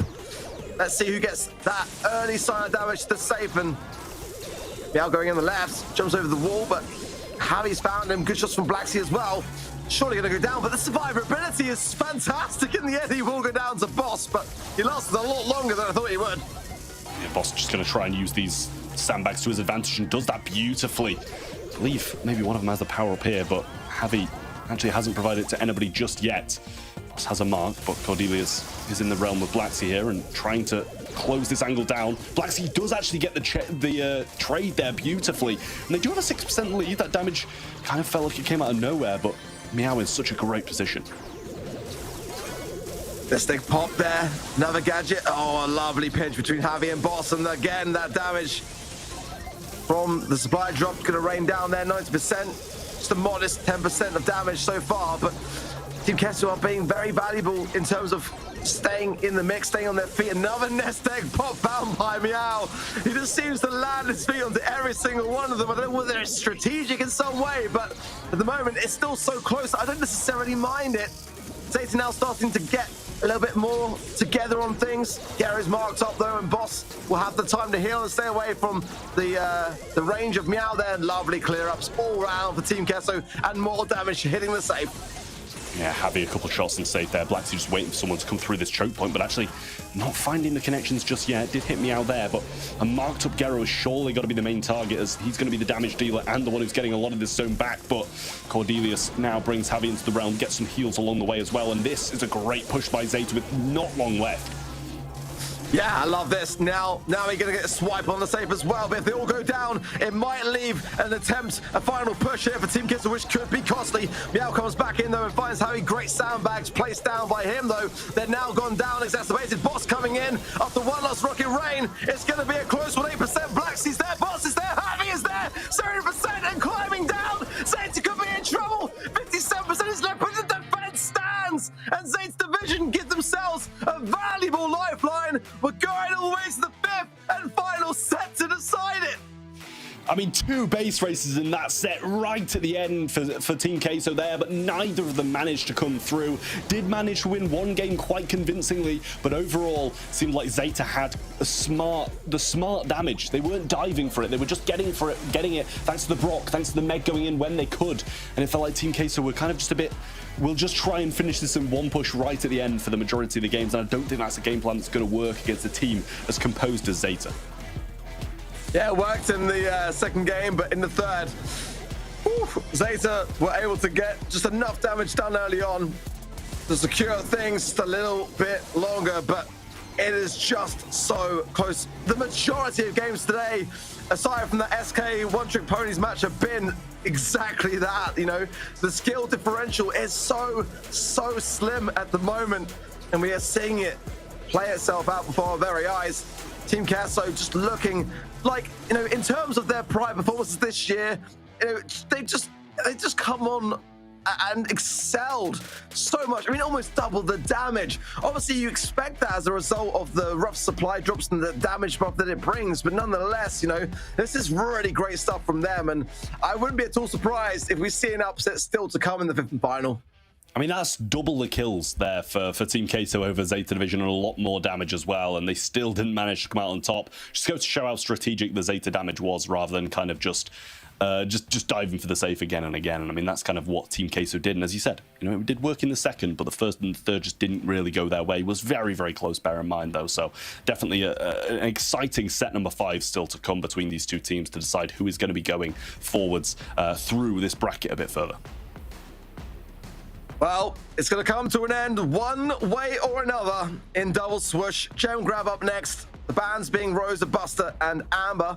On the side of Zeta as well, the Amber ban will remain, as well as the Mr. P and the M's. So nice bans all round for me. Sandy again coming in. Does feel like a good map for it also. I mean, do they combine it with the Max, as Reply Totem used to do that on this very map in the past? I feel like the meta's kind of evolved a bit more around the tankier options, but it certainly is a nice amount of synergy with the Gene that could be very viable here as well. But again, Bo, I do feel is a great mid idea to have in that eventuality. Normally has the upper hand over the Gene, but just not as much of a turnaround. Great going to come in for Team Kesso, which I think is a really nice idea. Can also open up a lot of the bush with the Walking Cane too, so that would surely be the approach, and maybe a couple of walls along the way as well. But the tanks have yet to show themselves, and I'm sure there is going to be an Ash on someone's thumb in the not so far distant future. Yeah, I would imagine so. I do like what we've kind of got going on so far. The Grey and the Sandy, I think, are some pretty solid picks across the board for both of these teams here, and we should be seeing this second pick come through relatively shortly. They do get the Otis, just, you know, taking care in case the tank comes a bit further on down the line.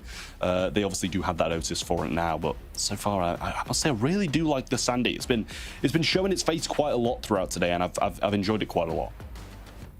Yeah, absolutely. It's still just a little bit under the radar. I'm sure many of the pros are aware to it, but no, it's just seemingly to me one that is alleviating a lot of the potential stresses that could occur, and the potential for turnaround just seems to increase a bit more when you've got it on your side.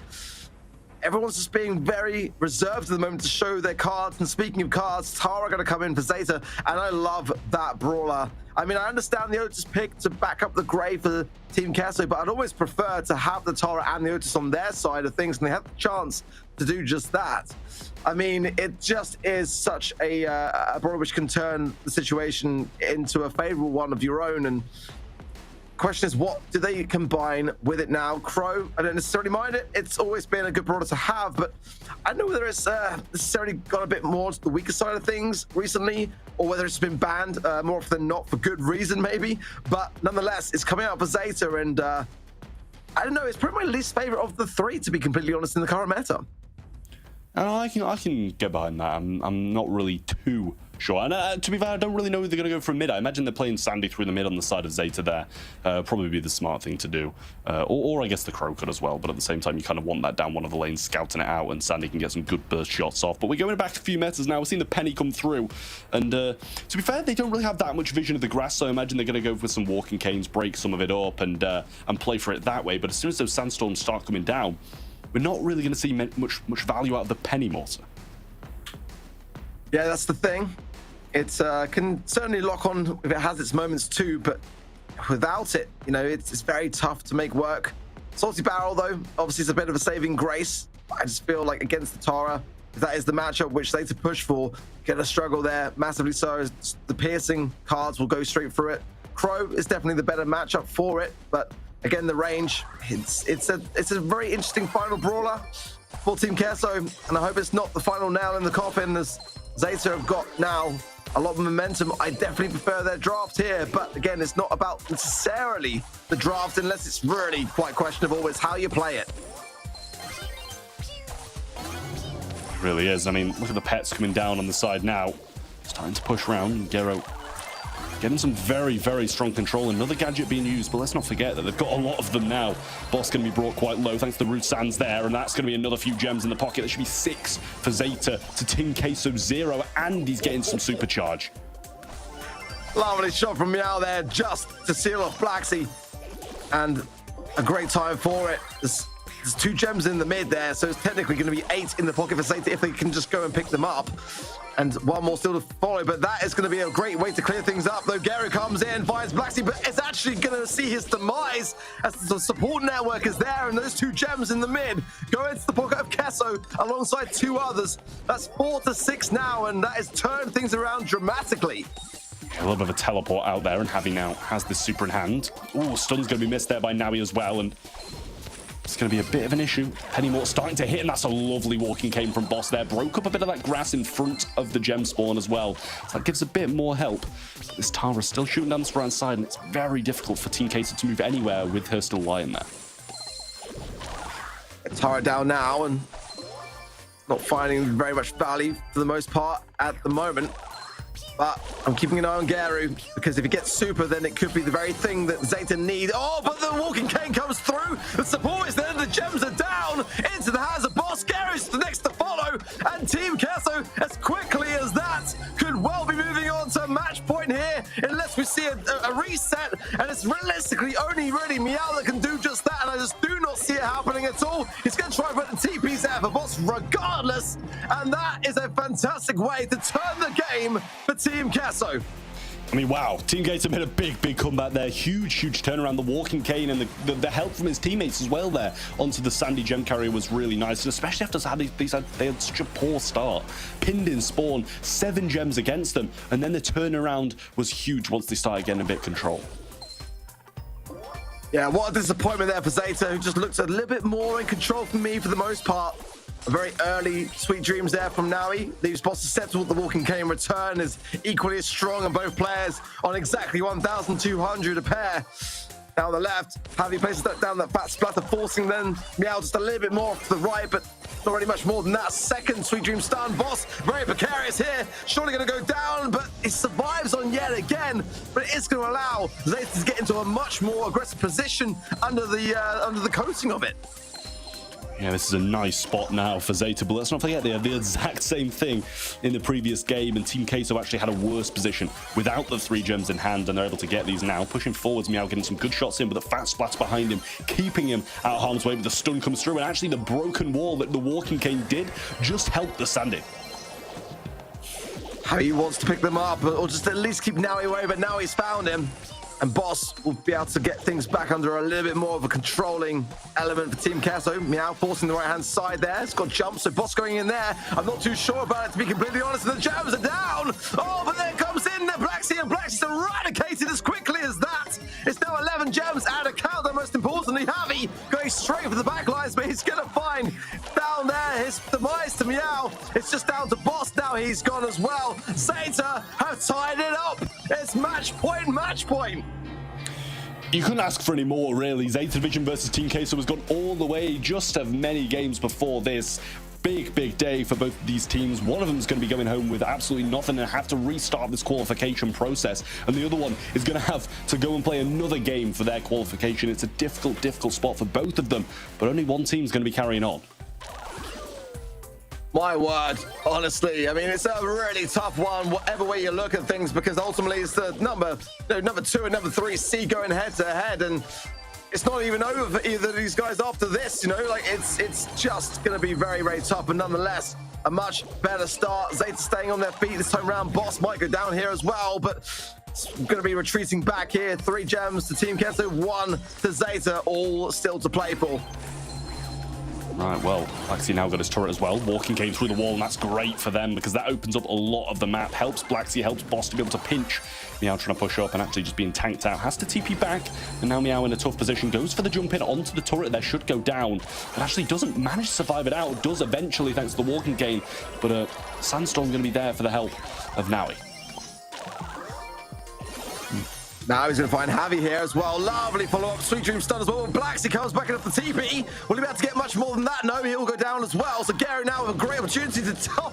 Whoa, Boss sees it coming. Gets himself out of harm's way. But in the meanwhile, all that mid-ground position given away to Zeta. And the gems will surely follow unless Team Kesso get back in this game. But so incredibly close now on the left. Got to be cautious now. The turret forcing it forwards. The walking cane from Boss predicted. But but not enough of a way to close the gap. If he finds Meow, maybe he'll have a better chance, but actually missing a lot of shots, and it might be him that's in trouble now. Boss very, very low, but Heavy pushing up this right-hand side. Blacksea making a little pathway through. Should be able to place this, but actually gets eradicated quite fast. Turret's going to tank. I think he still burns down there. He does, and that's 9 gems for Now. Now, and he gets the stun. The Sandstorm placed down as well. Should be able to grab these, and Heavy falls too. Team Queso in a world of hurt here. Zeta Division surely going to be closing this one out. 10 seconds, and no chance for Team Queso. Yeah, just that one small mistake there, and as quickly as that, Team Queso do exit the competition at this stage, they'll have to come back in the Split 2 Open Finals, and it's Zeta Division, the Season 3 champs, that just bought themselves a valuable lifeline. They're not done yet for today. They're going to be facing against VN Esporting up later on, so they've still got more work to be done, but they were looking like they may have well exited earlier on, especially in that high set. I thought, to be honest, that is where Team Queso could probably have nailed the coffin, so to speak. But Zeta bring it back and just turn things around, and I thought Team Queso had it. To be fair, I really thought they did as well. After a few of those games after Heist, they looked very good and didn't manage to get it out. They were playing so well. But at the end of the day, it just wasn't meant to be, and Team Queso did end up losing against Zeta Division. I mean, it's a great performance. How well they've been playing all year compared to how well they're playing now, it's just so different, and it's brilliant to see. Yeah, there was never going to be a way that match was going to end with, you know, nothing but an upset, because both teams have been exceptional. I mean, they really have. I mean, just 25 points separating the two in the cup qualifying stages of the competition. You know, 2 grand final wins for Zeta to the 1 grand final win of Team Queso, but both winners in my eyes today, despite the scoreline and what the bracket may say. Honestly, a very enjoyable series to watch, and just neck and neck from start to finish. I think Team Queso can be proud regardless of that one. It was so close to call. It really was. And I mean, they've got to be proud, but also I think that's going to be the least of their worries, being proud at the moment, because they've just been knocked out. And you've got to really feel bad for them, because, you know, they played very well all series long. They got 2 sets of a team who's won 4 multi-finals, won the last challenge finals of the Snapdragon Pro Series. They're so good, and yet Team Queso have really come out of nowhere to be able to put up this much of a fight against them towards the end of the year. You've got to feel at least like they're going to be making it at least a decent amount on the way through Split 2. It's unusual. It really is to see Zeta Division in the lower bracket, but I mean, the next matchup will be VN Esporting, and which was the only team to get the win over them in the challenge season of Season 3, VN Esporting. So, you know, it's going to be a very interesting one to wait for later on today. And, you know, we still got as well, you know, for Esports still to come, who got the win over Reply Totem, who in their defense are under the weather today. So in case you're wondering about that scoreline there, it kind of makes a lot of sense to me. But they're going to have to come back in Split 2 as well. I mean, there's going to be some serious contenders for the next qualifier draft. There really is. I mean, Split 2 is looking absolutely incredible, but at the moment we've still got a couple more games of Split 1. So don't go anywhere. We'll be back right after a short break.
The Snapdragon Pro Series powered by Samsung Galaxy is brought to you by Snapdragon Elite Gaming, Samsung Galaxy S23 Ultra, Monster Energy, and DHL.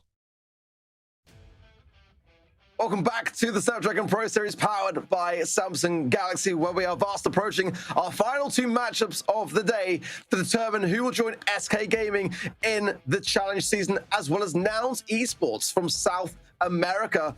It played fantastically well today, and I cannot wait to see what they further bring to the table. Welcome back, of course, Sonny. And you're excited for this next matchup. It's going to be Foot Esports up against One Trick Ponies. And, you know, I worry a bit, I'll be honest. I was going to say, because SK made it look very convincing, and I know that you don't like those 3-0s, Sonny, but, you know, I'm just putting it out there into the universe that we may have another one upon us. I mean, you know, I'm very happy and excited now because we had 3 out of our 4 matches today that have been almost were sweeps, or at least very close matches, going all the way to the very last set now. One Trick Ponies, they did have a very tough time just now against their opponents in the upper bracket. Didn't quite make it in the end. Maybe they can at least get a set now off the hands of Foot Esports. It's going to be a very tough opponent they're facing now. Foot Esports is looking so strong the last few weeks. Have also been looking strong in the Open Cups we had. And with that, we're already going to head into the draft arc. Those players really need to catch the train, it seems like.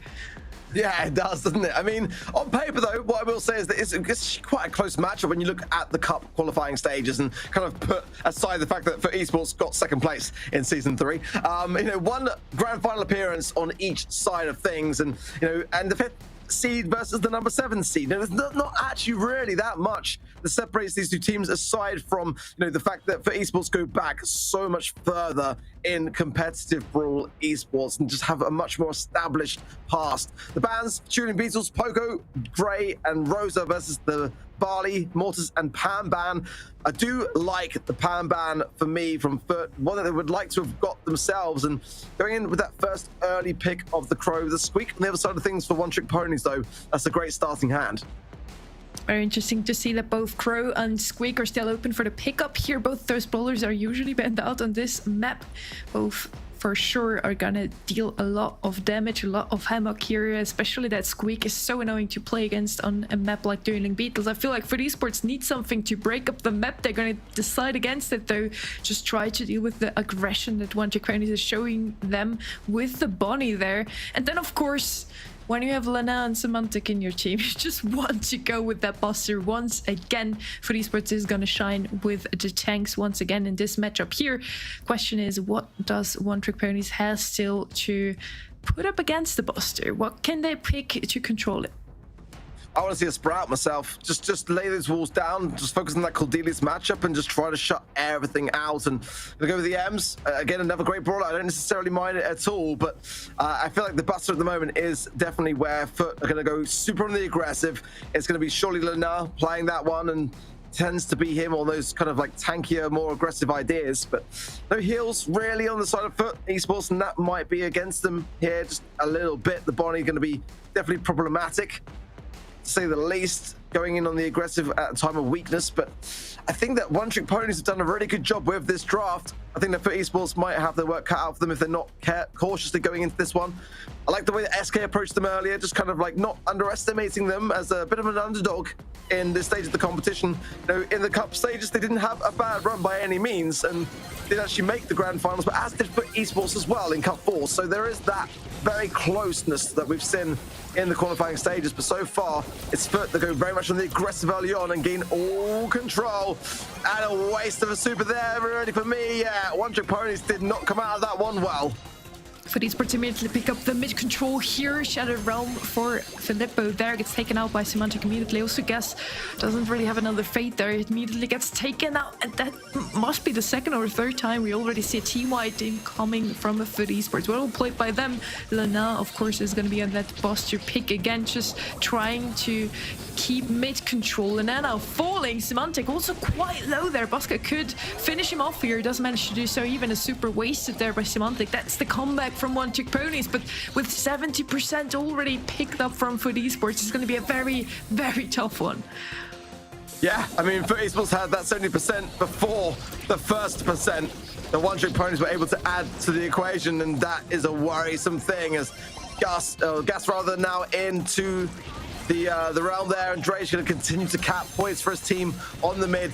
Buster now back into the thick of things, and there's no way that Foot Esports are able to lose this round, not for me at least, and that's going to be game one, but a very convincing game one going their way. Very good start, especially from Foot Esports. From the side of One Trick Ponies, I want to see a bit more aggression, guess, in mid. Couldn't really ever place his gadget in mid, and that's exactly what you want to do. You just want to place the residue gadget on the opponent's side of things. With the new gear, you have 4 of those. It's going to be so annoying to play up against, but if Foot Esports just runs over One Trick Ponies at the start, you don't really get any value out of that squeak. Drage immediately falls low at the start. Symantec too, he even falls, but so does Gas. Again, it's going to be Lena just rushing them, getting another takedown there, still surviving. It's only Bosco that still stands in mid from the side of One Trick Ponies.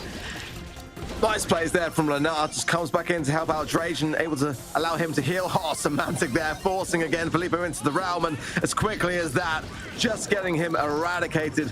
Gas trying to land a connection. We'll actually see the demise there of Symantec, but in the meanwhile, it's Foot Esports just focusing on the objective yet again. Drage now forced out of the mid now, and a chance for One Trick Ponies to recollect things, but I just don't see how Foot Esports are, unable to really handle the might. But as I say it, down go 2 of them. Leonard's gonna have to wait his timer out, and in the meanwhile, the objective is coming back around full circle, and we're about to be tied up. We're almost there already. Foot Esports needs to claim back mid control, otherwise it's going to be One Trick Ponies looking a lot better in this second game, in the very first set of this matchup. Drage, the last man standing from the side of Foot Esports, gets taken out in the end, but they still hold on to their lead. It's just now where One Trick Ponies manages to take it over. Using Bosco as bait there for Lenan, and they were able to really continue to hold this mid as a result of it. In the meanwhile, Symantec there have a lovely little jump, did eradicate the Sprout connection from Gas, but now with Lenan and Drage, all 3 members of Foot back on the zone and almost at 69% apiece. Now Lenan will probably go down, hits the shot, he will. A jump in from Drage, a last ditched attempt there, and he actually comes out, able to survive from it. Symantec forces Filippo back into the realm, and Gas now has got to stay alive to really help his team out as Vast approaching 100%, and now with that takedown should be able to secure the set. Take over the lead again. Esports takes this very first set. Well played by them. The second one looked a lot stronger from One Trick Pony, but it just wasn't enough. Gas even gets the star player there. 7 takedowns alone from him. Well played by One Trick Ponies. I felt like they had the potential to come back in that second game, but Foot Esports feels just so comfortable with that Buster pick. You can't let them pick this brawler, otherwise it's going to be such a tough one to win even a set against them. I loved what Symantec was doing with the Cordelius as well. Again, that 4th gadget just really showing all its worth, able to jump around, cancel out those squeak supers time and time again, but also just go straight onto the aggressive and eradicate more often than not Filippo, who is, in my opinion, the best brawler to retake the mid. And every time he was able just to cancel out that super by doing so, you can't use supers in the realm, right? So if you're able to land the upper hand there, as he did more often than not, it really does help your team to stay in position time and time again. But Foot Esports looking very good at this moment in time. And let's not forget, this is potentially their final match of the day. If they're able to get a victory over One Trick Ponies, they'll land themselves back in the challenge season. For One Trick Ponies, they've got to come back now stronger than before, because Foot Esports are, could well be on a roll. You've got to look at their aggressive brawlers and look at what they like to bring, put them out of their comfort zone, so to speak. But for One Trick Ponies, if they get a win and start to turn this back in their favor, it's going to be a tough thing to do, no doubt about it. But it will surely be one of their best moments to date in terms of competitive play. For Esports, they're looking pretty good, and we haven't seen a set won by One Trick Ponies, at least on stream for us today so far. Despite their great results in that first stage of the upper bracket finals, it just hasn't been the same since. I mean, they did pick up the win against Team Kaiser that we just saw how strong they are today. One Trick Ponies definitely is an opponent to look out for. In the end, both of those teams already lost their first life, or now in their second one. They need to make this one count to still have the chance to qualify for the challenge season within this first split. Both of them only got into a single finals throughout the cup, and both of them didn't even manage to pick up the win. They only got second place. Now they have the chance to make it still to the challenge season. Would definitely make up for their 5th and 7th seed. Kaboom Canyon is going to be the next map where One Trick Ponies has the opportunity to even out things. They're going to go with the Nani pick as first. I do like that one.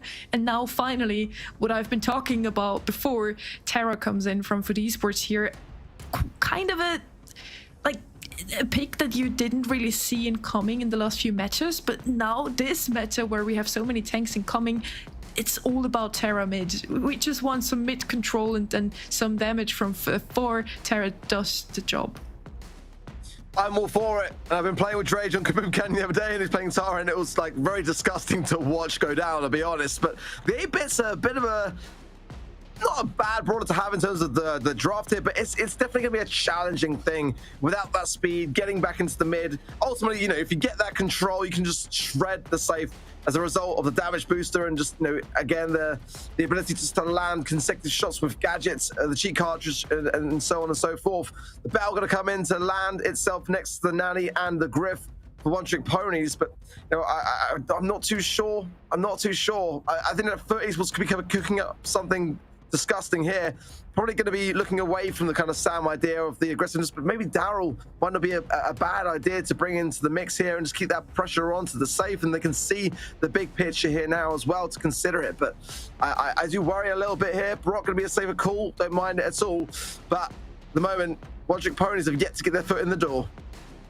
You need to break up the map just to get the slow 8-bit into mid as quickly as possible, otherwise it's going to be a struggle for Food Esports to even get out of spawn. I do like that One Trick Ponies decided against the Brock and pick up the Griff themselves, so Food Esports can't really pick up a tank, and it's also going to do better against the Terra in mid than a Brock that just, again, is long range. He needs to hit every single shot against the Terra with speed in the bushes to be able to hold on to some control, and One Trick Ponies did struggle a lot with control and dueling beetles. Now let's see if they can do better on Kaboom Canyon. Curious to see on the 8-bit. It's I don't really see it being cheat cartridge, to be honest. It's just because ultimately you can get back into the mix faster with it, but Semantic's already pushed his way forwards, and One Trick Ponies are struggling, honestly, to get into any position here. Extra credits on the safe there. That's what we expected. There's none over the top as well. Rocket Rain. The safe's almost down to 50%. We barely even started the matchup, and One Trick Ponies might be just outmatched at this moment in time. They've really got to show a little bit more here if they're going to be able to stand the heat. Drage will finally fall. The peep going in from the Nanny, and this could be an opportunity to get some damage in return. Some important takedowns there. Drake just falling, so is Lena just coming out of spawn now, but One Trick Ponies did take over the mid control for now. For Esports completely collapsed onto save at the start of this round, but now it's One Trick Ponies that has the potential to come back from this one. If Bosco manages to hold up Lena, he's just raining another rocket rain onto save, another damage percentages, and with Food Esports now getting back to mid control, it's going to be very tough for One Trick Ponies to deal even close to the 40% that they need. Semantic lands a couple of shots into gas. Drage now with the shadows from beyond will be able to push forward a little bit, but a little bit overzealous there as Gaz will pick it up. Keep going forwards now. Going to go for Semantic, and I don't mind it. It just eradicates him from being able to land a lot of damage onto the safe there with the extra credits, so I don't mind that. But it's just Drage in a 1 versus 2 here. He's got to heal at the same time too, and Busco will get that kill. Mark will miss from Filippo, however, and that might then make Semantic have a better matchup than he would have otherwise done. But as quickly as that, gone from Busco. One Trick Ponies are getting some good landing kills, but they're not landing the damage on the safe. They're not playing the objective. I feel like when we're gonna have the stats after this game, it's gonna be no surprise that One Trick Ponies has way more kills there. Gas and Bosco especially, they just do so much damage onto the members of Food Esports, just not unsafe. They need another 30% in the last 20 seconds to still turn things around here. Filippo falling on the right hand side, that's the possibility for Lena to push up again, maybe get another rocket rain on to save their Drage, pushing up again, and there's no damage incoming from One Trick Ponies whatsoever. Well, there's a chance, but I don't think there's enough time, and that's the issue, especially now. Just Filippo alive, and that's going to be an easy defense there for Foot Esports moving forwards in this set series to 1 game ahead. And now the pressure is on for One Trick Ponies because they haven't really shown us much yet to get excited about. And for esports, on the other hand, you know, despite going down quite a number of times in that last game, One Trick Ponies just didn't convert it into safe damage, and that was the issue. With a terrible start previously, they've got to have a better one this time around and prevent that early damage going down. And that's a better way to start. Drage pulls immediately there, and if they can get Lenan as well, they can start to push forwards, but a bit overzealous there being Filippo. Bosco just stays alive, but no ability to push back now onto the Foot Esports safe, and that's the mistake. That's mid-control from One Trick Ponies, and honestly, they're doing so much. We're getting kills every 10 seconds, but it's just not enough to get some damage onto save. Now, finally, 8%, but is it gonna be enough in yen? I don't think so. As soon as Semantic gets a single time onto save, that's gonna be already the lead back for Foot Esports. Rage trying to get into mid, and Semantic just trying to help him now. Semantic falls quite low already, has to fall back there a tiny bit, gets taken out by Bosco once again. So many kills from One Trick Ponies, but there's just not the damage to follow up with. It feels like One Trick Ponies is just so reliant on this peep going into that back pocket corner is getting damage, and that's the only damage as far as they're concerned. Whereas you've got to get that balance between a good defense and a strong offense, and they're just not really doing that from, you know, being on the ground, pushing up the map. And Foot Esports know that. They can smell that they're pushing forwards themselves, and Semantic now is in a very dangerous spot. There it is, the connection onto the safe with the extra credits in the damage booster. The shadows from the realm. This one, as far as I'm concerned, is done right here, right now. Gas going with peep. It's going to get Lenan, and now Semantic 6%, 5% left on the safe. But esports are just absolutely shredding the safe. 50 seconds left on the clock, and One Trick Ponies has the last 4% in their safe that they need to protect under any cost now. Trying to get some damage themselves. With the 8% they got at the start, to pretty much stay that now, only getting a few more percentages in again. With 4% only on their safe, it's going to be such a tough one to still hold on. They do get some mid control back, and they managed to hold onto their last percentages, with Drage now getting another shakedown, though they're now pushing up on the right hand side. It's going to be very soon where Foot Esports just completely destroys the save in the end. Semantic there, exploiting the Foot Esports pin, and one final dish to attempt for some damage, and yet Drage will tank the peep. There's nowhere for One Trick Ponies to go here. This set is done. For esports, take another one to add to their tally, 2-0, and this could be the end of the line for One Trick Ponies in this next set. Unless they can show me something, you know, a good draft, a solid performance. Just, I mean, the kills were there. I'm sure the damage will follow in terms of the stats, but the objective was where that needed to be won for them to be able to tie things up, and it just wasn't. But esports had a very, very much better draft, in my opinion, for it, and just made it look relatively easy, all things considered.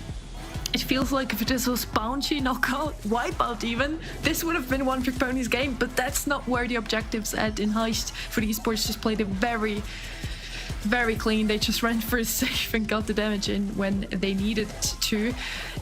In the end, 8-bit worked out better than you thought. Do you feel like One Trick Ponies could have played it better, or was it just the comp after all? You know, I feel like, for all intents and purposes, you know, you've got to be very cautious around going into that matchup. You just can't allow 8-bit on the safe. I mean, in safe zone it works just a little bit better because you've got that mid channel to work with and a bit more time. It feels in Kaboom Canyon sometimes against certain comps, you just don't feel like you've got the time to really get back into the thick of things. And Semantic played it perfectly, you know, and I think One Trick Ponies underestimated just how much damage that 8-bit Tara combo really is on the safe. And I think the teams have got to open their eyes a bit to Tara in Heist now, you know, especially with that support from beyond gadget. It's very, very punishing. If you're able to clear house and provide it at the right time, you know, it's like a need to bear on the safe, and combining with the 8-bit, I mean, it's an out draft from me from the get-go realistically here. I mean, for One Trick Ponies, you know, it's a very uphill battle, isn't it? You know, coming off the back of that defeat to SK Gaming on a 3-0 sweep, and now into this one, looking down the barrel of a potential other, you know, it might have to be back to the drawing board for them. But let's see, Hard Rock Mine coming in, 8-bit not banned, probably going to get picked up here by Foot. It's probably why they didn't ban it, because they always do when they haven't got the coin toss. But the Cult ban, I'm not sure why. Actually, in all honesty, that is there. Probably then missed, and then Shelly, I mean, they're brawlers that are banned in from Hypercharge, so I don't know what that's about. Cordelia's there, though, and there's the 8-bit that I predicted. The Crow, the Tara, and the Rosa banned out by Foot. Yeah, I'm very confused by the bans here at One Trick Ponies. Yeah, if you could see my face, you could see confusion purely. Why do you ban out Hypercharge Brawl when they're banned out anyways? I don't know if One Trick Ponies has given up already. Maybe it's a mistake in the... Maybe it's a mistake in the API. I hope so. 8-Bit coming in once again from the side of FUT Esports. Arguably the single best brawler you can take on this map simply because of the amount of teleports you have now with the 4 gadget gear that you can just TP out every single time. You have the gems on this map just as a last stop. We talked about it. Yeah, probably the best mid here. Sandy gonna come in here. I don't really know why they can push back in whenever they fall back into their own spawn, but it's not gonna have the best of times against the Buster. Let's see how well FUT Esports is gonna do with that. Piper coming in now from One Trick Ponies. Again, here I would have preferred to see a Bell simply because of the 8-Bit counter ability. And Tarika's last pick, also quite a good brawler, but would have been my first idea, I feel like. Could be a good, but I feel like the Sam could be a nice shout here for FUT if they want to bring it in. It's going to be tougher than the potential matchup, I feel, though, with the Edgar. I mean, onto the Rico's going to be good. Onto the Piper, going to be... Yeah, there's the Sam. I mean, that's just FUT Esports all over. This, as far as I'm concerned, is true over. You know, these are 3 brawlers which they love. And, you know, Lenan on that Sam pick is just going to run a riot under the shielding of the Sandstorm. I mean, making him even less predictable and, you know, easy to juke around things like the Rico and the Piper. And once he gets into position, there's just going to be nothing that One Trick Ponies here can do.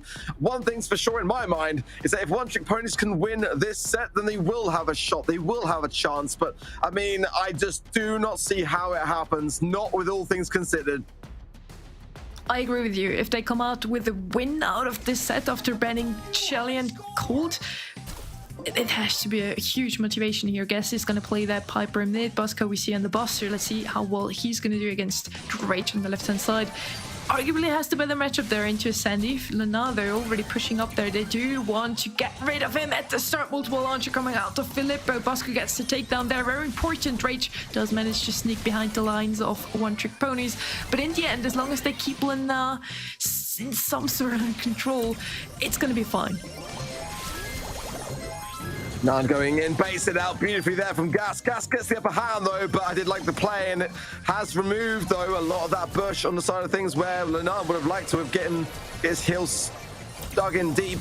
Drake trying to force his way forward on the left hand side onto that Buster pick, but Felipe low, and Lenan, gonna seal it there with one little swipe of the Knuckle Busters. Gas now in a very precarious spot. Auto-aimer is actually coming out on top and defending so well under the circumstances, but the 6 gems with Semantic is the story, and Filippo completely misses that super.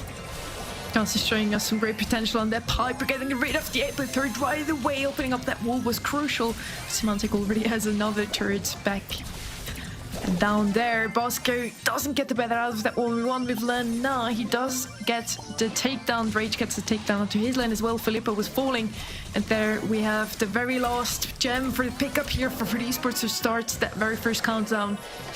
I really don't see a lot of life anymore on the side of One Trick Ponies now. I mean, there's been some nice plays, but it just feels like a bit of an outmatch. There's all the time in the world for FUT Esports here. They're not going to get contested in this zone. Lenan, it's just going to be body blocking every shot, and it looks like, yeah, One Trick Ponies not very interested in going back into the spawn side of things. Match point now for FUT Esports, and considering the start of the day not going their way against Nows and placed then into that lower bracket, they might just get their redemption arc and find themselves feet first into the challenge season. But they've got one more game to go. Considering, though, that One Trick Ponies haven't really done much in this series against them, I think it's safe to say they're feeling confident. Honestly, it hurts me so much to see if they lose this one also in a 3-0 sweep. One Trick Ponies deserves better. They showed us so many great plays along the way. Already had a great cup season. Maybe in Split 2 they're gonna come back stronger. For now, they still have a chance. They need to take this win of FUT Esports 10. They need to win 2 games in a row to still make it into the 4th set takedown there from Guess. Just a few more gems to decide for the Esports. Filippo immediately falls low there again. Rage and Lena just wreaking havoc among the lines of One Trick Ponies. Drake just cancelled Felipe's super with a Sweet Dream stun there before it really got anything much to show for on the map. And the speed of their thumbs is just crazy sometimes when you see interactions like that. And meanwhile, Semantic, though, left in the 3 versus 1, but shouldn't have to wait too long for his teammates to respawn back in, and now they do just that. Renan, again, such a dangerous Sam. In my opinion, the best Sam in this region. And for an underdog like One Trick Ponies, that is a very daunting prospect to have to deal with. And yeah, already a nice takedown on that right-hand side onto Filippo. 6 gems in the pocket. It's actually an even matchup. You wouldn't think, though, to look at the action, it feels much more sided with Foot. It feels like Foot Esports has control, but if we check the gems, it's actually very, very close. One Trick Pony still has every opportunity to come back from this one, maybe prolonging to a 4th set, even Guess picking up the H gem. Here they actually have the lead now, and Guess has a super ready. Even if Lena or Drake decide to play aggressive again, he can just jump away now with the 10th and last gem to spawn his 2 teammates, playing it very aggressively. He does have the last gem in his eyesight. Doesn't manage to pick it up though. Filippo gets it. That means Foot Esports just needs any takedown. It's gonna be Filippo now. Reset is there, but they have 11 gems now on the side of One Trick Ponies. Oh, this could be the first signs of life, let's be honest, but I feel like a potential reset is inbound, and it could be there. Drake connects the shots. The gems now landed back, but that's bought just enough time. Potentially there. I can see a gem in the mid. Is there 2? There is now. There is time for Esports to collect these and reset just from the mid alone, which means that One Trick Ponies have got to go on the aggressive. Busco is low. Lenan is all over it, and that is going to be gems. More gems into the pocket of Esports, and they're going to be turning things around. 10 seconds left on the clock for One Trick Ponies to turn things around still. Otherwise, Foot Esports taking away this game, taking away the set and winning this matchup. Never mind, Filippo comes in clutch with a super there. In the end, they do still have the will to live on here, wanting to proceed into a 4th set. Foot Esports only needs this one game to qualify for the challenge season. After so many missed supers all set long from Filippo, that one actually might have been the one that could have turned something into magic, but it wasn't to be for Esports. And as they started in control and make it to the challenge season yet again, what a day for them, considering again the way it started against them, immediately into the lower bracket, but the all-important victory against Reply Totem 3-1. And then One Trick Ponies were that final nail, and for Esports, last year's 2nd place winners at Gamescom Cologne will be back yet again for things in Season 4. Congratulations to Foot Esports for being the 3rd one to claim their spot in the challenge season. One Trick Ponies gave it their all, almost making it to the 4th set. I'm physically hurting, Art. This hurt to watch. I mean, the tough stuff. You got to come prepared, And again, One Trick Ponies did have some good moments in the cup qualifying stages, but against SK, against Foot Esports, these are the teams you just have to beat to realistically, secure your chances. That was the connection there from Filippo, and again, just finding it very tough to really get much value on those Rico supers. As again, that Sweet Dream stun from Drage, perfectly timed, and just other things along the way just meant that it wasn't able to happen. A great deal of damage for One Trick Ponies, but not enough to secure their chances. So we've now got 3 teams secured for our challenge season. Nouns Esports, SK Gaming, and Foot Esports, all there. One more spot remains, and only one of 2 teams can secure it. Both were in season 3, VN Esporting and Zeta Division. Very unusual to see Zeta Division in that lower bracket, but they did concede to SK Gaming at that first hurdle. And then after a very close match against Team Kesso, did find their way back through, but they're not out the woods yet. They've got to still lock this one down before they are secured. Otherwise, imagine Zeta Division's prospects being the season 3 champs, having to come back in the split 2 open finals, and then running the risk of potentially it happening again. It might be that Reply Totem curse all over again. It just seems like when you win season finals, coming back is not quite as straightforward as it may seem. That would be so crazy if both Totem and Zeta Division would be out of that first open final already. Both Zeta Division and VN Esporting still have the chance to get that last spot. I need a few minutes to cope with the match we just watched, honestly. VN Esporting almost got the reverse, or did almost get a reverse sweep against Snouts. They're definitely strong contenders, but so is Zeta Division, so definitely worth it to tune in after the break. Sonny, you need a break. I need a break. I'm sure the viewers at home need their popcorn and their snacks. Let's go to a break right now and be right back for the final matchup of the day. It's going to be VN Esporting against Zeta Division after this.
Welcome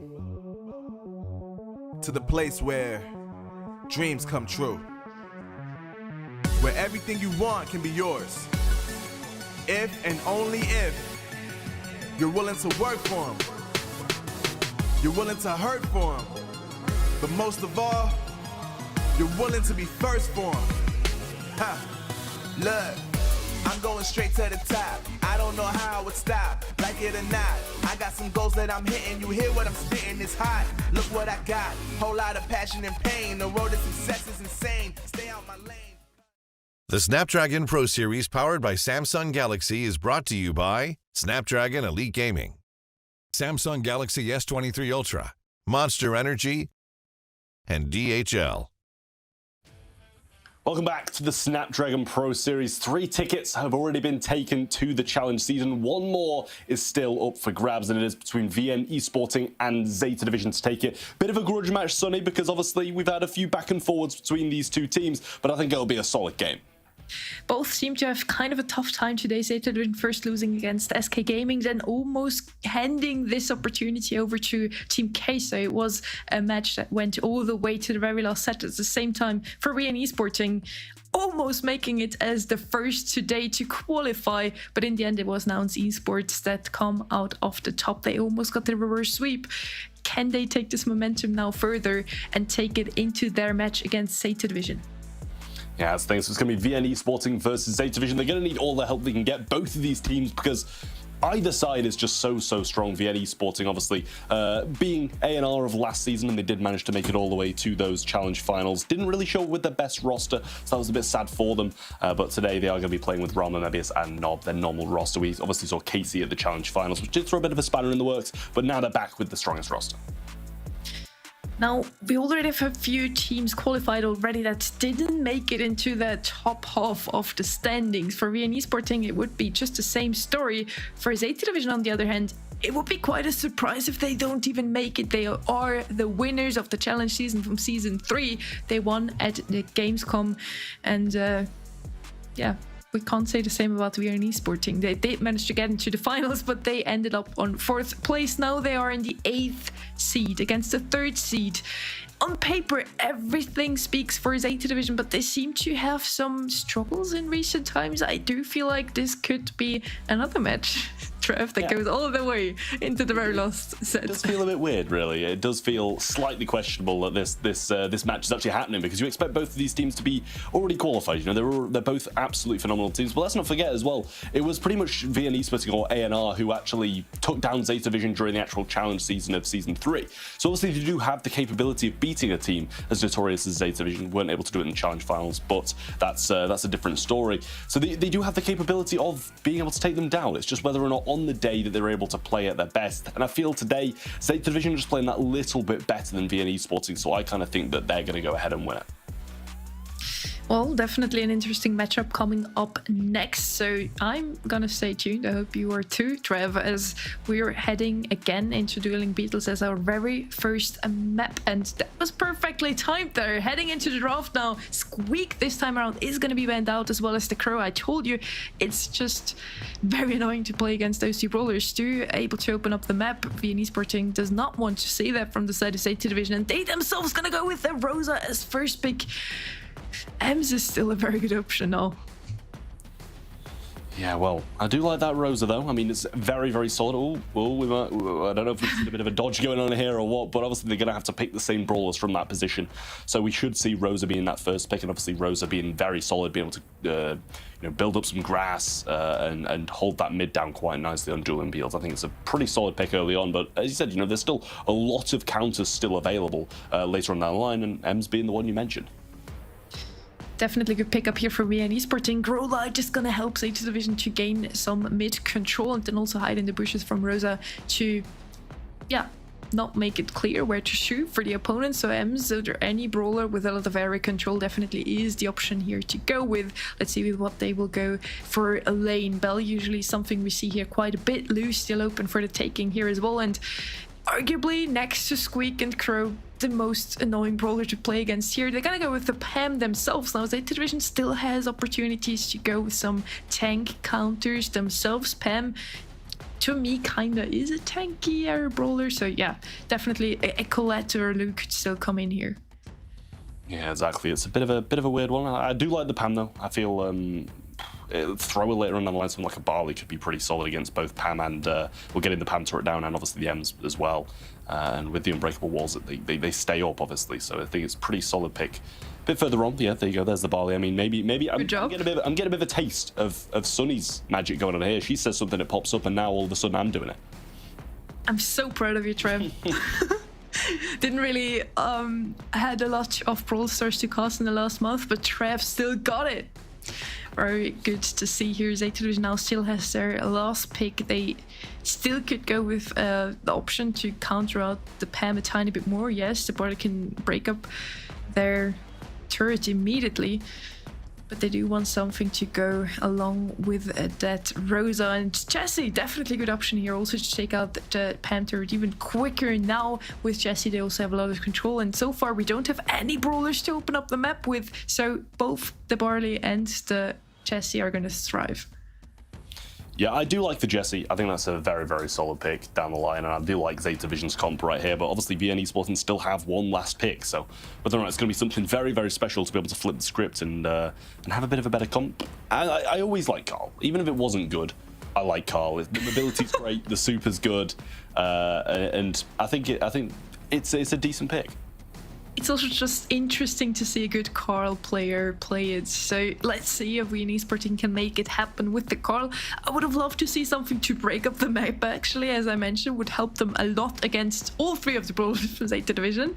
Break up the grass that Rosa grows, break up the map against the thrower always helps. But they're gonna decide against it. Now let's see if they can do it just as well with the Carl.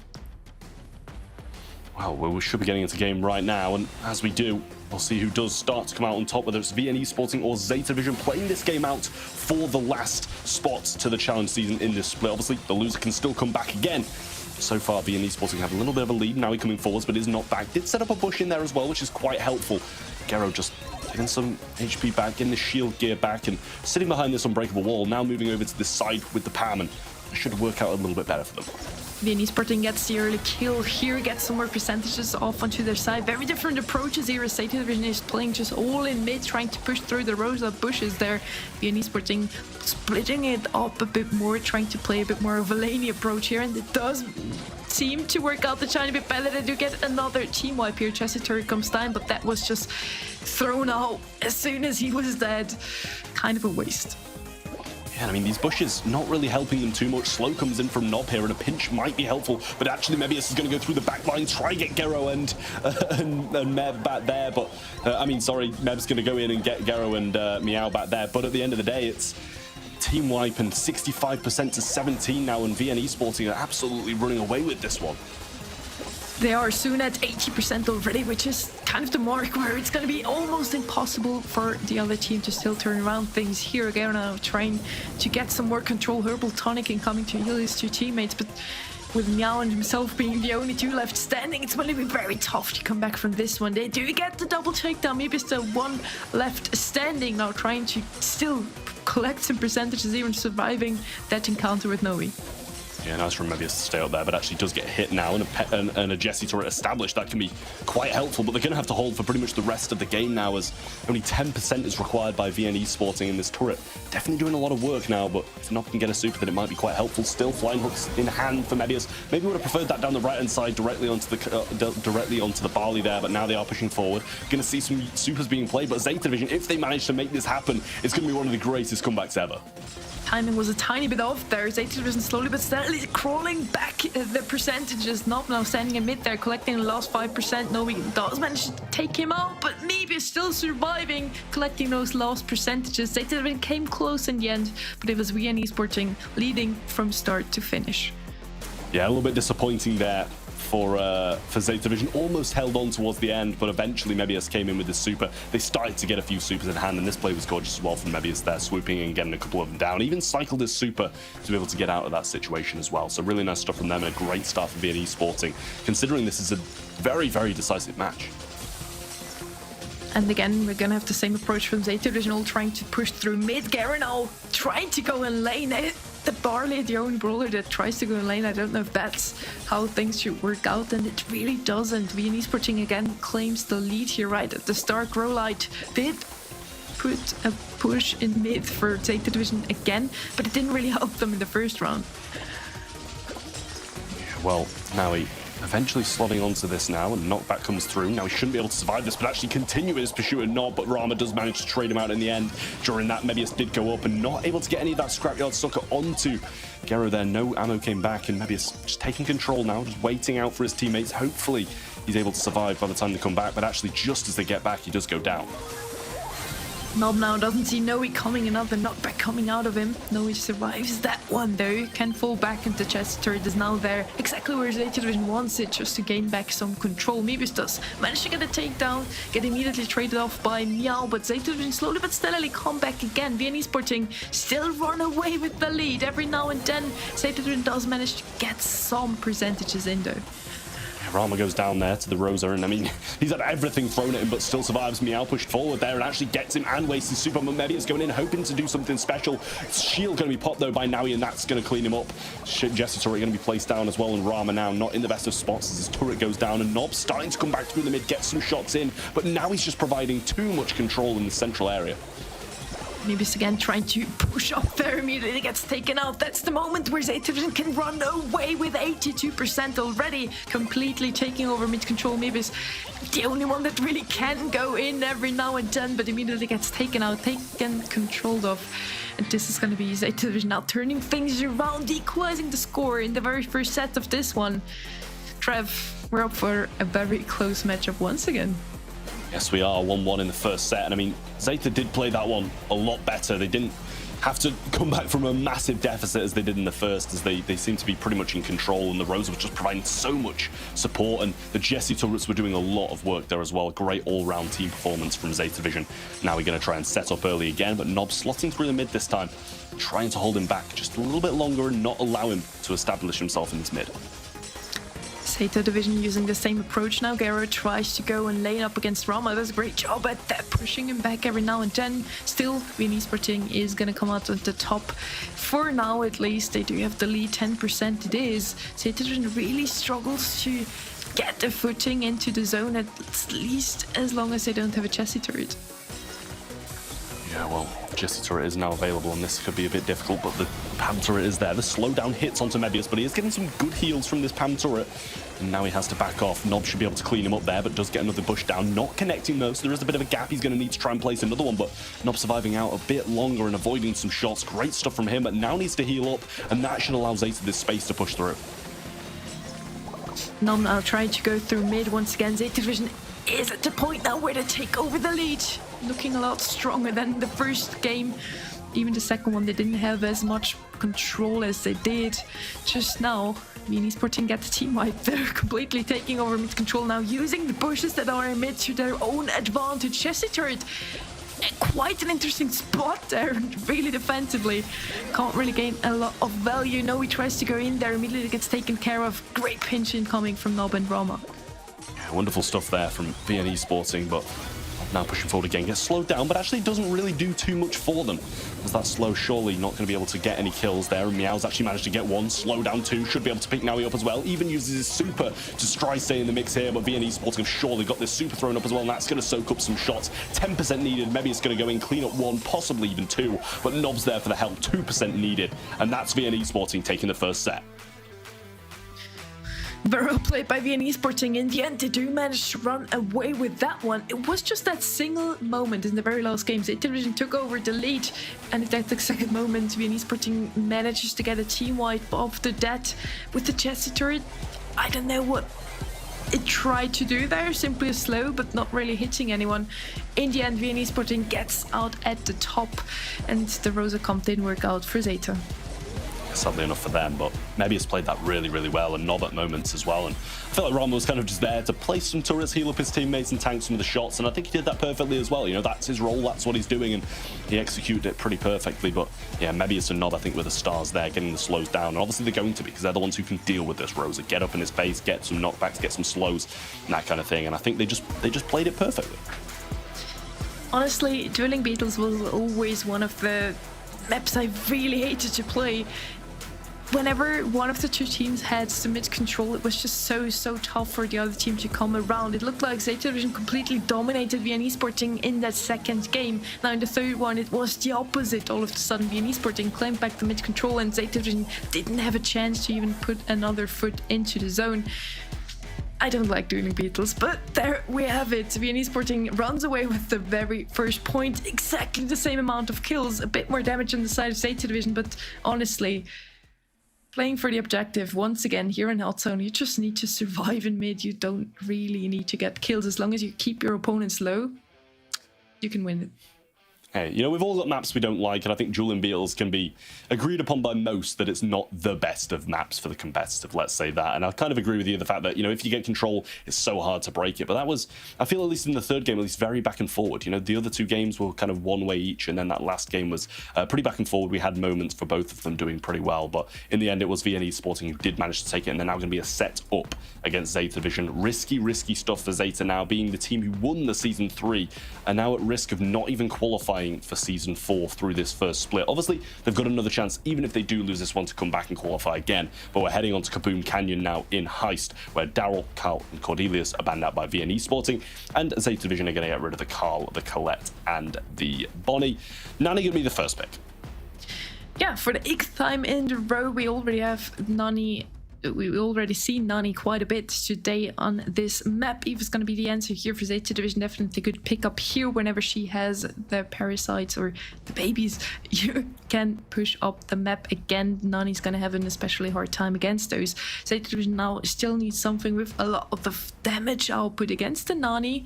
I could see even a Terra incoming now just to get complete mid control for the damage side of things. We still have a Lola, we still have the Brock and the Griff again, which we have seen quite a bit today. They're gonna decide to go with the 8-bit that Ark did like. What about you, Trev? I don't mind the 8-bit, to be fair. I really don't. I think if you can establish it, get, you know, something along with it that can deal the damage as well, I think it's pretty solid. You know, if you pair that with a Brock or something, the turret's down and the Brock's with you, the amount of damage that pours down on the safe is really unparalleled by any brawlers on the map. So it's a bit of a weird thing to like, I think it's quite difficult to do something decent against it when it's paired with that, because you can just finish it in one push, you know. Like, I mean, they're not going to get that pairing, but still other things with DPS, you know, because the Brock's been taken by VN Esporting.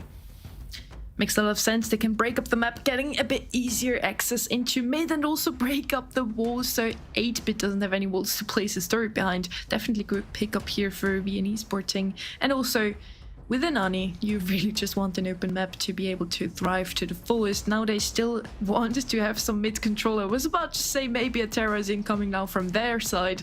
Never mind. Again, the mag pickup that honestly today we've seen her so often in the last week. Never. I feel like today all of the players decided anonymously that Meg is going to come back to the meta.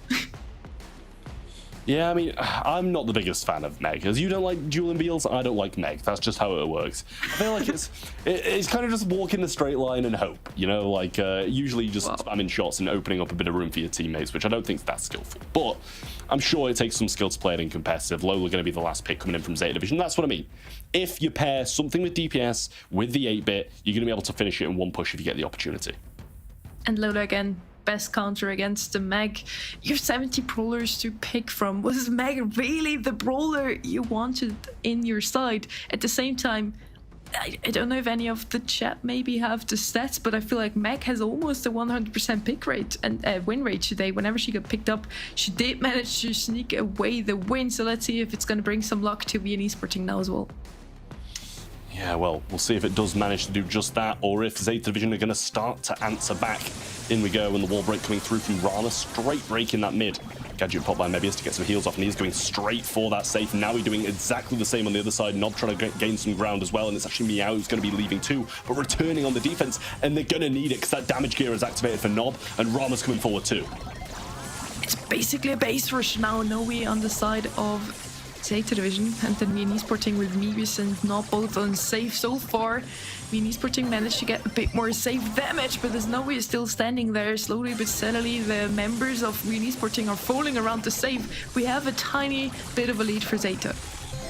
Yeah, I'm not sure what Mebius was trying to do there, taking it 2-on-1, but a nice rocket fuel there from Rama to get that down, but Gero now on the safe, and that's going to be a lot of damage coming through.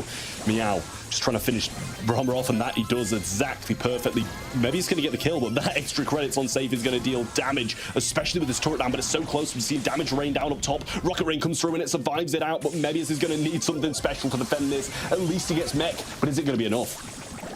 Sadly not. He's immediately gonna take out of Mac, and the next second he falls as well. Eve Baby's coming in now as well. Meow with the last few shots onto save. Garrus there. No, he is as well. Zeta Division collapsing onto save for the last percent. It was a very close matchup there in the end. We had 18% only on the save of Zeta Division themselves, but it looks like they do run away with the damage comp in this one. Yeah, it was a little bit unfortunate there for VN Esporting, but it was their decision to leave a Lola on the safe and kind of let that happen throughout that early game instead of defending it. But, I mean, I guess Rama just thought that he couldn't, so he wanted to do a bit of a base race. Mebius, I feel, needs to be a bit more cautious, and he just seems to be stepping into some unfortunate situations, to say the least. Does manage to get mid control immediately at the start again with that Brock opening. Nebius falls out of Mecha, though he has to fall back a tiny bit. That's the moment where Zaytovision comes in and tries to sneak away with the mid control. They immediately get it. Peep hits Garo. He still survives it, though. He even dodges the last few incoming shots. Meow gets the takedown. Great start from Zaytovision. Yeah, Rama's low as well, not able to do too much. Actually gets taken down now by Meow, and follow-up shots from Nob come through. Just trying to make back into mech, and that's what I mean. Mebius just steps out of line and loses his mech so often that it allows Zayt to push through and get this damage done now. The ego and the freeze frame down. And that's going to be a lot of damage coming through. Gero's going to add some to the safe too. Try find some shots into the rest. But now a bit of an opening is there for VNE Sporting to make some moves. Noik dodging those incoming shots, even gets the takedown onto Nob there. Still in the end falling to Mebius, still trying to get his mecha back. Not a single scratch on the save of Zaytovision. VNE Sporting just rushing onto save, extra credits onto save once again from Gero. It really doesn't look good for VNE Sporting. Zaytovision just rushes a save, doesn't even care about the opponents, and does manage to take away the 50% lead already. Yeah, well, 5% is all that's been dealt for the side of VNE Sporting, and it's going to take a lot if they want to come back from this. Through comes the Peep though, and that might open up a bit of room. Actually just goes for the damage instead of going for the TP towards the safe, and this ego and freeze frame right next to the Brock is not going to be too helpful. Gero getting hit eventually, but they're really not making much ground at all. Maybe it's surely going to be brought out of mech here once more. That he does, and this should just be a hunt down for Meow and a finish off. Extra credits from Gero as well, and 30 seconds on the clock. I just don't think it's possible for VNE Sporting. It could be the very last push for VNE Sporting, and they certainly need it. The last 30 seconds, they need to make it count, need to get another damage into save. Nani teleports up there, tries to get some damage in, but with 20 seconds only left, it's going to be tough for Nani alone to make up for 30% of damage. They do manage to defend, but it's not going to be enough time for them. Zaytovision runs away with this game, this set, and evens out the score. 1-1 now, 6 seconds left on the clock, but this is definitely over. Yeah, I mean, Zayta are just going to take this one, even add some more damage to rub salt into the injury there, and that is unfortunate for VNE Sporting, but I feel like something just went wrong in the draft process. I wonder if it was the Meg. It felt like it, definitely, but at the end of the day, we'll see if that does actually manage to play out into more effect later on through these sets, or you know, if that's really going to hurt them that they've lost this one, or if they're able to make up for it and kind of bring some damage back, bring some sets back here as well. VNE Sporting not in the best of spots, but Zaytovision evening things out, and they looked good whilst doing it. So far, I still have to say, like, what I see from both of those teams just seems like the closest matchup we had in the lower bracket so far. So definitely looking forward to the next few matches. VNE Sporting, Zaytovision both picking up one set each. Zaytovision looking very strong now in Kabuki Canyon, and also the draft looking a tiny bit better. I have to say, this time around, I don't really see how VNE Sporting could have done anything better. It wasn't meant to be with the draft they had in their hands. Yeah, I think the same thing. You know, VNE Sporting just didn't draft too well, and you can see with the stats here as well. 11 more kills for the side of Zaytovision. I mean, damage pretty even across the board, but Zaytovision did farm a lot of it off that Meg walking in a straight line towards them, but also got a lot more healing. Focused on keeping that control, getting the heals through, and getting the damage onto safe. I think that's the best thing. Usually, if you see a lot of healing in Heist, it's from the winning team who keeps the control. I mean, in the end, Zaytovision even got more kills. VNE Sporting got a lot more damage in, but just didn't manage to get the kills, probably to push up and get some damage in as well.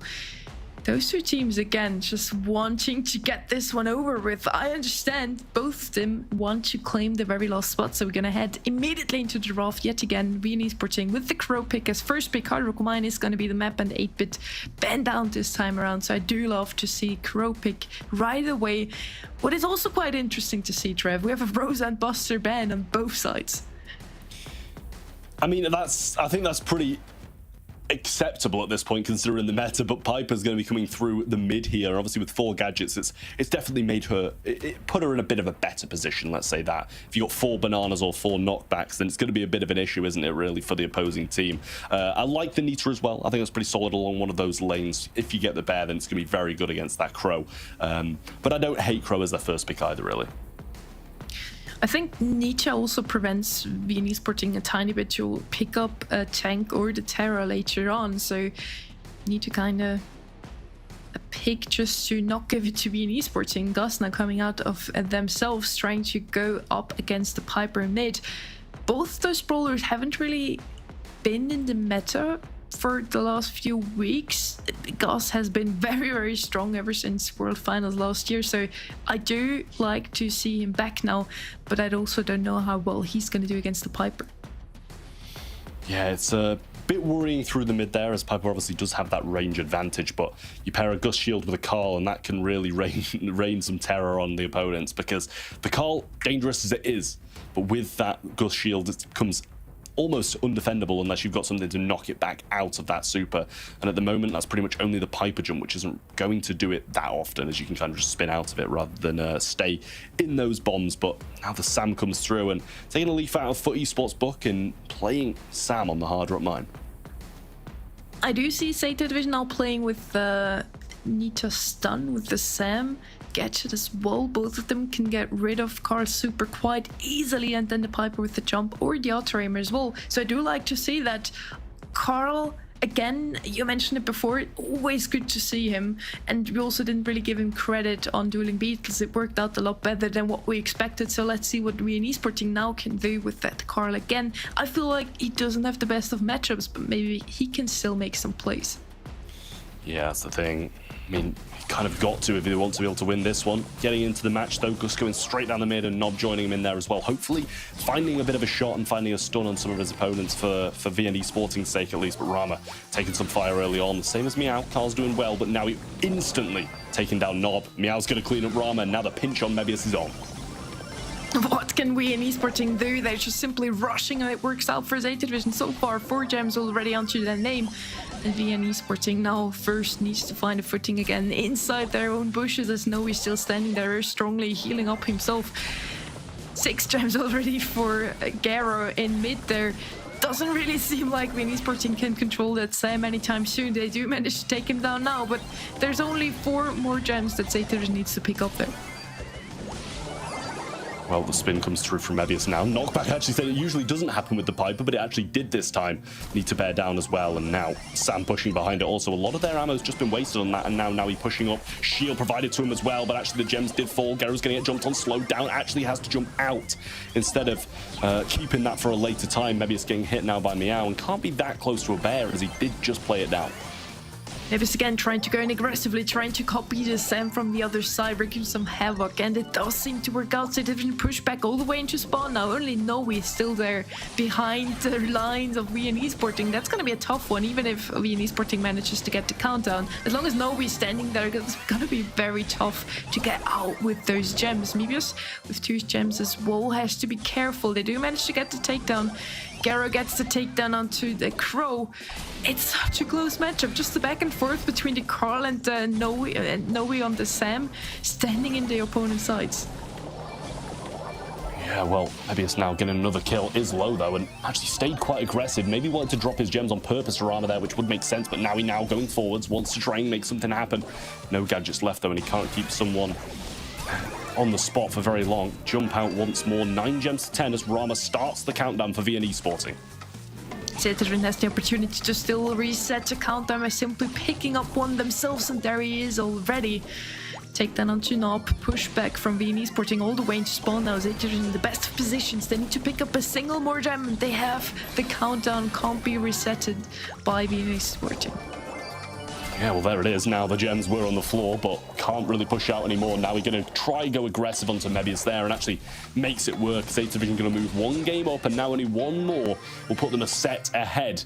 Or if VN Esporting start to make an answer back, but at the moment, they seemed in control of the start. Then it wavered a little bit as VN Esporting started to make a bit of a comeback. Then in the end, Zeta Division stayed strong. To me, it honestly felt like whenever Noe was standing behind the lines of VN Esporting, standing in the bushes behind them, all 3 of them had to fall back to get rid of that Sam. They just didn't manage to get him out of there quick enough to pick up some more gems. Noe again just pushing up very aggressively, tried to copy what he did in the first round. He does manage to pick up the kill there against Mebius. Not the last man standing there for VN Esporting. Again, Zeta Division runs away with the first 4 gems. I mean, it was a bit of a wall break there, but now he was in that bush, so it didn't really help him out too much. Nob surely going to go down here, but actually jumps forwards. Knockback coming in from Gero, but he's going to go down, spin onto the gems. Only managed to pick up a couple though, which he's not going to complain about, as it puts them pretty much even, but Rama going for the other 2 now that were laying on the floor that now he tried to leave to Gero, but actually picked up a couple of them himself. Beautiful pinches on the left-hand side from Roma. Maybe as they do manage to pick up the kill onto Noe. Meow now trying to go just as aggressive as the Sam in his team. Garo picking up a few more gems, but Viennese Sporting still in the lead for now. Yeah, Sam just throwing out a super over and over again. Garo trying to find some shot, but Mebius with the shield is so hard to take down. Eventually going to go now, and we need to see some kind of Nita, some kind of Sam aggression. Still got these gadgets in hand, so he's not in a bad spot, but moving forwards now needs some assistance. Mebius on the left-hand side against Meow there in a 1v1. They're coming out, but Meow still can't survive that one. They will need to pick up 3 more gems, and they would have the countdown already. Garo picks up another one, almost at an equal score. Not jumping in, get the takedown onto the gem carrier. Doesn't manage to get away with the gems, but still manages to give his teammates some time to pick up another gem there. Noe not getting the gadget onto Mebius. He picks up a few more gems. Zeta Vision and Viennese Sporting both with 7 gems now. Yeah, Meow in a position where he could be pinched in, but too much wall peeking capability for him for them to do anything really. Just resetting this super over and over, and the bear being placed down, trying to push around. Thought that was a bit wasted. They did have control anyway with Sam being there, but 10 gems now on the clock, in the count, and maybe it's going to have to try and make something happen. Now we're going to get that kill as well. 7 gems dropped on the floor, running back with the extra speed as well, and this is so difficult for Viennese Sporting to bring back. The jump's there, but what can he do? Who's he going to go for? Goes for the Nita, and that's the right choice, the only choice he could have made that was correct, but still nothing can happen, and Zeta Division one set from taking the qualification to the challenge season. Honestly, well played from all 6 members that we just saw on the field. In the end, Zeta Division came out on top again, though we just wreaking havoc among the lines of Viennese Sporting, but so did Mebius. In the end, it just really hurt me, and that they had all of the gems on that Carl. When he tried to go in at last, he lost the gems, giving Zeta Division the opportunity to run away with all of them. It was really nice stuff from pretty much everybody on the side of Zeta there. Just played it in really nice cohesion to be able to make something happen at the end. And you know, there was points like this where now he was just having to go aggressive and provide them with 2 gems, but the end product was fine, so it really didn't matter that much. They managed to retrieve some of these gems. Nice stuff from Meow there to get the reset and even it out pretty much. So that was definitely really nice stuff there. And it's times like these where it's just hard to rule against Zeta. That's the issue. Zeta running away, extending to a 2-1 lead here, picking up 52 gems. A few more lost on the side of EUR&MENA Sporting than Zeta Division, but overall we just had a lot of gems spawning, showing us also that it was a very close matchup. Nobody could run away with a 10-0 lead there. Very, very close between those 2 teams. Definitely both of them are deserving of the very last spot we still have to give away for the challenge season. We didn't really talk about predictions, Trev. Do you feel like Zeta Division is going to take it in the next one, or will we see another set 5?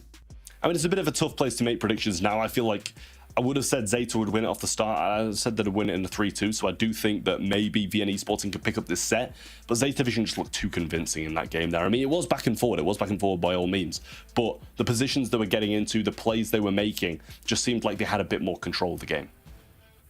At the same time, Viennese Sporting did make it into the semifinals of the upper bracket. They did manage to pick up the win against Reply Totem. Zeta Division immediately dropping to the lower bracket now. Had to play a bit more matches than Viennese Sporting. Maybe that gave them the upper hand here, being warmed up. Maybe it also, is a disadvantage when they are just a tiny bit more tired. 2-1 up, so they can't complain for now. We're gonna head over to our next set, maybe already the last one, if Zeta Division manages to pick up a win here. Benz from the side of Viennese Sporting. For Pinhole Punt, they're gonna be Rosa, Ems, and Poco. On the side of Zeta Division, also the Rosa, Nita, and the Notice. Interesting.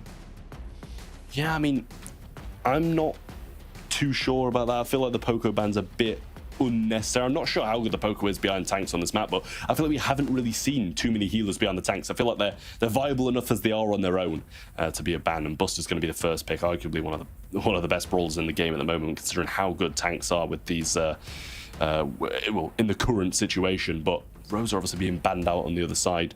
It's not the matchup they wanted. Once you get that shield, you can engage, but as he said earlier, Buster does sometimes win that when Rosa does not have that super, which is bit of a difficult matchup. Then Crow's going to come through and obviously have the capability of slowing Buster down, which can definitely help, and obviously for future tanks as well if they do choose to double down. VN still needed something to deal with the tank, so Crow definitely rightfully coming out now. I feel like if you ban out the M's, you also have to ban out the Poco, simply because it's the best counter to the Poco. On the other side, I don't really know why even ban M's when you have the second pick. Zeta Division probably not going to pick up the M's as first pick. They can now go with the Buster, and VN doesn't really have an answer other than the Crow. Feng now coming out of them as well, so kind of rightfully so, they did ban out the M's. Now, after all, they want to tank on their own side of things, but how well is Feng really going to do against the Buster?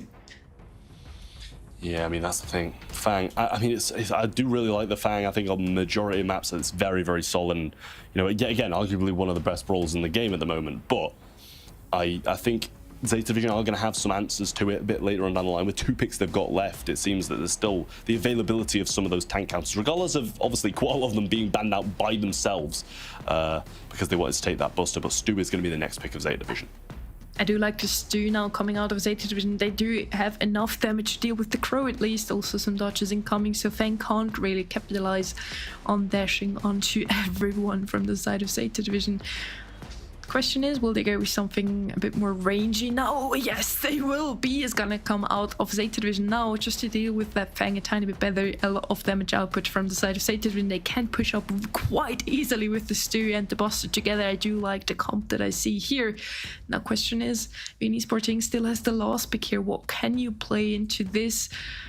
Maybe something else to deal with Buster, maybe some more tank counter. Cordelia still an option here, also not too shabby against the Stu. Lola technically still an option. We did not see her quite often against any tanks here on Brawl Ball. Squeak, is that the right answer, Trove? I mean, I don't dislike Squeak. I think it's pretty solid across the majority of maps at the moment, but I do feel like B having this range advantage can definitely help them out quite a lot. And obviously against the Fang as well, if you can prevent the Fang from getting that super, which is going to be quite hard considering there's a Buster, right? They're going to be running aggressive and Stu aggressive as well, but obviously Stu can avoid them quite a lot and B can keep that range. I think they've got a pretty solid comp here overall, Zeta Division, in comparison to VN Sporting. I agree with you. I feel like Stu, one of the best counters to the Squeak, simply can dash through the gadget. And then also Buster, as soon as he enters the bushes, he can just rush him so easily. Nob, of course, has 4 times the residue gadget that will help him out quite a bit, will give some sort of control for VN Sporting right from the get-go. But now Nobi almost gets to take down onto Rama. In the end, it's Rama running away with 2 kills. Garrett, the last man standing. Rama can simply walk it in. That was well played by VN Sporting. Feng, they're definitely the MVP for now. Yeah, at the moment it seems that way. Brahm's going to go in again and he's going to get 1, maybe even 2 here. But Gero going to go for the ball and try clear that out. He gets all of them, and Rama's showing up for VN Sporting when they needed it the most. The jump in and the pass through. Mebius finishes his first game of Brawl Ball off in style. I feel honestly quite stupid right now. Can a Feng deal with a Buster? Yeah, obviously he can. Rama makes it happen. It seems like Mebius and Nob just give it their best to keep everyone low at all times. So as soon as Rama has his super, he can just go in and ripping off everyone, getting the triple takedown there in the end. Very well played. Now at the start, looks a bit better for Zeta Division. Rama is quite low there. Rattling Hive is going to take care of him there. Garo now on the right-hand side there, the last man standing. Beautiful play there. Takedown just in time for VN Sporting to get yet another goal. I mean, this could be one of the fastest sets of all time at this point. This is absolutely rapid by VN Sporting. 1 goal away from taking the set already, and now he's slowed down, having to use that shield, getting hit from the side, so can be slowed once more by Mebius, but actually does manage to clean up this time. Gero's going aggressive, trying to get this kill. Jump comes in from Mebius, but this should be a walk anyway, I feel. The shots come through, Mebius goes down, and they're I'm hoping this is a goal. Oh, it almost wasn't. They definitely seemed a bit sketchy than it needed to be in my eyes. I mean, they were just scared of Rama's stun, I feel like. As soon as he would have stunned, he would have gotten the ball out of Nobi's hand. They're trying to dodge the incoming slow-mo replay. Doesn't manage to do so. Rama gets taken out there. Not the last man standing as Mebius falling as well. And Zeta Division runs away with that game. Didn't seem like it at all from the get-go. VN Sporting immediately gets another goal there. We already talked about this maybe being the quickest set of the day. In the end, we're gonna go all the way to the very last Brawl Ball game. It's gone from, as you say, possibly the fastest of all of the whole day to now match point for Zeta Division, the complete other way around. It actually looks like it might come off as well. Rama's going aggressive, but actually gets taken out. Super shot through, might have scored a goal there, but it doesn't manage to do it in the end. Gero just going aggressive, dealing with Mebius nicely, and now they've got some good control. Zeta Division in a wonderful spot. Mean Sporting this time around doesn't manage to get the early runaway, the early goal there. Zeta Division with complete mid control. Noe with the super looks very, very good from the side of Zeta Division. They can simply just push up now. Noe with the super trying to get rid of Rama there on the side, at least not feeding him for now. Nob already one shot. Mebius does have a super.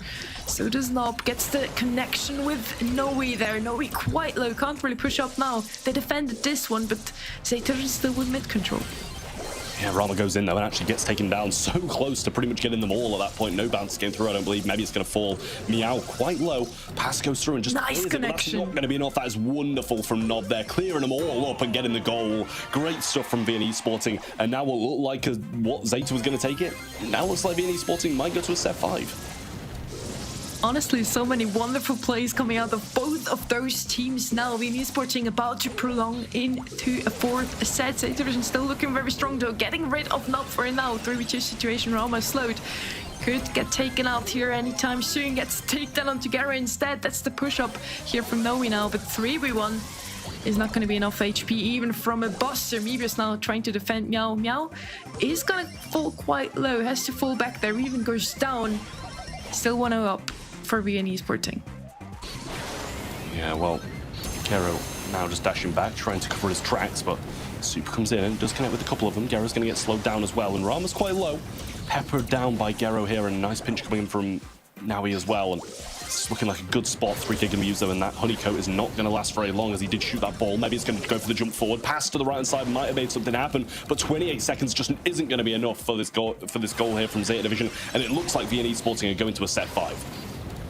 20 seconds left on the clock. Gero, the last man standing here in mid. Zeta Division needs to make those 20 seconds count. They need to push up one more time. Rama corners the ball for now, gets the takedown onto Noe. Surely Gero falls as well. Well played by them. VNE Sporting continues, and we're gonna go again into the very last set. This also makes the only 2 sets that we haven't seen going all the way.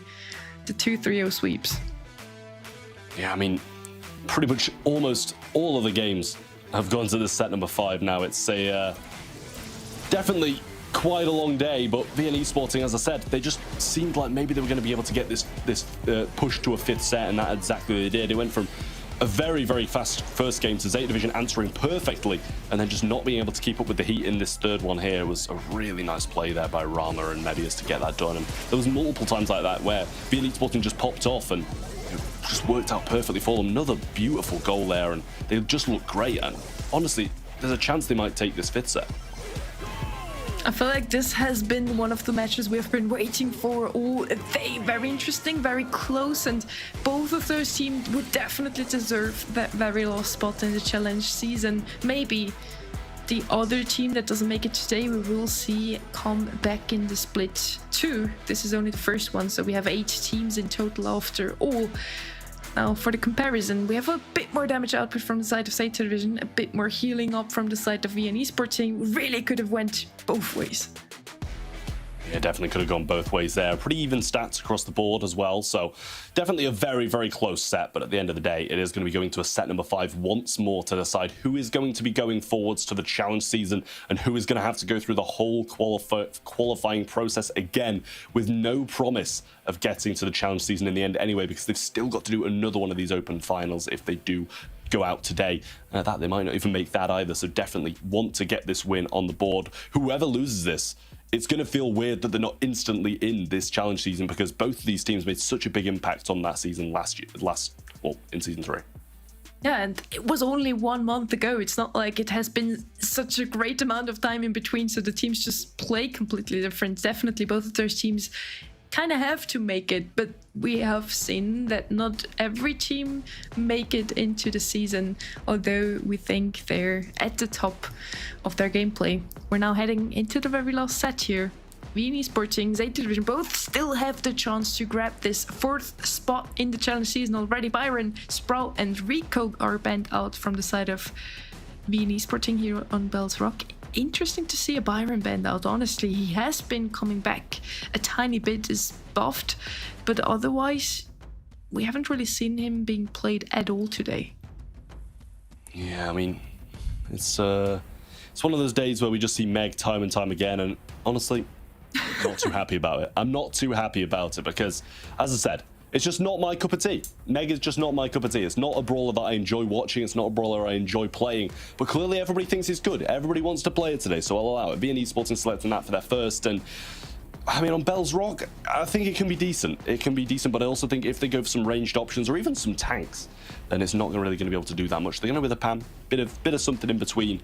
And I don't hate it, but I also don't love it. I don't know if I've slept under the rock for the last few weeks, but I haven't seen either Meg or Pam on Bell's Rock. This is crazy to me, but honestly, love to see it. I always love to learn new things and also want to get surprised. So let's see what those two teams can show us with those brawlers. Now, next to Pam, I would still pick something with a bit more range. Gray is going to come in.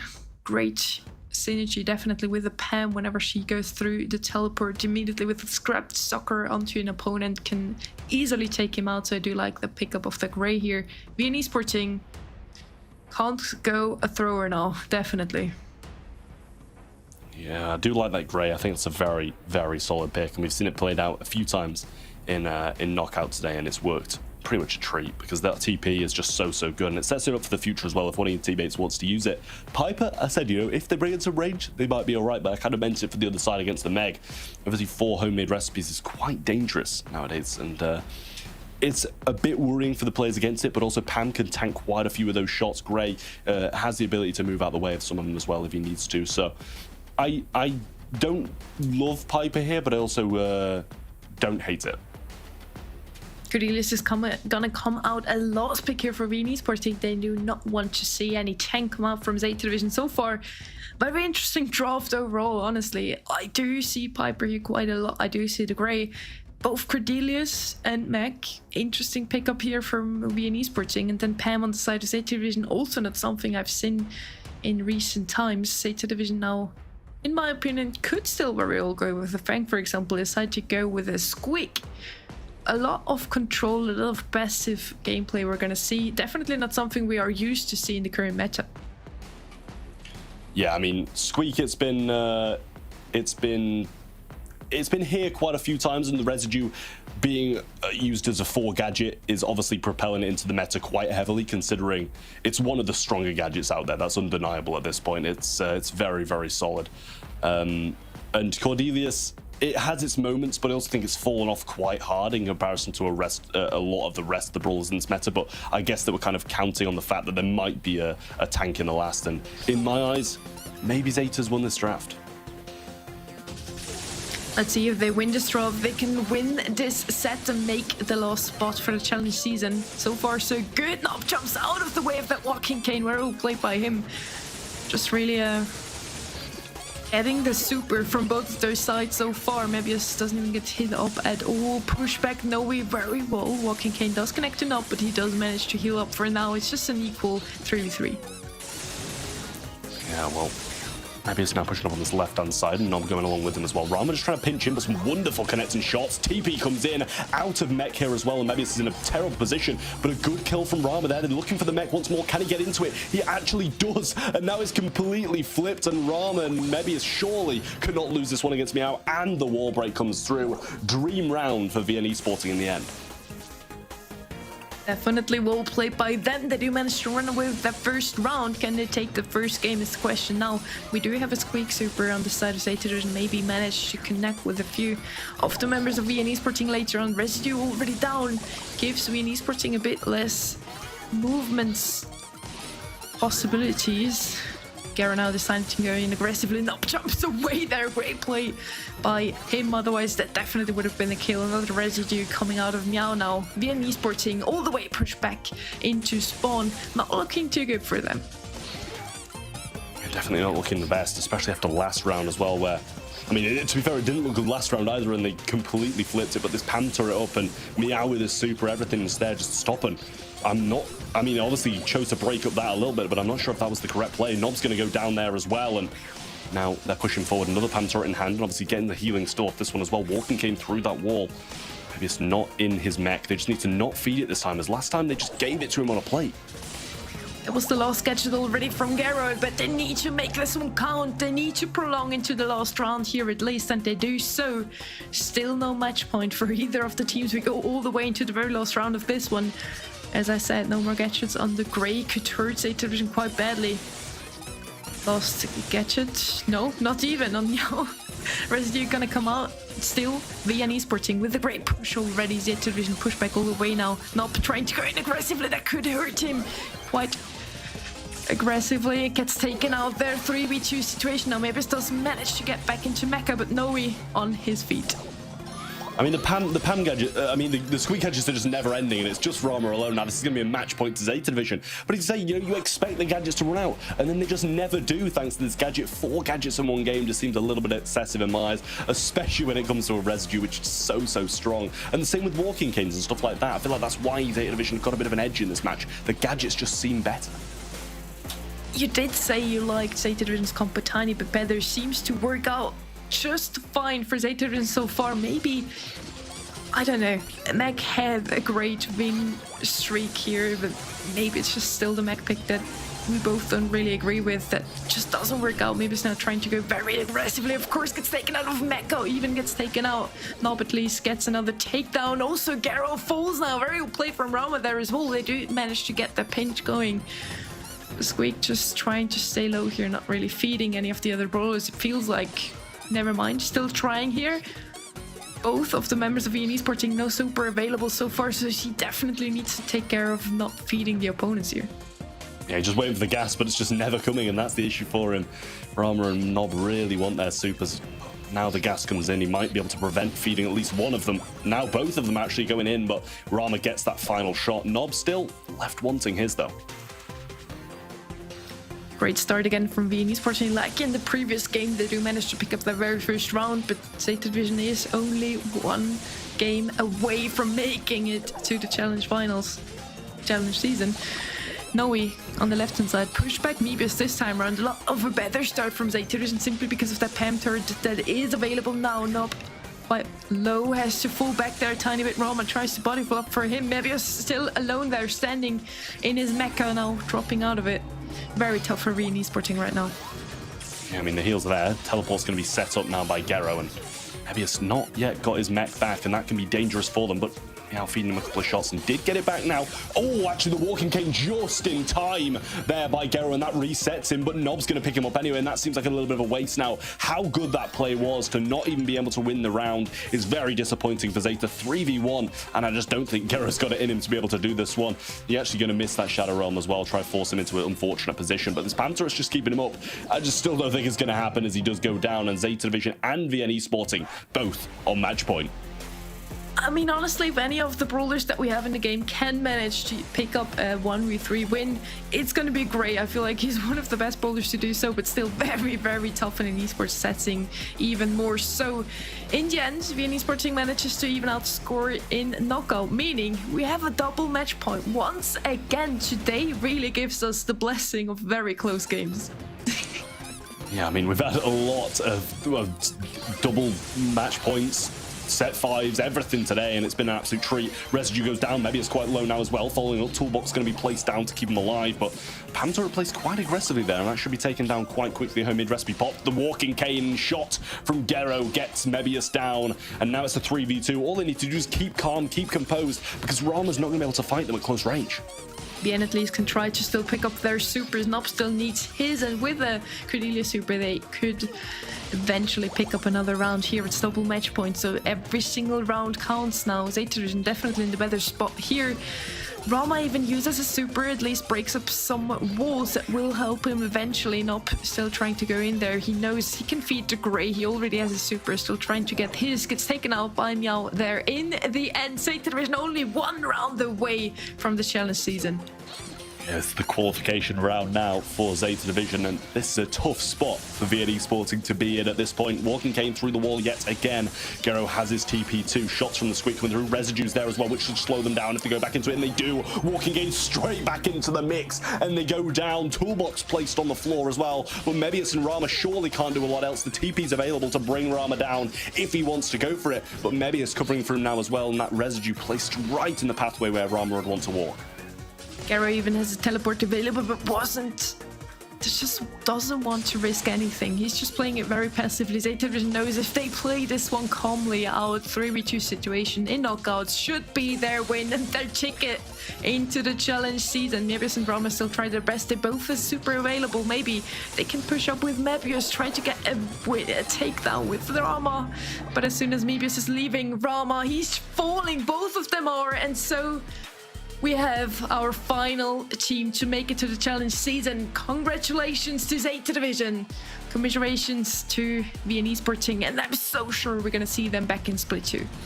Yeah, I mean, if there's any doubt that they're going to show up in Split 2, I worry for the person who's thinking that, because they really are an absolutely incredible team. And I kind of think that on a different day, it would have gone the other way, and VNE Sporting would have been able to finish this one off and knock Zeta out. But just not their day today, and I feel like their form needs to be improved before we see them qualifying, as, you know, they did lose in that first round, and that's not something that we expected. I mean, the same for Zeta, don't get me wrong, they lost as well. We had a lot of unusual matchups in that first round. Both of these teams are going to need to up their game, and it feels weird saying Zeta need to up their game if they want to be able to do well in the challenge season, but in my eyes, I think they do. I mean, it's not only the challenge season. I'm quite scared actually for VNE Sporting. Looking at the next week, and LCQ is coming up as well, and I did talk about it at the start.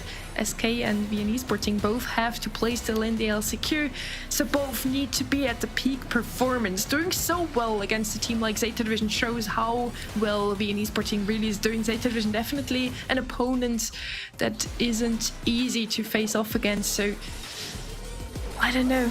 Does Zeta Division have some struggles at the moment, or is VNE Sporting really as strong? I mean, in the end, I felt like this last few matches we just watched were some of the closest, best games we witnessed all evening. Yeah, I mean, they were really, really good matches. Two very evenly matched teams who have a bit of a good match. Very back and forward between these guys throughout all of SPS, whether that be the finals, whether we're playing with KC, or throughout the season where VNE Sporting or ANR actually managed to get the win against Zeta Division and surprised quite a lot of people considering the form that Zeta Division were in. Let's have a look at the bracket then, see who's qualified. Noun Esports came straight through that upper bracket, beating Foot Esports 3-2, and then VNE Sporting 3-2 to qualify themselves. SK Gaming made it through, beating Zeta Division and One Trick Ponies, and then Foot Esports made it through by beating Reply Totem, One Trick Ponies, and then Zeta Division eventually making it through after beating Team Queso and VNE Sporting. Huge stuff from all of those four teams to make it to our challenge season.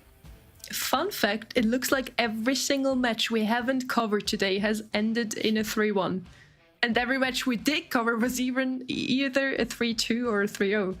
That's quite funny. Just scripted as always, of course. Well, in the end, congratulations to the 4 team that qualified. The other 4 teams, I'm so sure we're going to see them back into Split 2. They have every chance. They showed us today how strong they can play. They made it into very close matches. So yeah, definitely the top 8 we had today in our region here in the Snapdragon Pro Series Season 4. Yeah, as you say, a huge congratulations to the teams that did qualify, and obviously for the teams who didn't, they've got a second chance. They've got Split number 2 coming up just in a couple of weeks. It's going to be a very, very good thing for all of these teams to come back and obviously play the same format again. They're going to have the chance to get through that, then the double elimination bracket as well. The top 4 from that will go to our challenge season to join these 4 as well. Then we will play all that out and do it all over with the challenge finals again. So a big congratulations once more to those guys. And I mean, you know, Sonny, it's not, a lot of it hasn't gone as we've expected today, I will say. You know, instantly we came through with a few unexpected matchups, but at the end of the day, I think we've got 4 teams who thoroughly deserve their spots in that challenge season, regardless of a few upsets along the way. I mean, in the end, as long as you make it to the Open Finals, you can play however you want in the ESL Open Cups. They did make it. Even the last few seedings were able to make it into the challenge season already. Looking at SK Gaming, they're coming in at the 6th spot, still managing to get into their spot as a second team already in the upper bracket even. So yeah, in the end, you need to win when it matters, and this is what's happened today. Yeah, that's the thing. A lot of our high-ranking teams from the open phase didn't actually end up making it. You know, Team Queso came in at seed number 2, I believe, and they didn't end up making it. They made a run through the lower bracket. I mean, it just didn't really play out for them today, and they really surprised me with some of the gameplay that they provided, because for all year long, Team Queso haven't been a team that we're looking at and saying, oh wow, they're playing really good Brawl Stars. You know, they didn't do too well in BSC. Snapdragon Pro Series throughout this year hasn't really been their cup of tea either. So it's nice to see them back on top, and although they didn't make it through this one, I'm kind of hoping Team Queso come back and make it through the second split. I mean, you've heard it, off-season Team Queso, it's different. Totem is one of those teams as well that looked so strong in the standings and now didn't even make it into the lower bracket semi-finals. Totem didn't look too strong today, but I'm also not scared for them. They're definitely going to be back in the second split amongst 4 new teams, which I'm also looking forward to. I always hope for some new underdogs to come out of the ground and enter some big tournaments like this one. So cross my fingers for everyone out there. Yeah, I mean, that's the thing though, like Reply Totem, I kind of am scared for them at this point, because they didn't make it through Open 1 or 2 last season. They didn't make it to anything. They didn't go any further than what we've seen them today in the last season. And if that happens again, then it's going to be very weird, because they won Season 1, they won Season 2, they won Masters, they won everything Snapdragon Pro Series up until, well, what was it, like July this year or something like that, and it's quite scary to think that that might happen again and they might not make it through that split number 2. Yes, they've got the excuses of being ill today. We spoke to Joker at the start of the show, and they said there's definitely some issues. A couple of them are ill, they're not on the game, and that's going to show. And it did show, I think, today. And although we didn't get to see them play, they had a pretty disappointing run through. Yes, that's very true. For everyone at home, don't forget to sign up for the next split, and maybe we'll see you in the Open Finals. I believe it's the 25th of October, so already this month we're going to head into another stream. Definitely looking forward to cast alongside my beautiful co-casters here as well, Trev and Ark. And yeah, with that, Trev, I give you the last words. Good night for me. My last words will be thank you very much to obviously you and Ark today. You've been absolutely amazing co-casters, co-hosts, whatever you want to be. Thank you to the guys in production as well. They've been absolutely amazing today with keeping everything running in the background, keeping the cogs turning on this production. And obviously a big thank you to Snapdragon Elite Gaming and all of our presenting partners. And a big congratulations to the 4 teams who did qualify, and commiserations to those who didn't. That'll be all for us today. Until next time. Ain't got no time for no fear. I work too hard to get here. Ain't got no time for no fear. I work too hard to get here. I don't got the time, put me in, coach. I've been going hard, time to let it show. Everything raw, give it to me now. Let me have the spot, man, it's going down. Gotta get it here, I don't wanna wait. Take what I want, then I go train. Gotta get a win, I won't lose the game. This is my year, I ain't gonna break. Strap in, cause it's gonna be a long ride. Working on me every single day and night. There comes a time when your worlds will collide. If it's holding you back, push it right to the side. On another level, I will never settle. Mind over matter, get the gold medal. On another level, I will never settle. Mind over matter, get the gold medal. Ain't got no time for no fear. I work too hard to get here. Ain't got no time for no fear. I work too hard to get here. On another level, I will never settle. Mind over matter, get the gold medal. On another level, I will never settle. Mind over matter, get the gold medal. On another level, I will never settle. Mind over matter, get the gold medal. On another level, I will never settle. Mind over matter, get the gold medal.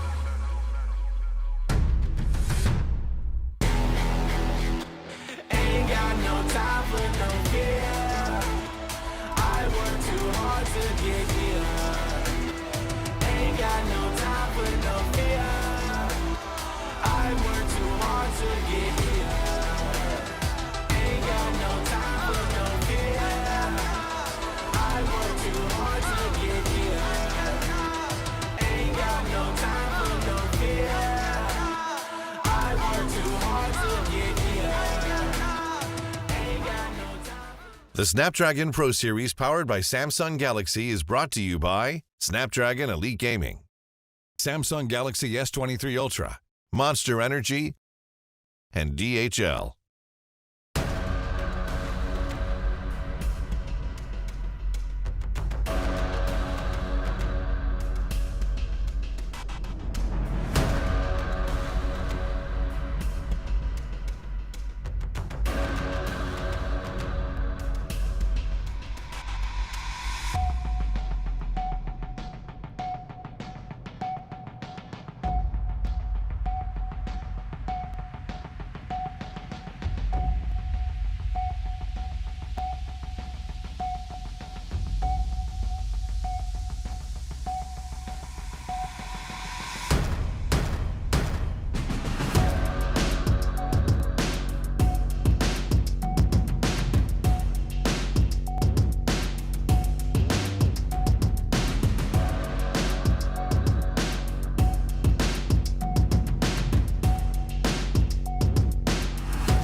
Welcome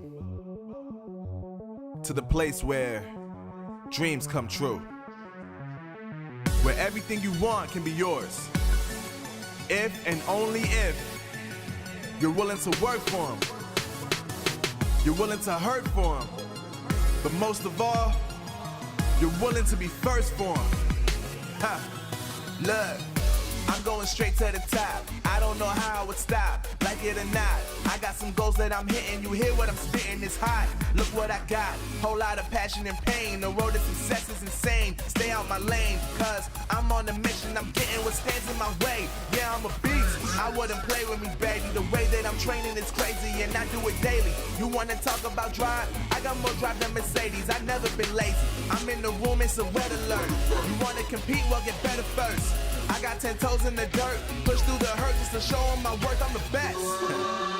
Yeah, I'm the best. I never stress. I know what's next. I'm who they test, like we playing chess. But I'm unimpressed, so now let me flex. Ha.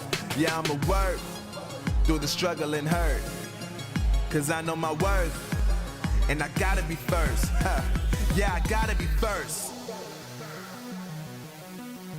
Look, I don't want anyone's sympathy. I understand what it's meant for me. I give my focus and energy.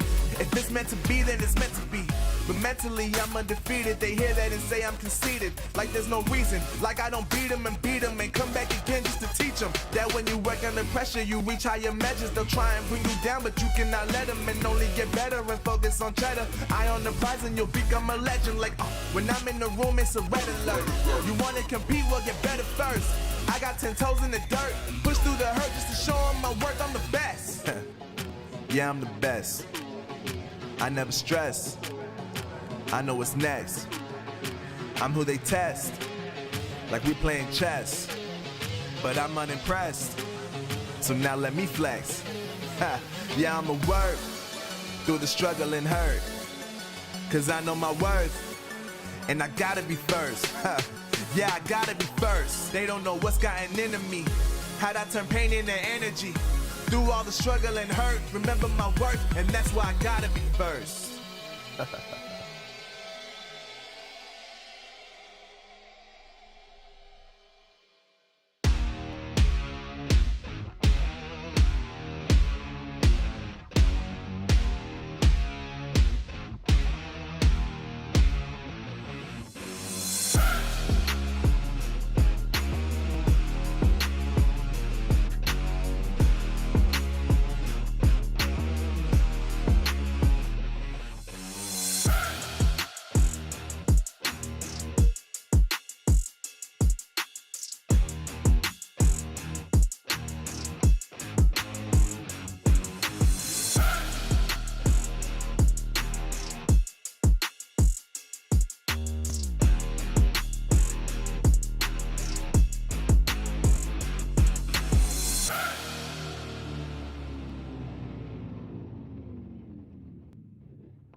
Welcome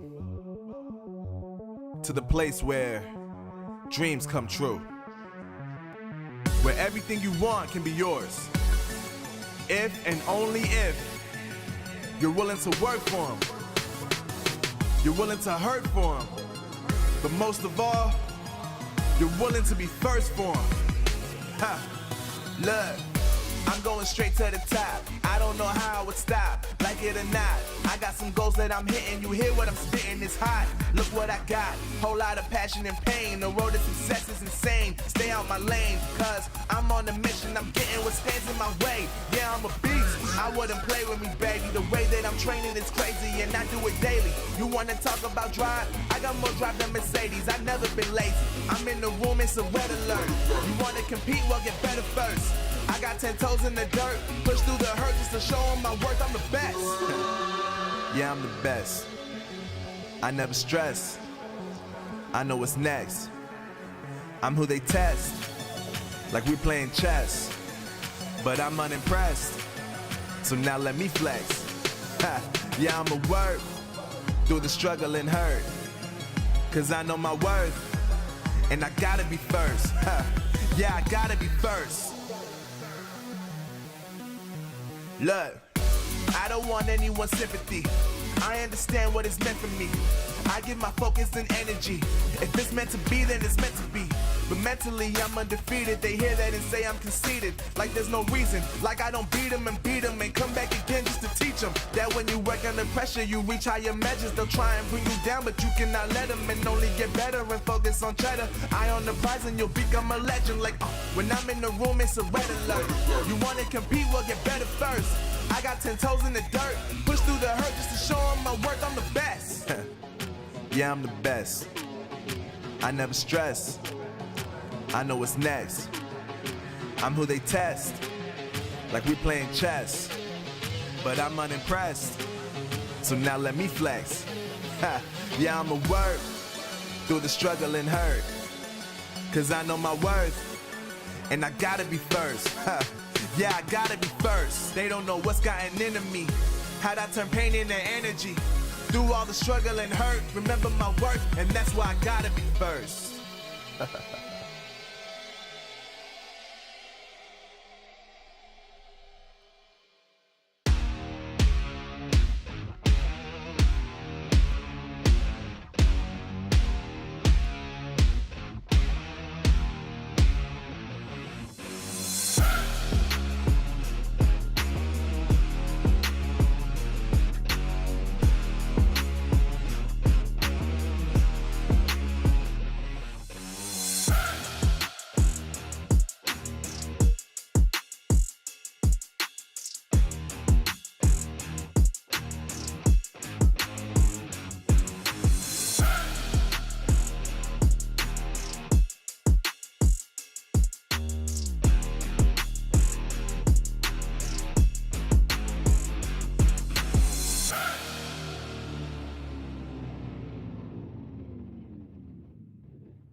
Welcome to the place where dreams come true, where everything you want can be yours, if and only if you're willing to work for them, you're willing to hurt for them, but most of all, you're willing to be first for them. Ha! Look, I'm going straight to the top. I don't know how I would stop, like it or not. I got some goals that I'm hitting. You hear what I'm spitting? It's hot. Look what I got. Whole lot of passion and pain. The road to success is insane. Stay out my lane, cause I'm on a mission. I'm getting what stands in my way. Yeah, I'm a beast. I wouldn't play with me, baby. The way that I'm training is crazy, and I do it daily. You wanna talk about drive? I got more drive than Mercedes. I've never been lazy. I'm in the room, it's a red alert. You wanna compete? Well, get better first. I got 10 toes in the dirt, push through the hurt just to show them my worth. I'm the best. Yeah, I'm the best. I never stress. I know what's next. I'm who they test, like we playing chess. But I'm unimpressed, so now let me flex. Ha. Yeah, I'ma work through the struggle and hurt, cause I know my worth, and I gotta be first. Ha. Yeah, I gotta be first. Look, I don't want anyone's sympathy. I understand what it's meant for me. I give my focus and energy. If it's meant to be, then it's meant to be.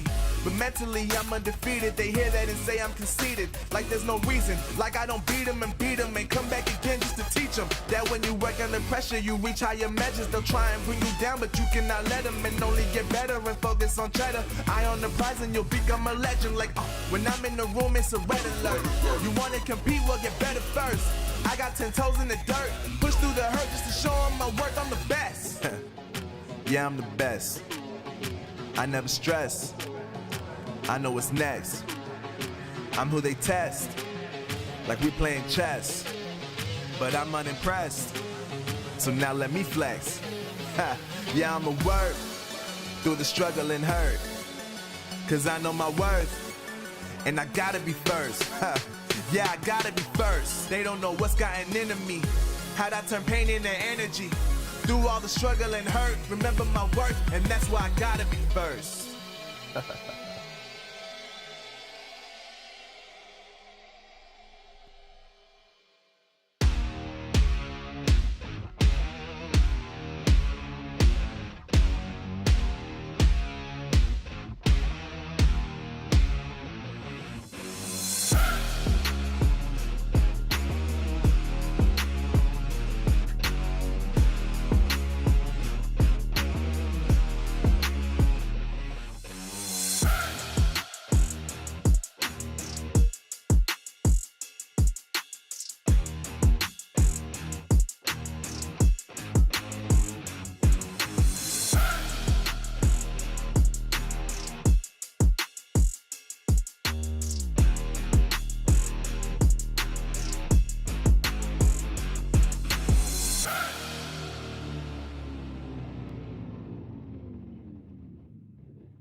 Welcome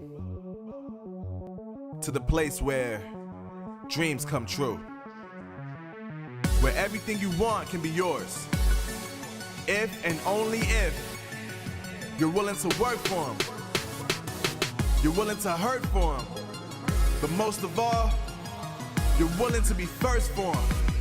Ha!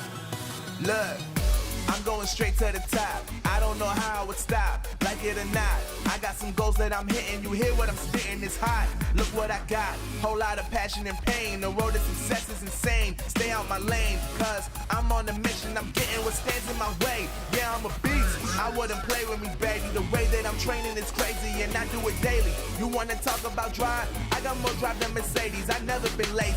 I'm in the room, it's a red alert. You wanna compete? Well, get better first. I got 10 toes in the dirt, push through the hurt just to show them my worth. I'm the best. Yeah, I'm the best. I never stress. I know what's next. I'm who they test, like we playing chess. But I'm unimpressed, so now let me flex. Ha. Yeah, I'ma work through the struggle and hurt, cause I know my worth, and I gotta be first. Ha. Yeah, I gotta be first. Look, I don't want anyone's sympathy. I understand what it's meant for me. I give my focus and energy. If it's meant to be, then it's meant to be. But mentally, I'm undefeated. They hear that and say I'm conceited. Like there's no reason. Like I don't beat them and come back again just to teach them that when you work under pressure, you reach higher measures. They'll try and bring you down, but you cannot let them, and only get better and focus on cheddar. Eye on the prize and you'll become a legend. Like, when I'm in the room, it's a red alert. You wanna compete? Well, get better first. I got 10 toes in the dirt, push through the hurt just to show them my worth. I'm the best. Yeah, I'm the best. I never stress. I know what's next. I'm who they test, like we playing chess. But I'm unimpressed, so now let me flex. Ha. Yeah, I'ma work through the struggle and hurt, cause I know my worth, and I gotta be first. Ha.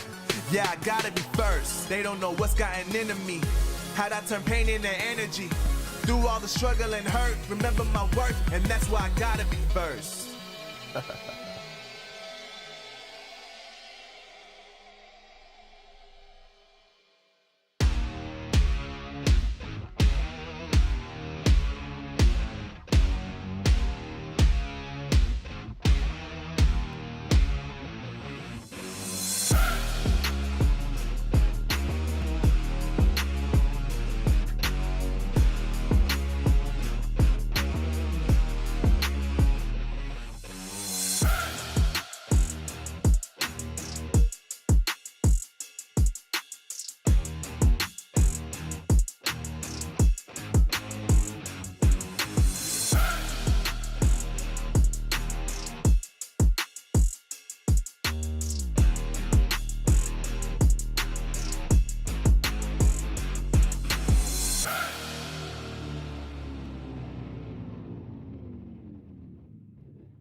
Welcome